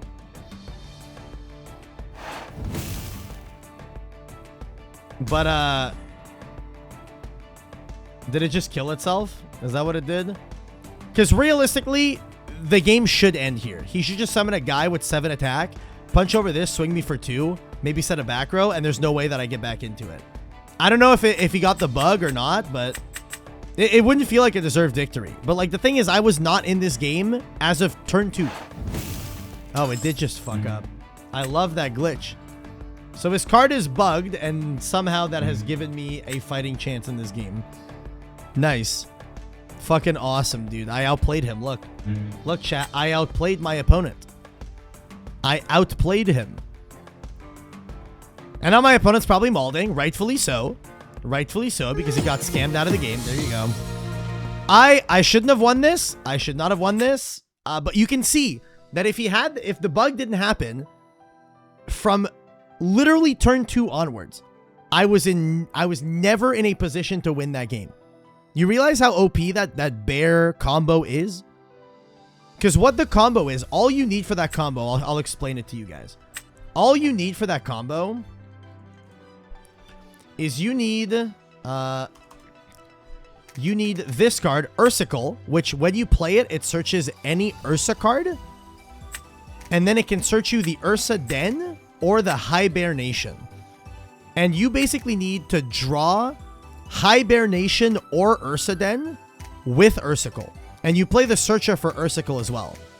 And so what it does is that if you have the combination of either the Hibernation or the Ursa Den with the Ursicle, you go cast Ursicle, search the other of the 2 that you don't have, and then you get to go cast Ursa Den with 2 spirits, cast Hibernation to enchant 2 frost spirits from your grave to the Ursa Den, drawing 1 in the process. This is engage. And then you go Ursa Den effect, disenchant 4, to special cast out the Majursa champ from deck, and then on cast, this pops 2 cards. You just get to pop 2 cards. And mind you, this doesn't target. Oh, it does target. You can target and destroy cards of number. Did it? I thought it didn't target. It targets. Never mind. But still. And the only counter runes that are able to counter that are exactly the Gorgon's Gaze, which you have to either fire on the Ursicle, the searcher, and hope. You have to hope to God that they don't have both pieces of the combo in hand. Or the other thing you can do is you can hold for the Majursa when it summons to not get your whole board exploded. But then at that point, they have an 8-13, which is really difficult to deal with in most situations of the game. Because removal spells have all been limited in this game for some fucking reason. So that is like the only card that counters it. And then the only other card that is a hard counter is a card called... Is Pandora's Box not in the game? Pandora's box is not in the game. Can you chain PTA to it? You can, but here's the reason why Poison Tipped Arrow doesn't deal with it. Okay, so box is in the game. Cool. So the other out's not in the game. So they have this broken combo with one out in the entire game. And Poison Tipped Arrow, the thing with it, right, is you'll Poison Tipped Arrow on summon of it to -2 its attack, you pay 1. Then at that point, they still explode your board. They swing you with the Majursa for 3 damage.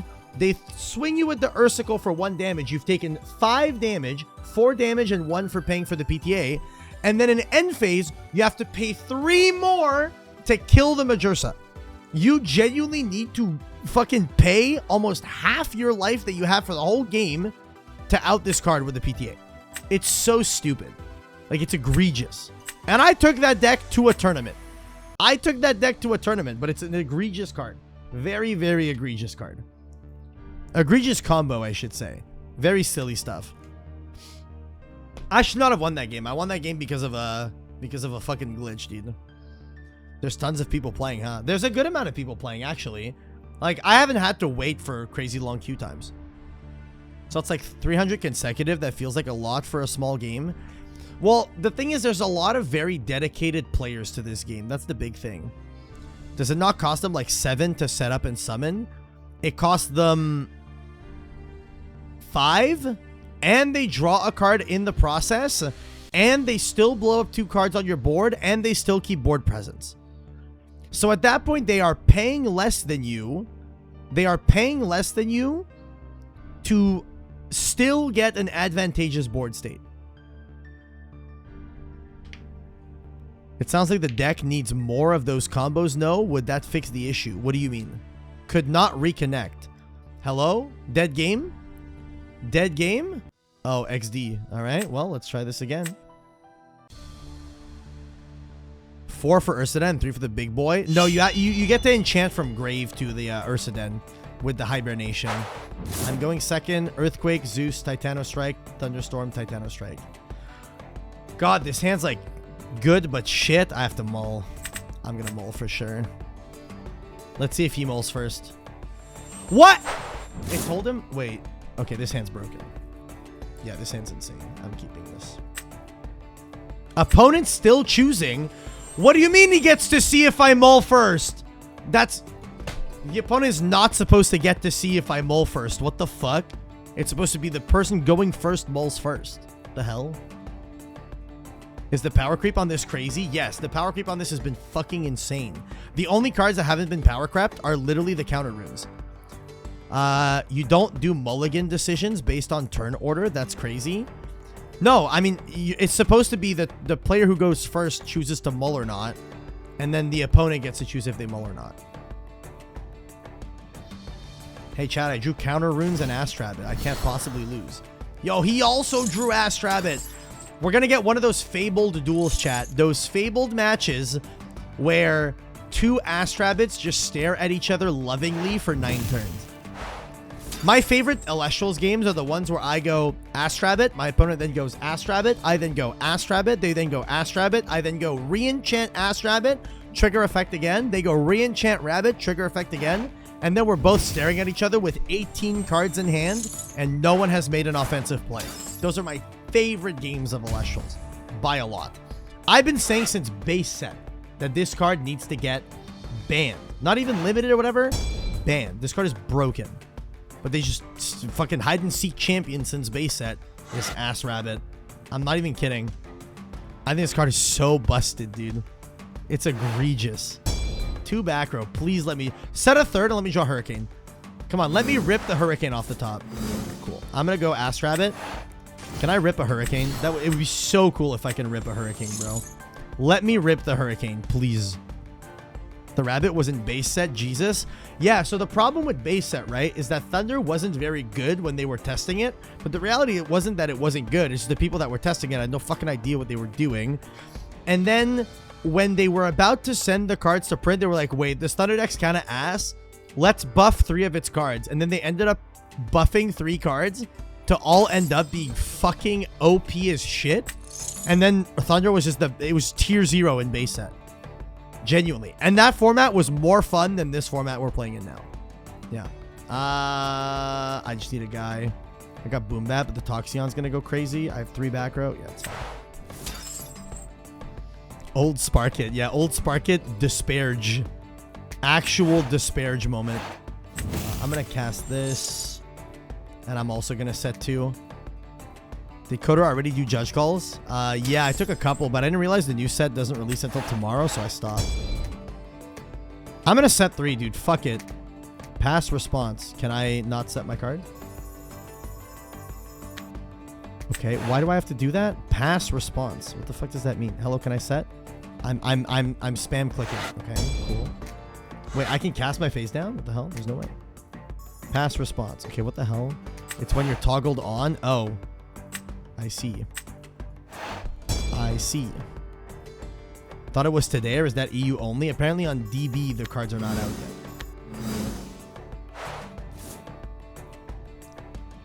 So you can bluff having sets. Interesting. I'm curious. I've been following Elestrals since it was first revealed. Old A-Drive fan, but I've never had the money to get into the game. Would you recommend at this point or no? I don't think the game is fun right now, so that's gonna be my response. I don't think the game is fun right now. Okay, Gloombat is a free special, dude. If you dracking me, targeting my PT. Yeah, that's fine. Sure. Nice.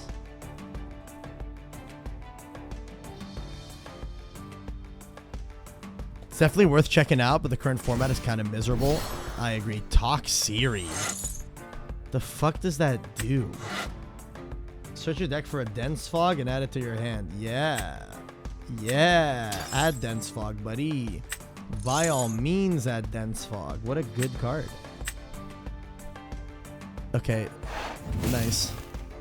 Is it unfun in Clash 2 or is the TCG format bad?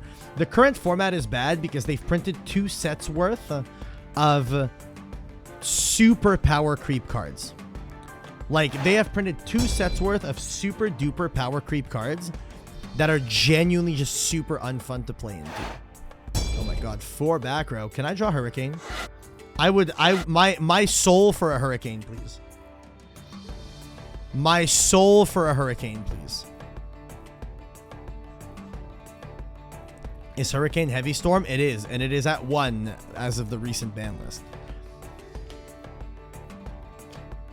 It is at 1 as of the recent ban list. I honestly don't think that card should have ever gotten printed, but I also think the power level of counter runes in this game, the back row, absolutely needs to go down. Like, the counter runes in this game are just way too strong.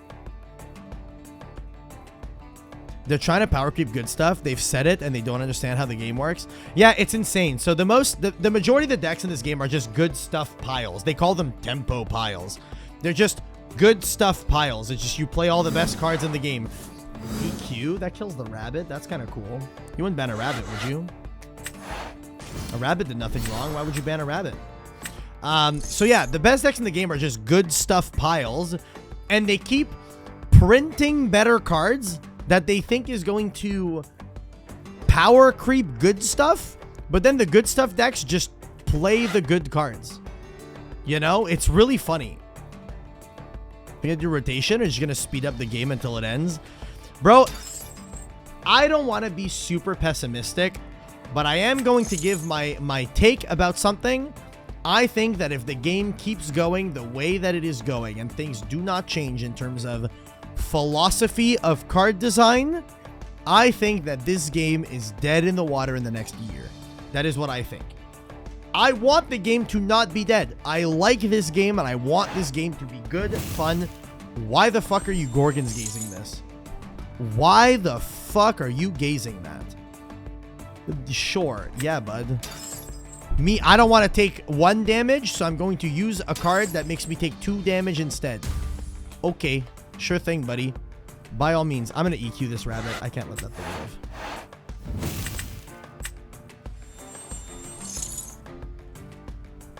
Cards need to get ever so slightly better, but also do different things instead of just the same things, but better. That's a big problem, is they keep printing really, really, really generic ass effects. really, really, really generic ass effects on cards, and I think that's super annoying and boring.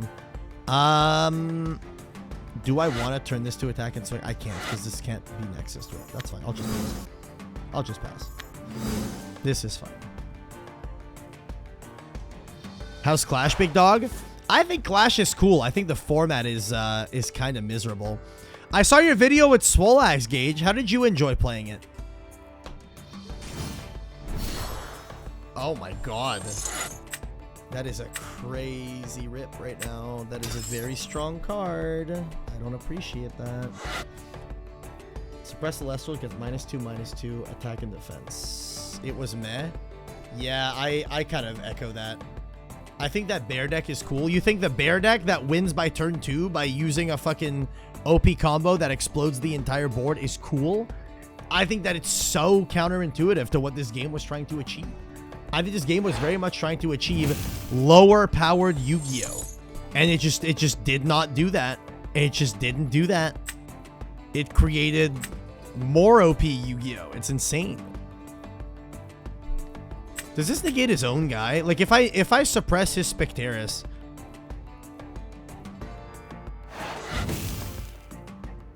All suppressed Elestrals get -2 attack and defense. Oh my god, I'm about to have the craziest play of all time. I think it's extremely funny. Go play Elestrals happened during pseudo FTK formats. Then it just happened has pseudo FTKs. Well, it's not pseudo FTKs. It's just like everyone is playing an auto win button at the moment it resolves, unless you turbo sack the out, which are like a bunch of little one-ofs and shit. You're... The plan is simple. We altar of stars.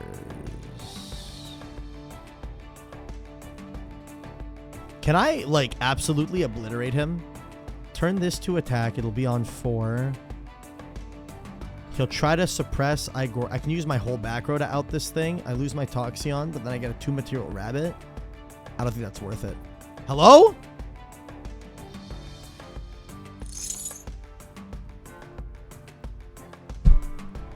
Okay, I have to gaze this. Nice. I love that the timer doesn't give me 2 fucking seconds to think, dog. So awesome. I love that, actually. That's my favorite part of this game. That's really cool. Hey, dude, no thinking aloud? Yeah, sorry.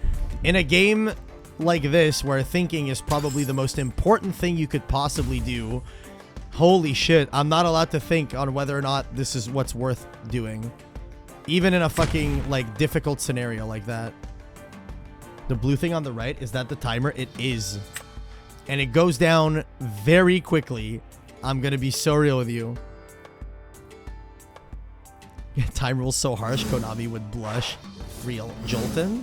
That's a good draw. I'm down to cast out a Jolton. I fuck with it. Do a little bit of this. I get to hold my back row. So do I have a reasonable way to clear this Specteris or not? Let me think. Do I have to have a reasonable way to clear this Specteris? I mean, I do have a reasonable way to clear it if I just punch this thing.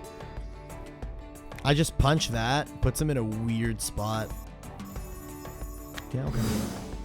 So I punch this thing. He can dense fog me if he wants. It doesn't matter. It's crazy that the timer goes during like a summoning animation. Yeah, it's kind of weird. If he wants to dense fog me to keep the Toxiri up, I'm okay with that. Because this guy doesn't gain any defense. Yeah, that's totally fine. That's okay? Question mark. Yeah, that's fine.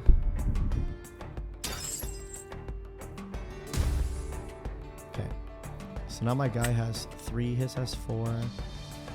I can just pass, to be honest. This is fine. This is a fine moment to just pass. I'm okay with it.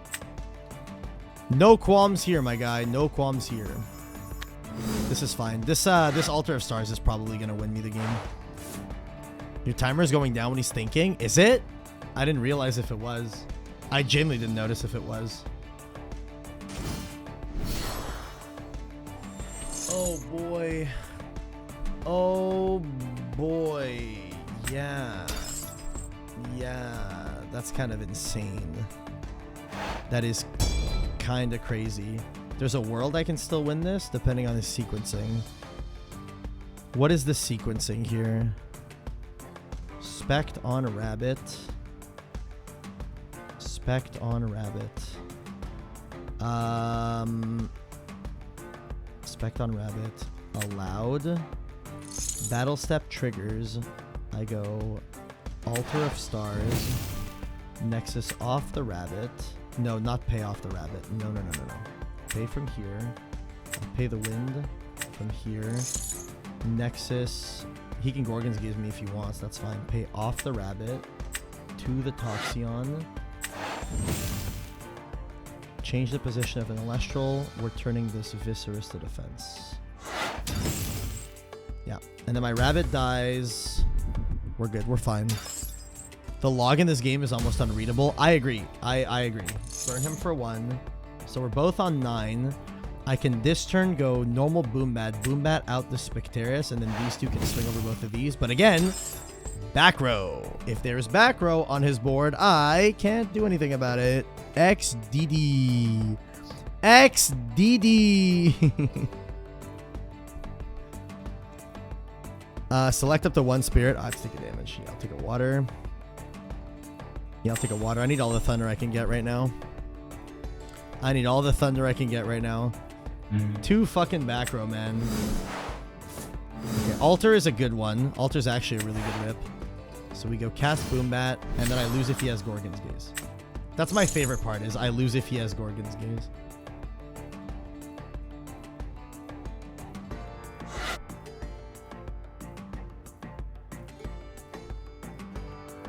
The log is awful. Holy. Yeah, look at this log, bro. How the fuck do you read this? Hello, can I close it? Okay. I have to go Boombat. I unironically have to go Boombat after the Toxiri. No, I have to go after the Spect, I feel. I can't think too long. If I go Toxiri, that means the Spectarius is kind of weak to my field. Yeah, this is fine. Gorgon's Gaze, I lose. XDD. Gorgon's Gaze, I lose. XD. I lose to Tsunami as well. I lose to Tsunami. I lose to Gorgon's Gaze. I probably also lose to Shield, but not as bad. It's just like, he has Gorgon. He has to have the Gaze. There's no way he doesn't have Gorgon's Gaze, bro. There's no way you don't have Gorgon's Gaze right now. I couldn't play around it. Let's fucking go. I'm so happy that I didn't have any counterplay to this card. I'm so happy that I had 0 counterplay to this. That makes me very, very happy. I'm feeling joy right now. I'm feeling lots and lots and lots of joy right now. Enter battle phase. Swing with this over this to kill it. Watch it. Tsunami in the back row. Go ahead. Tsunami in the back row. Tsunami for the fans. For the fans. The fans are going to be so happy that you had 2 back row. So happy about this. This game truly is like Yu-Gi-Oh! It really is just like they have the out and you just don't have a way to deal with it. And you just fucking cry about it. Okay. Toxiri over. Alright. Come on. Toxion, kill your cousin. Kill your cousin. Kill the Scorpion brethren. Kill him. Kill him. They had 2 back row. I had no counterplay to 2 back row. I'm so happy that I had no counterplay to 2 back row. Let's go. Pog. Pog. Pog champion. He has another back row. I'm so happy he has another back row. That makes me joyful. That makes me feel joy of levels you cannot even begin to comprehend.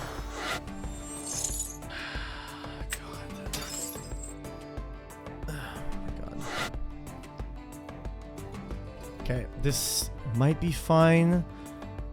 No, it's not fine at all, actually. It's actually just like the least fine it could possibly be. I have to Nexus.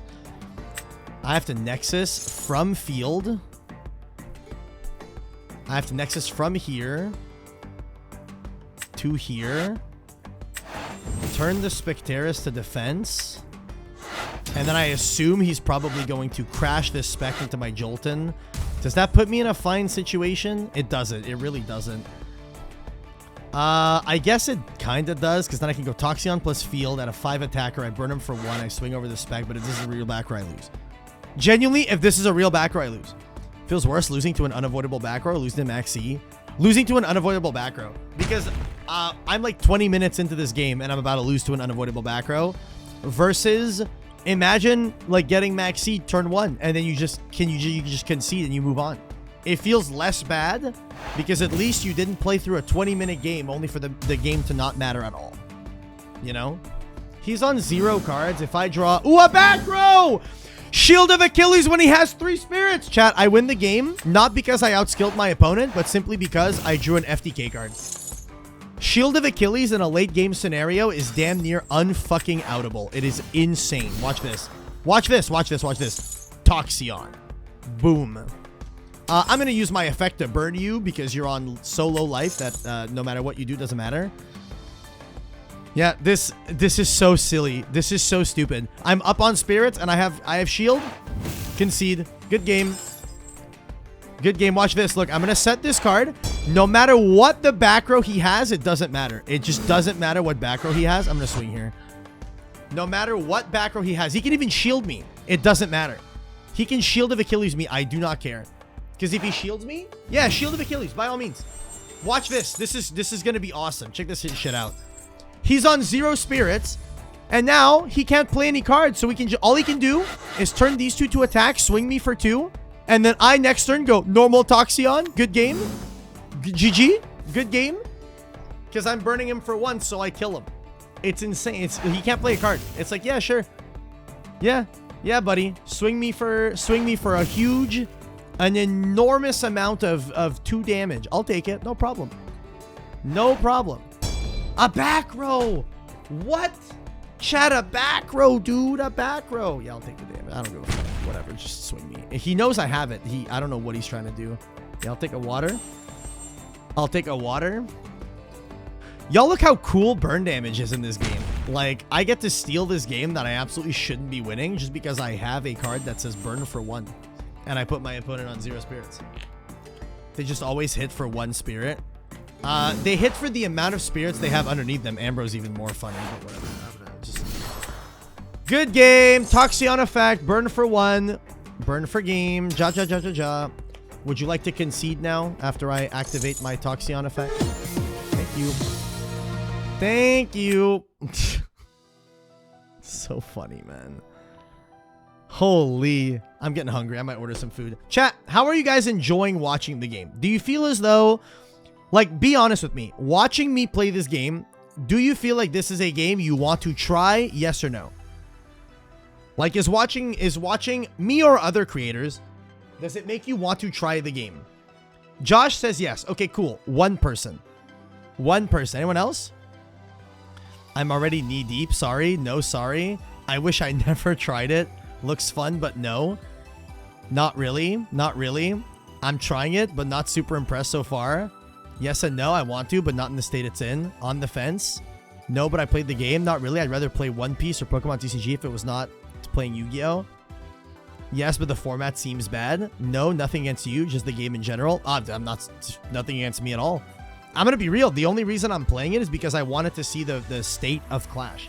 But I'm gonna be real. I'm not loving this, bro. I think that the client itself is cool. Like, the client itself, it is cool, right? It's in beta, so there's like bugs and stuff like that. But the client is cool. The client is moving in a good direction. I have a problem with all of the fucking very predatory, like, payment methods and shit like that. Big problem with that. The client is nice. The format is not fun. I am not enjoying the format. So I'm going to be taking, I'm going to be continuing my break of the format. I'm just not enjoying it as much. That's just me. That's just me. I'm not enjoying it as much. That's just how I feel. All right, I'm gonna shut this off. And chat, I think I'm just gonna call it for today. I think that was my review of the Elestrals Clash client. And that's gonna be it for stream for today. Tomorrow is Friday, Pog. I'll be back live tomorrow. I won't be live on Saturday But I'm planning for Monday and Tuesday to be studio streams. All right. Monday, Tuesday to be studio streams. Tomorrow, we're probably going to do judge calls in Justice Hunters format on DB. So it's going to be a fun time. I'm going to start getting to read the new cards and everything. It's going to be a fun time. All right. So chat, thank you guys so much for watching. Thank you guys so much for hanging out. I appreciate you all. And yeah, thank you for being here. Thanks so much for all the gifts, subs, new subs, old subs. I'll catch you guys soon. All right. But until then, have a good one. Peace out, y'all. Bye.